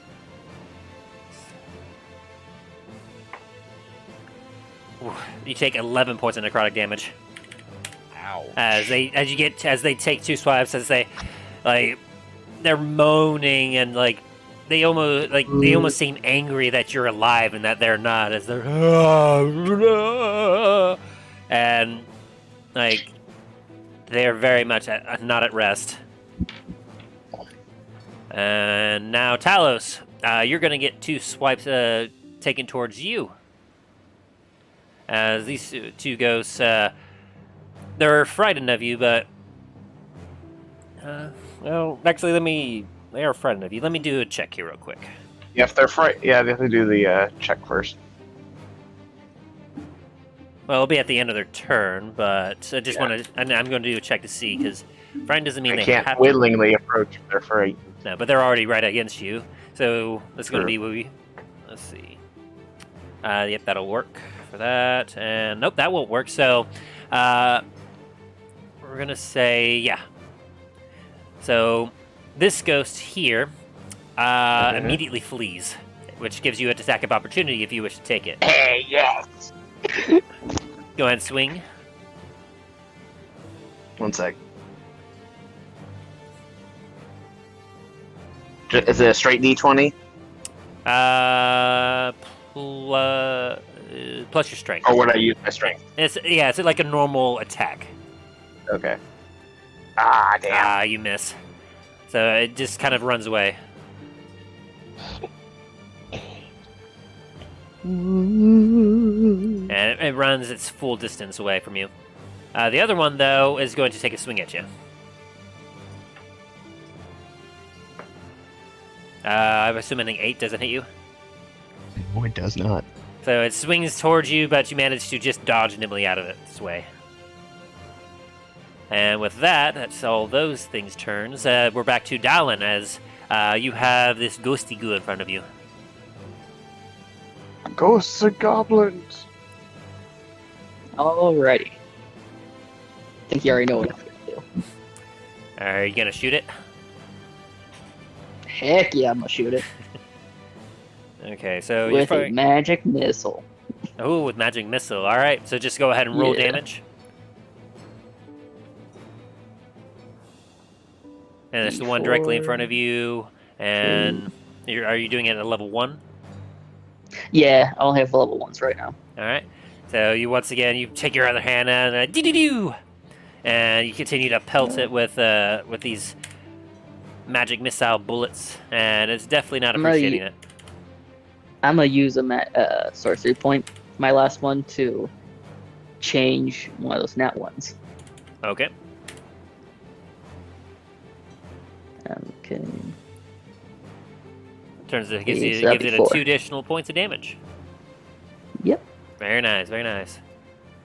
And you do notice that, unlike you saw it get hit with fire before, and it didn't seem to they seem to shrug that off pretty well. You're noticing that this force damage is it's taking it and it's not liking it at all.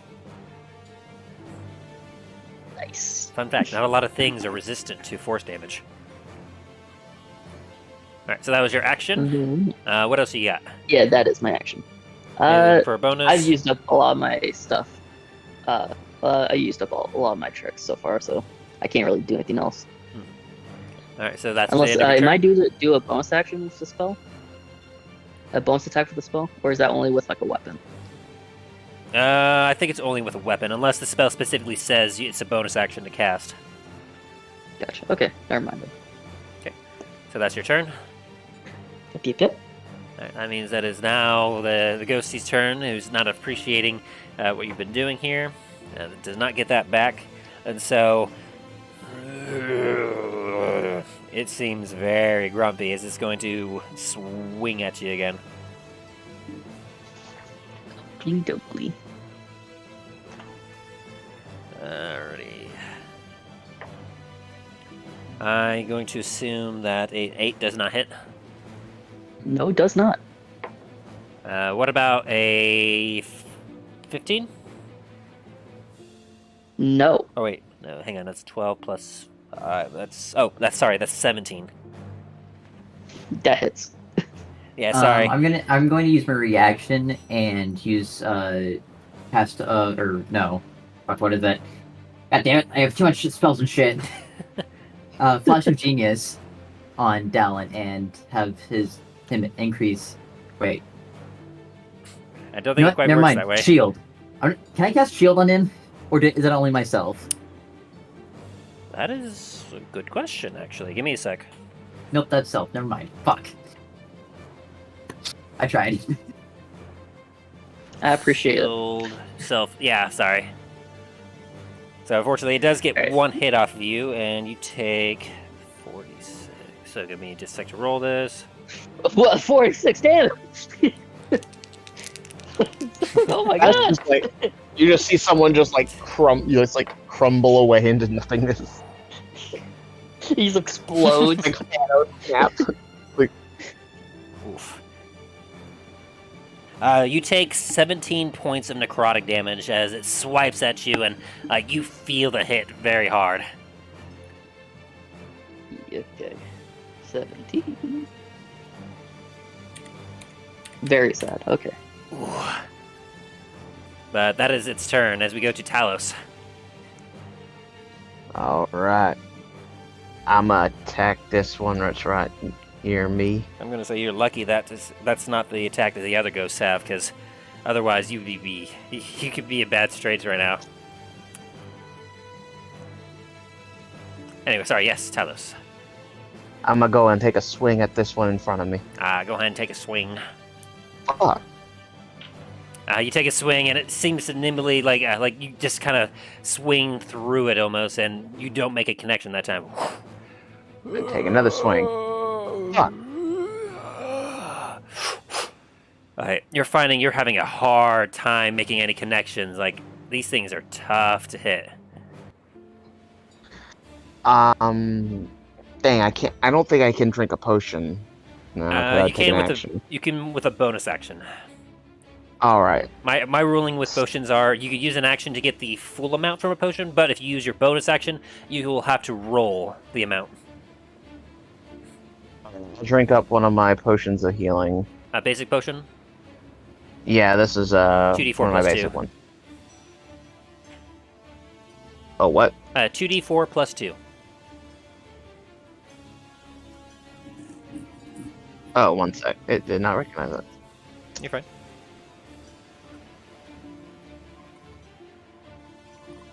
There we go. So I got 6 back. Nice.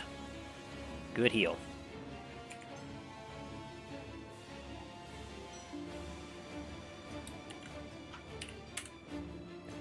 Alrighty, and that's your turn? Yep. Hey, Namfoodle. We're back up to you. You have Hi. a ghost breathing down your neck, and you've taken a couple bad hits. See this spot right here? Yes. I want to cast Shadow right there again. Oh boy. And so all 3 of these should be in range. But also, so would Dallin. That one is As a not in reaction, range, can so I 1, 2, Use 3. second one. Second one a reactionary thing? I don't think so. I think that requires I can an do- action or bonus, I think. It's a bonus action, but I was like, okay. And what level are you casting Shatter at? Second. Alright. Which is the only level I can right now. We're gonna hurt him. Okay, I'll need to make some... Was it Constitution saving throws for Shatter? Let me double check that. Yes, Constitution. Yes, alright. And I'm not going to re-negate it, but I was actually taking a look at a little bit after your first cast of that, and they were technically supposed to be resistant to that damage. Otherwise, Oh, really? yeah, so they would have all survived, but that was a my bad. I'm going ahead and let it stand. Okay. The ghosts are immune to shatter? No, not too much to shatter, or resistant to shatter. Like, they have resistances, damage resistances. You've all been noticing, as you've been hitting them with certain attacks, that they seem resistant to a lot of things. And thunder damage, which is what shatter does. Thunder, right? Yep. Yeah, thunder damage is one of the damages they're resistant to. So they would have taken half damage. But, like I said, that was my bad, so I'm not going to retcon that. But from now on, they'll be taking whatever damage they do take. Y'all get what I'm saying, right? Yeah. Yeah, I got it. So, Alright, Shadow, let's go. all right. What's the Constitution save I need? Just roll for Constitution. DC 17. Gotcha. DC sound okay. Yep. Yeah, Constitution. Oh no. And so that's so 1, Oh 2, no. 3. So I need to make 3 Constitution rolls. Yes. Natural 20. That one makes it. Unfortunately. 1, they fail. 19 succeed. So 2 of them succeed, 1 fails. Damn it. So go ahead and roll your thunder damage. And unfortunately, Dallin, Well- you'll be taking the brunt of this. Yes. To be fair, they would still take damage. They would just take half of Half. whatever I would. And then half on top of that. Yeah. Oh, this is going to be a fun math time for me. 17. Woo! Oh god. Oh. And so, as once again, you kind of point your finger, you're like, die! You hear and the same thing again. Reep! And Dallin, your ears are bleeding as, like you feel this force, and you just go, ah! And you collapse.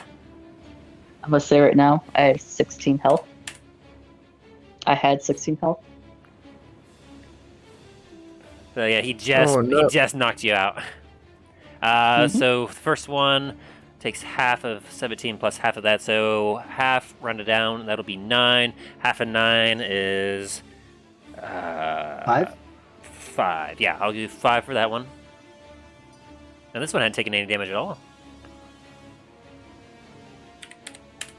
The middle one, it's dead. The middle one, even a half, he gets just goes, and it's gone. Woo! This one, half of 17 is 9. 5. Yeah, another 5, so... Dang it. Alrighty. Now the other one, you can see it take the blast. You see 2 of them take the blast, and some of their etherealness kind of like almost disappears. It dissipates, but 2 of them are still there. But you did get 1. But you also notice that Dallin has collapsed on the stairs as he kind of tumbles down a few steps.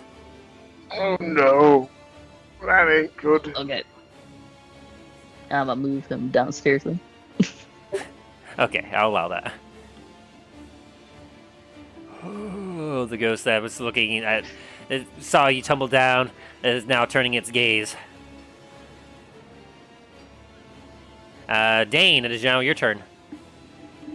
Alrighty. I'm gonna smack the one that's just across from me here. Alright, go for it.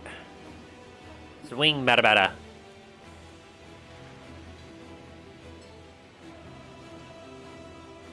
A 12 just hits. Alrighty. And you're well past half your hit points. Are you wanting to use any of your sword's abilities? I'll hold off for the moment. Alright. So then go ahead and swing for, was it 1d10?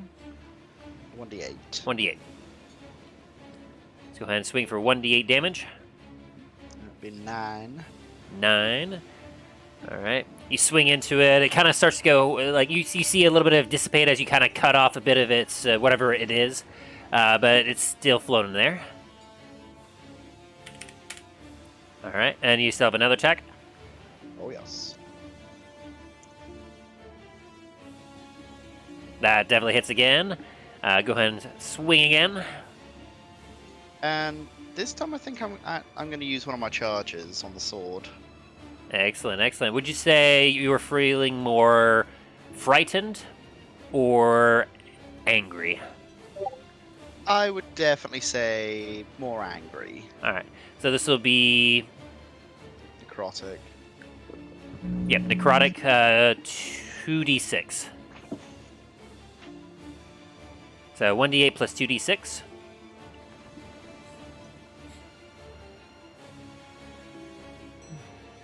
It's 14 points of damage. Actually, it is 7 points of damage. As you strike into it, and the necrotic, like, you feel the necrotic energy emanating from your blade, but it almost seems to just disappear and dissipate into the body of the ghost, as it just takes half of 7 is 3, so 3 points of damage. They are immune to necrotic and poison damage. Oh, lovely. Yeah, sorry. That's why I was asking, like if he'd be more scared of these or more angry. Yeah, sorry.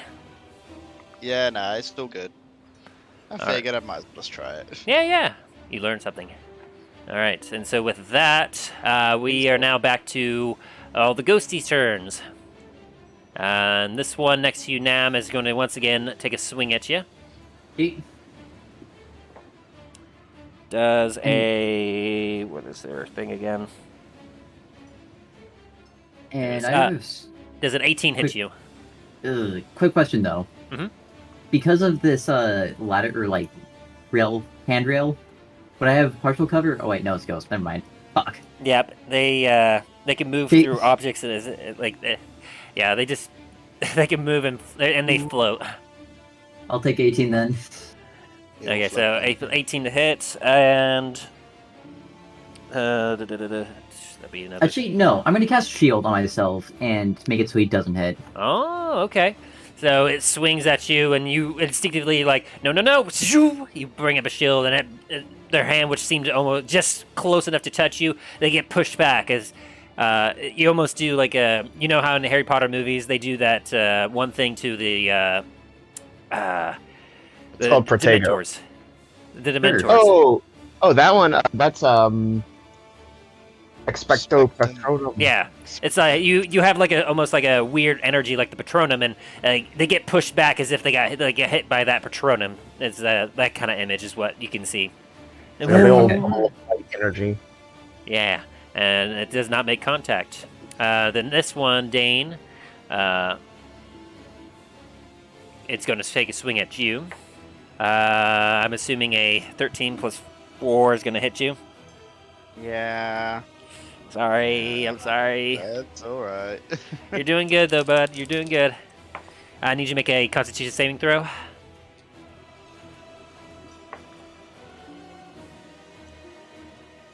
As you take 11 points of necrotic damage, you're fine. 22. So you take 11 points of necrotic damage.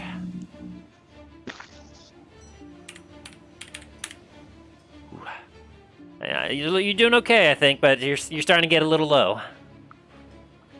Oh, and I forgot. Be nice if the dragon would help. He's Captain Barbosa. He's very much entertaining, and the captain is currently trying to steer the ship away from the ghost ship, but it seems to be trying to be keeping course. This one I needed to roll to see if he got rid of that fear. And what was your DC? It was what was your DC again? Talos? On my charisma? Yeah. 15. Does not make it, so it's still frightened, but it's going to see over here another tasty morsel. And it's going to go for you, Dane, make you another strike against you, but it's going to be at disadvantage because Talos is still in sight. I'm sorry. And a 6 does not hit you, I presume. 6 does not, no. Alright, and now it's going to make one more saving throw. 19, I think, baits. Yes. So it is no longer frightened. And then this one up here by you, Talos, is going to take a swing at you. I'm assuming a 12 doesn't hit. No, it does not. Alright. And that brings us back to the top of the turn order. Dallin, I need you to make a death saving throw. Alrighty. That's Constitution, right? Yes. No, actually, it's a straight D20. Oh, D20, okay. Yeah, just a straight D20 for a death saving throw. Give me something good. 19. Yeah, I'll take Oh, it. man, one more and you would have been back up on your feet. But with a 19, you have one successful save. As for this ghosty here, it's going to go 5, 10, 15, 20. Are you And- fucking kidding me? The captain just kind of, as it kind of goes through him. But as it's going to look at you. Let me see if it gets this back. Nope, it still doesn't get it back. Dang it. It's going to swipe at the captain first. Thank God. I'm a little busy at the moment. Oh, Get my this attack is right now, busy at the fucking- moment. They're getting attacked, fucking Gallon at least. Come on, just let the ghost get his That marriage. does not hit, and it's going to turn to you and Of take course a it swing does. at you. As the captain it swings, and the captain just manages to get out of the way. Yarr! Do your jobs and get rid of these pests! Hi, Captain. Does a 16 hit you, Nam? God damn it. And you already used your reaction. Yeah. Actually, wait. How far away? Wait. Does Dane's fucking paladin bullshit help me here? Are you within 10 feet? No, 15. Dang it. Nah, sorry. Well, how long does shield last, actually? Oh. One round. And it hasn't quite gone to your turn yet, has it? No, it has not, so I would be fine. Yep, you got +5 to your AC. It tries to pound at the Patronus you have surrounding you. You're like, nope, as you raise your other hand, and the shield continues to block as these ghosts are continuing to try to attack you. Fuck yeah, spooky bitch. Talos, Yes. your turn. Yeah. Alright. So, take another swing.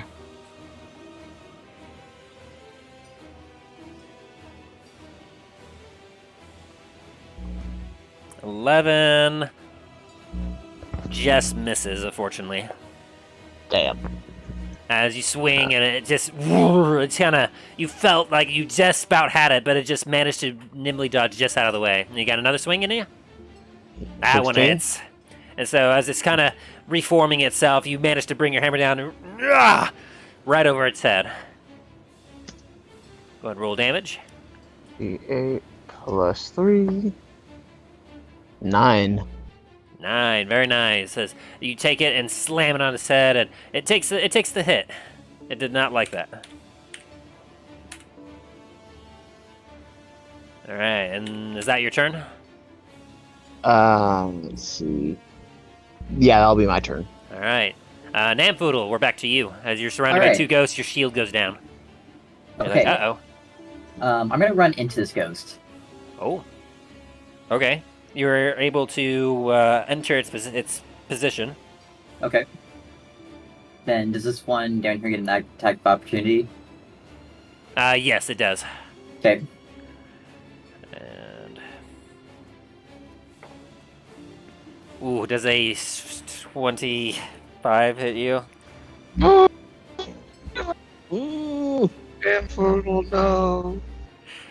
Sorry, he rolled really high. Yes. It was just shy of a Yes, nat. it does. It's just shy of a natural. Ooh. That's no. Oh god. Be kind to me. Ooh, that's 17 points of necrotic damage. Okay, fuck it. I'll have to take it. All right. Is it 17? Yeah. You take 17 points of necrotic damage as Okay. it hits you, and you're like, ooh! And then I'm going to move here. And that's going to proc another attack of opportunity from this Yep. one.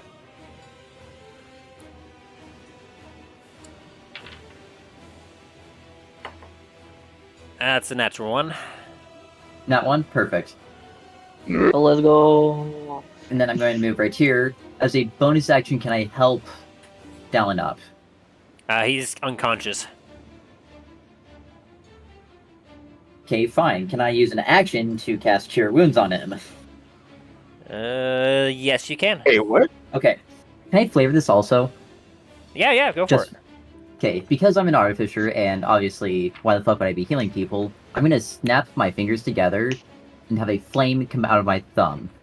And then from there, I'm going to cauterize some of the cuts on Dallin. All right. So you look down on his body, and you see that, you see those black veins and whatnot on the scales again. You see a few missing scales that have fallen off just from this necrotic energy just eating away at his body. And you take the flame and you find a couple of the bare spots where there's no scales, where there appears to be some sort of pestilence or something of evil matter starting to bubble up and break through the skin. And you take your flame and you're like, nope. And go ahead and roll Cure Wounds. Which is... Are you doing it level 1? Yes, it's all I use on my level 2 spell slots. 1d8 plus 5. Yes. Yeah, sorry, but unless you had something specific, a bonus action wouldn't have been able to do anything to help him. Oh, good. Unless you had Healing Word. Unfortunately not. 9. So you take 9 points of healing damage, Dallin. And Let's go. you wake up just as and you feel a little bit sore, and you realize that you're not where you were a second ago. Huh? As I'm gonna slap his... you're currently prone.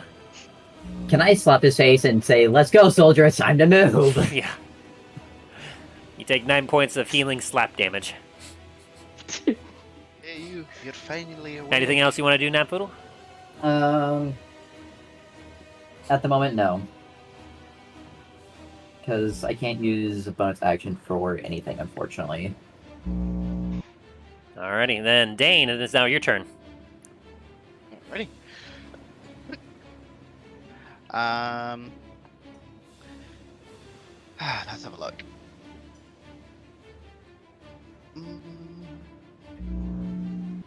You know what? Because I'm starting to get a little bit down there, I'm going to cast Shield of Faith on myself. Alrighty. Um, So you take your bonus action to cast Shield of Faith. and then I'm going to take my action to swing at the ghost in front of me. Go for it. So this one right here. Yeah. Alrighty.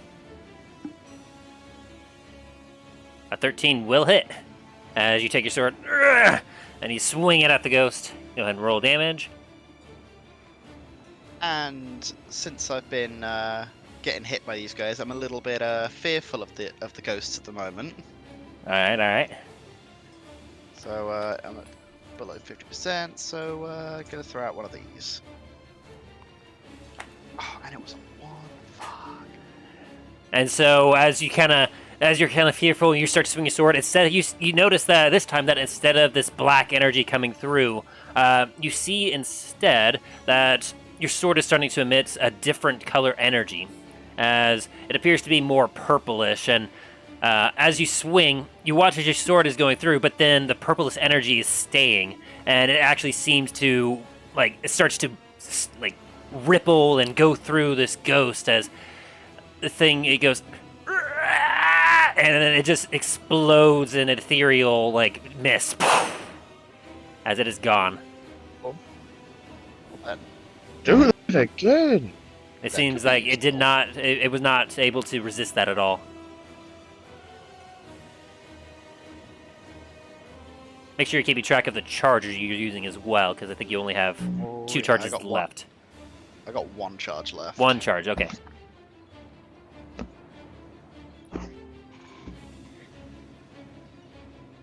And with that, I'm gonna turn around and swing at the second ghost that's there.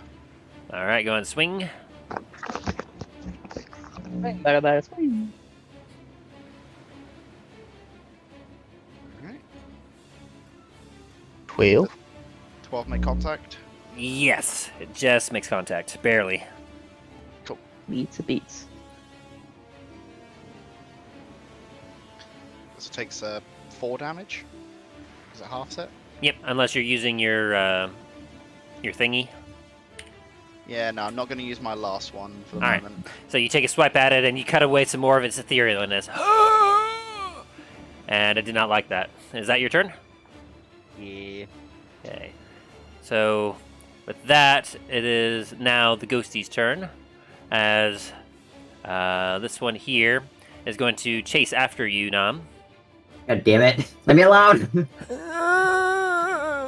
And it's going to swing at you again. I'm sorry, bud. Of course you do. So good. Does a 12 hit you? It does not. All right, it misses. Fuck you, ghost. Dane, the one that's next to you, attacks. Does a 10 hit you? Does not. Oh, it swings at you. You manage to block with your shield. And Talos, this one swings at you. Does a 19 hit you? Yes. Oh, I'm sorry. It meets, it beats. Dang it. Then it's going to deal... I need you to make a Constitution saving throw. 10 4. As you take 7 points of necrotic damage. 1 sec. 13. That just makes it. Alright, so you take 7 points of necrotic damage as it swipes at you. Kind of getting rid of that potion you drank, I think. Motherfucker. Alright, and then we get back to as we get back to the top, the captain actually takes a look at this specter that's now eyeing it, and he goes, for Davy Jones' sake! And then you watch as he actually lets go of the wheel, and he grips his saber in his by his side. And let me do a thing here. Let's see what his thing is.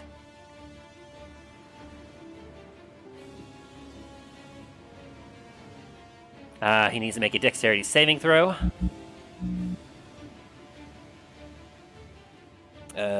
What's this? Okay, +1. Ooh, he makes it. Wow, okay.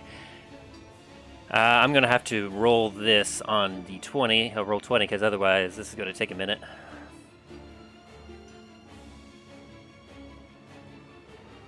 Although this might just... Okay. So you watch it... Alright.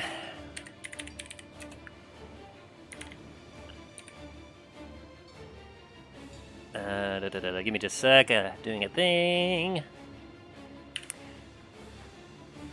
So you watch as the captain, he grips his hilt, and then you suddenly hear the whooshing of noise, like, and then you watch as suddenly his sword in his hand then clicks into his hilt. As the thing in front of it, Fuck. God damn. as the thing in front of, as the specter in front of him takes, oh man, it's a darn shame that he takes 23 slashing damage. That's still a lot, especially at this level. And that captain goes, I will not be tolerating you on my ship any longer. Wait, does he have a thing about that? Let me double check something here. Oh, he's got fancy footwork. So that does that, and then he also has... So just triple that damage. he has a thing, I think, about this. I need to double check something, because he should have something about that. I was looking at the weapon he has, because he has a special weapon.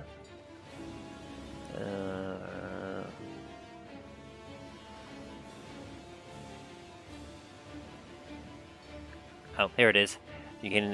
You also gain additional way to use your sneak attack. You don't need advantage on the attack rolls to use your sneak attack. It's a creature if you are within 5 feet of it. No other creatures are within 5 feet. Oh, he gets sneak attack.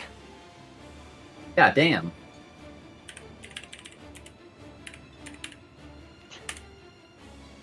That'll do it. That's a scary guy. Ooh, just The very barely scary did guy. it. Holy crap. He literally just barely.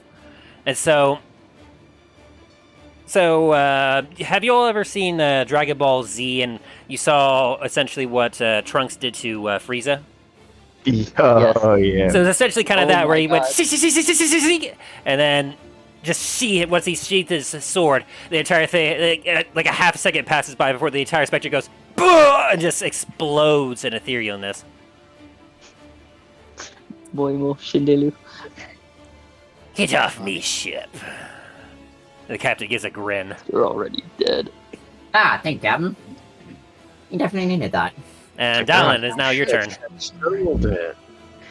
Alright, Dallon's gonna pull out his gun and it's gonna point over Namfoodle and take a shot at the ghost right in front of him. Sounds Fucking good. kill yourself, my guy. Jesus Christ. Did you say you got up So there's first? a reason why I'm not doing. You use half your movement to I'm get laying up down. first? Sure, I'll use half my movement to take it up and then take a shot. Because otherwise, if you try to attack from prone, it's with disadvantage. Ah, gotcha. Okay. Alright, so yeah, so go ahead and roll to hit. +9. Yep, +9. Does a 19 hit? That definitely hits. Gotcha. And let me see actions. Pistol. 1d10 plus.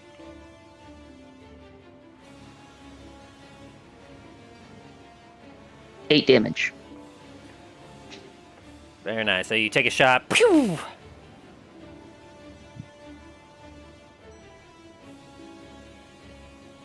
And that's a Okay. magical attack, isn't it?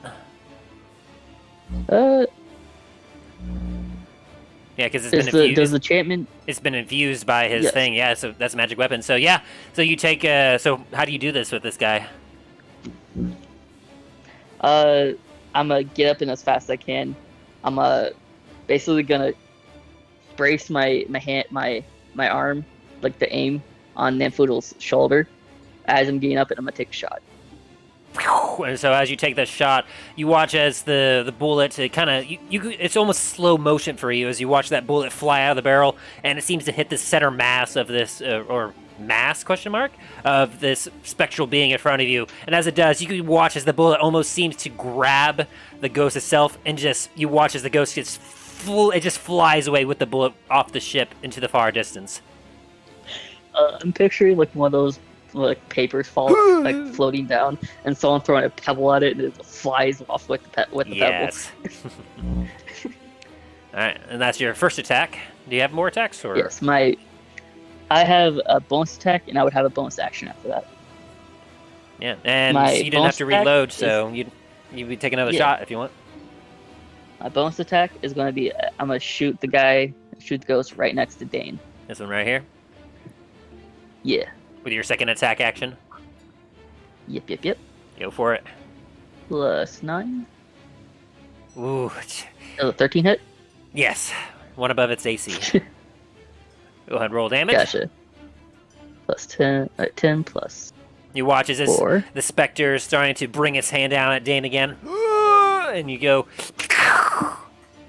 Not on my watch. and yep, once 10 again that damage. bullet just catches in and it's gone. Alright. And as my bonus action, I'm going to do second wind. Go for it. That is a D10 plus 5. 7. 7 health. So you kind of breathe and you flex a little bit. The way I always envision second wind is like you kind of like once again Dragon Ball thing.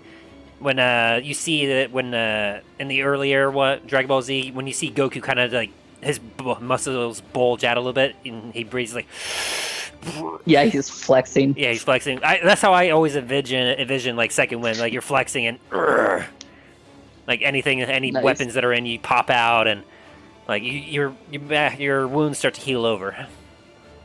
Do I have any more movement? You have 15 feet left. Okay.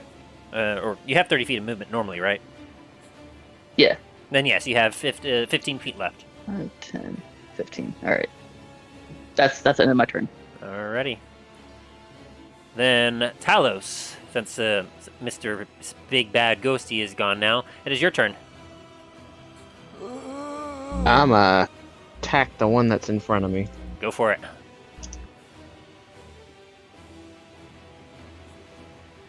$13. That hits. And you all are getting just above their AC now. Man, I didn't even get to do the cool thing with the Big Bad Ghosty. Good. Frickin' Fuck Dalen them. has too high charisma. Ford. 4. Alright, so it takes... Oh yeah, it takes 4 because of your hammer. So you bring it down and you feel a full connection again as you whack! Are you making another swing? Yep. Yeah, it's starting to flicker in and out now. Ah, frig, 10. It doesn't quite hit. As you swing again, it seems to be rethinking its decisions. Namfoodle. Unless there's Alright, something else you want to do, Talos. Nah. Alright, Namfoodle. Okay, I'm gonna go there. I'm gonna, as an action, create a force ballista. Ooh. Right here, actually, right in front of me. Oh, I need to get it. Is there any... Oh, yeah, I do have, like, a token I could use for this. Give me a sec. Like a ballista, you said? Yeah, force ballista. Definitely have 3 different tokens, because you got 3 different cannons. Dang it, my tokens aren't That's really working, cool, by the but way. that's I cool. love ballistas. Yeah, I'll just use this for right now because my tokens aren't working at the moment. So where do you want it? Right in front of me, Like right here? to the north. Badoop. That's not the ballista I wanted, but it's what I have available right Yeah, now because my good enough. internet's not working right and my tokens aren't available.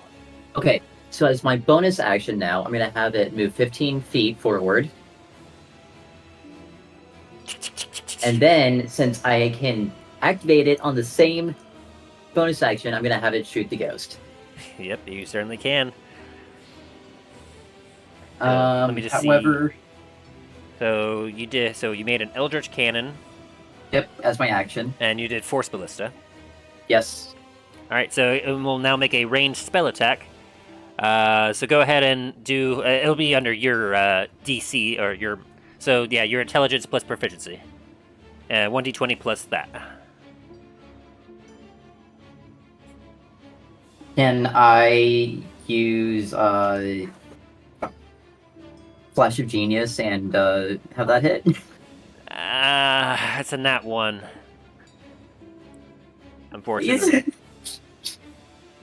Yeah, I need roll severity. 12. Okay, that's not enough for it to like self-destruct.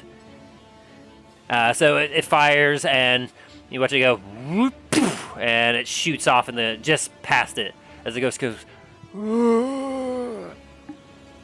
Dang, I was really hoping that was gonna hit. Come on, rule of cool. Come on. Sorry, I can't overrule a natural one. You're just lucky that it wasn't a bad natural one. Okay, so is that your turn? I think you have a bonus. That's everything I can do. All right. No, I used my bonus to move it. All right. So Dane, it is now your turn. Ready? Oh, that's not with my token all the way over there.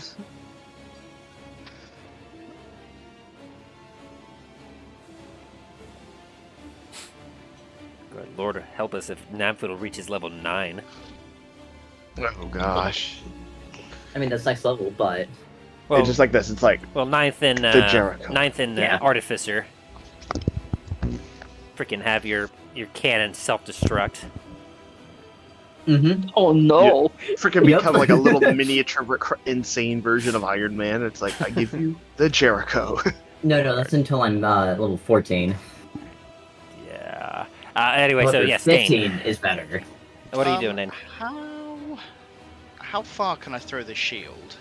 I believe... let's see, is it not stated on the thing? It is not, actually. Okay, well, I'm going to say that the shield will work much like how the Dwarven Thrower works, and it's a 20-foot, 60 max. But if you throw it at 60, up to 60, or sorry, if you throw it past the 20, you'll have to do so with disadvantage. Alright. Nope, that's not my one.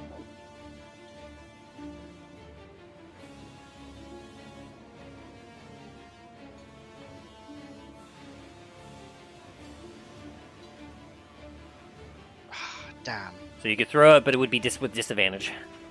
Yeah. Sod it, I'ma do it. Kobe!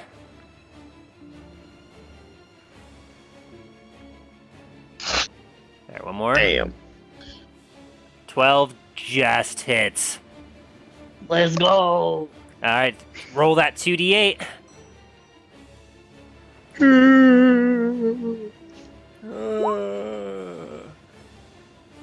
Takes 4 points of lightning damage. Oh. And as you hit it and the shield comes back to you, it is barely a miss, but it's still just there somehow. Well, I'm gonna try again, even with the disadvantage. Alright, roll for it. Never mind. Oh, let me roll severity. Drop dang the it. shield on my foot. I rolled in that one with my throw. Hang on. Oh no! No, it wasn't the throw. It just I literally accidentally tossed it under my desk. Ah. So like I failed my dexterity throw. That's good. That's a 3. That's not good. That's low. I'm gonna say that with that low roll, as it comes flying back towards you, you mistime it, and your shield flies past you and accidentally hits the side of the ship about here-ish and falls on the ground. And so you do not have it anymore. For now. For now, yeah. Alright, that's your turn? Yeah, because I can't go and get it back. Alright. This thing needs Alrighty. to make a check now, because it realizes its situation. Oh, it's Brave Boy. It's a brave boy. He's trying to try to go out with a blaze of glory as he swings at you, Talos. And gets a natural 1. So he tries to swing at you, but you can see that he's weak, as like it looks like he's making a connection with you, but you don't even feel it as his hand just. And it is now your turn. Swing, bada, swing. Wait, isn't it Down's turn? Yeah. Wait. Yeah. Yes, it is. Sorry. Dallin, it is now your turn. Hey! Sorry, Alright. I didn't see you down there. So Dallin, it is now your turn. What are you doing? You okay, Talos? Was that Talos? I coughed. Okay. He dies. He's got the necrotic cough.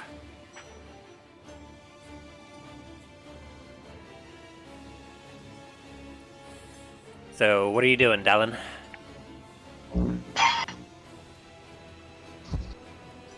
Sorry, I had to talk to someone. I am going to contemplate if I want to overkill this or not. Well, you gotta hit first. I know, but I'm pretty confident I'm gonna hit. So let's see. I swear to God, she cast Fireball. That definitely hits. Don't Yeah. worry about damage. How do you want to do this? Do it. This thing has 1 HP. Does it actually? Yes. The last hit I'm literally not- knocked it down to Uh, just 1. I'm upstairs. One thing I Same. want to do. One thing I want to do. Is I want to do winging shot on it, just so it falls down when it dies. It is actually immune to becoming prone, I think. Can you do it for me? Sure. Wow. Well, so, as you take a shot, you No, it's fine. Well, it doesn't matter because it's dead. As you clip it and you shoot at the bottom, you watch it fall backward, and as it hits the floor, it just dissipates into mist.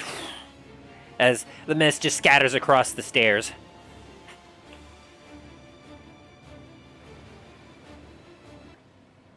And Alright. with that, everything begins to calm down as you all kind of look around, see if there's anything left, and you look to the side of the ship where the ghost came from at the ghost ship, and you watch as the last ghost dissipates. The ship shimmers and and then it just turns into mist as it just vanishes, and the green clouds above simply disappear. That was weird. I don't talk to you, Justin. This is bullshit. Huh? Nothing. I'm just making jokes. Oh boy. Okay.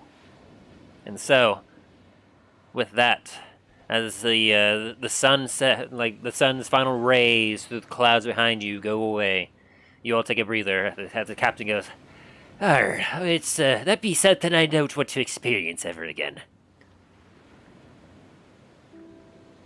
Agreed. That was very unfun. And then Dallin's just gonna be like wobbling around as he says that.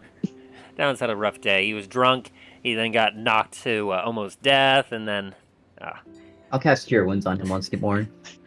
Dallin's gonna pick up whatever the was it the hammer or the shield that Shield. Dane threw.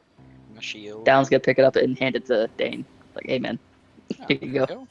you get 9 points of healing as Namfoodle comes over and gives you a pat on the back. Dallin's gonna see like, oh, that feels so much better. Oh, thank you. Your ballista comes and walks back towards you, Namfoodle.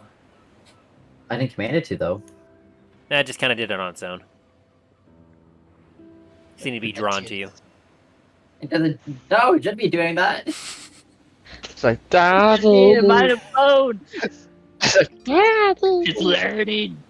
Kill it now. Daddy, I go boom boom. Make a dexterity saving No, not throw. yet. Not yet. That's into more levels. And so, as you all are kind of dusting yourself off and you're breathing a sigh of relief, you hear a clap. Ah, that was great! You all fought quite so well. And you look back to see the dragon kind of like applauding your efforts. Ah, that was so fun to where were watch. you? I don't think we would have liked having a massive explosion of lightning on the ship deck. It would have been helpful. Pervasive killer replied, "Ah, I haven't seen have that much fun in ages. You all really know how to put on a good show." I kind of smile, but as I'm turning away, I'm like, ugh. Ah, I'm afraid I probably overstayed my welcome, though. I will say it's been a whole lot of fun sailing with you all, but I should get back to what I was doing.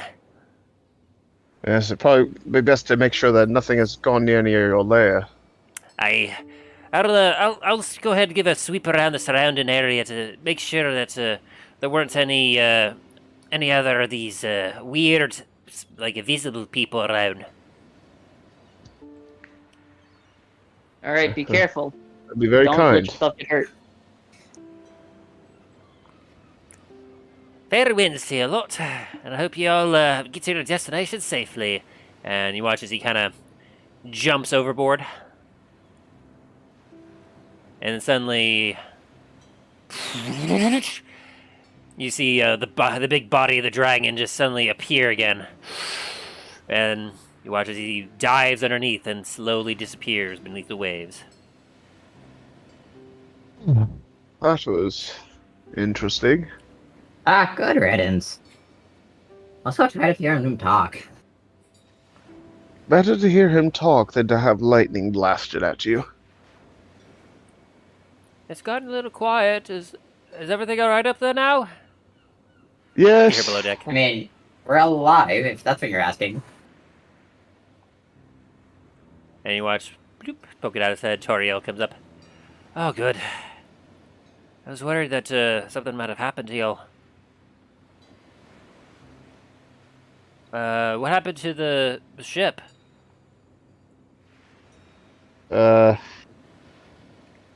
Ghost. There was a ghosts? There were ghosts? Just ghost. It's been a long day. All of us are fucking tired. Just ghost and leave it be, please. Oh, okay. Everyone is fine. Return to your posts. Aye, thank you, Toriel.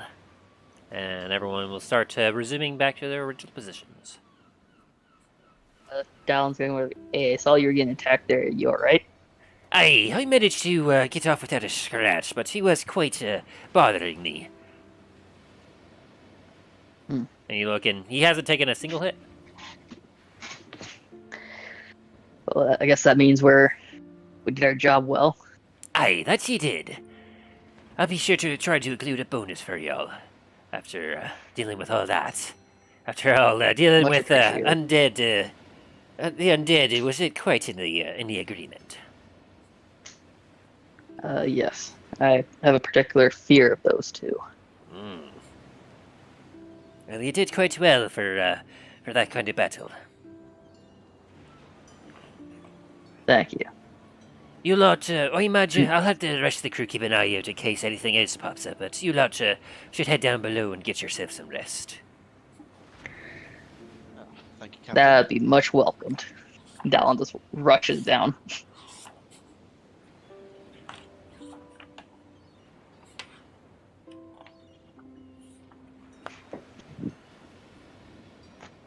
Ooh, Oh, really good. that would be good. Nice. Alright, so as the rest of the crew makes their way back onto the deck to finish up the rest of their shift for the day, the rest of the crew is currently finishing up their breakfast as your dinner is promptly brought in. You brought a nice hearty stew this time around. Inside is some nice beef. It's a nice beef stew. You can see a couple of vegetables chopped in there, like carrots and some potatoes. You also see some chunks of meat in there. And as you eat it, it's like you notice that it seems to be a little heartier than normal. You're not sure if it's because of the exhaustion you feel from the battle, or if maybe the cook overheard what was happening and may be treating you all. You're not sure. And was there anything else you all wanted to do before bed? Other Dallon's than- gonna go back over today and see if you can help him learn some more about Common, Okay. reading it. Go ahead and make an intelligence check. That's gonna be a big oof. Give me a sec. I think I have a +1 on it. Hey, it's better than a negative. Oh yeah. There, yeah, it's a +1. Give me something good. That's not 6. what I asked for. I asked for the Flash of opposite of that. Genius. Was that? Flash of Genius +5. +5. So, as Okay. Dane, you're trying to as Dallin asks you once again, I assume you accept to help teach him with the reading? Yeah. All right. As you're attempting to, like, you realize that you're still having trouble. He seems to still not be getting it, and then Nam kind of rushes over, or well, not rushes. He kind of like looks over and Allegedly strolls over. do you have any flavor of how you want to like give that flash of genius, Nam? I'll be just kind of sitting there listening to the two of them talk across from me, and like, no, you're wrong. Fucking this, or at least try to like explain it in a way that makes more sense to Dallin. All right. So, Dallin, you get a couple analogies from Namfoodle. He's like, no, don't think of it like this. Think of it like that. And with that, kind of spark you get a bit of a spark of genius with that. And you're like, oh yeah, I can kind of see that now. And like that just makes the check high enough to where you pass for right now. And I say you have 1 out of 4 checks to become easily proficient with the common. Nice. Okay. So make sure you write that down in your personal notes or something. You have 1 out of 4. Gotcha. Good check. So, was there anything else you were doing, Namfoodle? Fucking going to bed. Okay, you had to bed. Wasted all my spell slots. Talos, is there anything else you wanted to do before bed?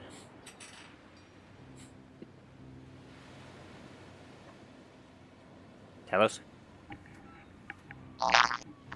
Oh, we can't hear I guess you. robots are rising. Your mic's goofed again. The Matrix has come.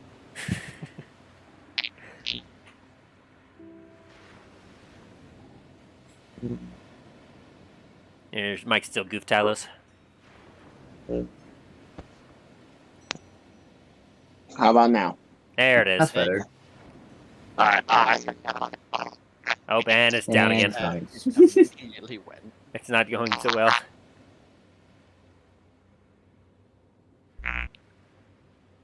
Still can't hear you.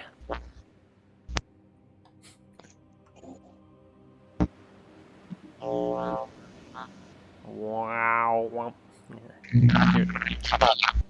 I kind of heard you, but it's still garbly.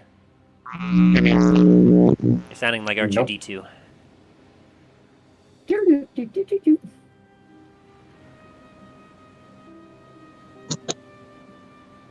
Okay, how about now? There it is. It's better. It's all Alright. better. I said, Talos is just gonna eat and then just plop into his bunk and just pass out. Alrighty. So then I assume all of you just kind of hit the hay and you're exhausted after that fight. It was a lot more challenging and more dangerous than you thought it would be. Yeah. Alright, and as you all drift off to sleep, you all will get the benefits of a full rest. So you can go ahead and restore all of your hit dice, hit pool, your magic spells go back. Anyone who lost HP, like temporary, like if you had your life drained, that effect goes away and you restore your full total life points. Hooray. Dane, I think you were the only one that actually failed one save, right? Yeah. So you're back up to your total maximum hit points. Just a heads up, I am going to be having to leave in a few minutes. Yeah, that's why I was wrapping up, actually. Yeah, sorry. You're good.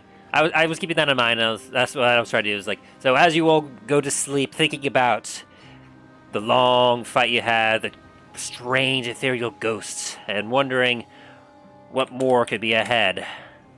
That is where we'll end the session for today. Woo!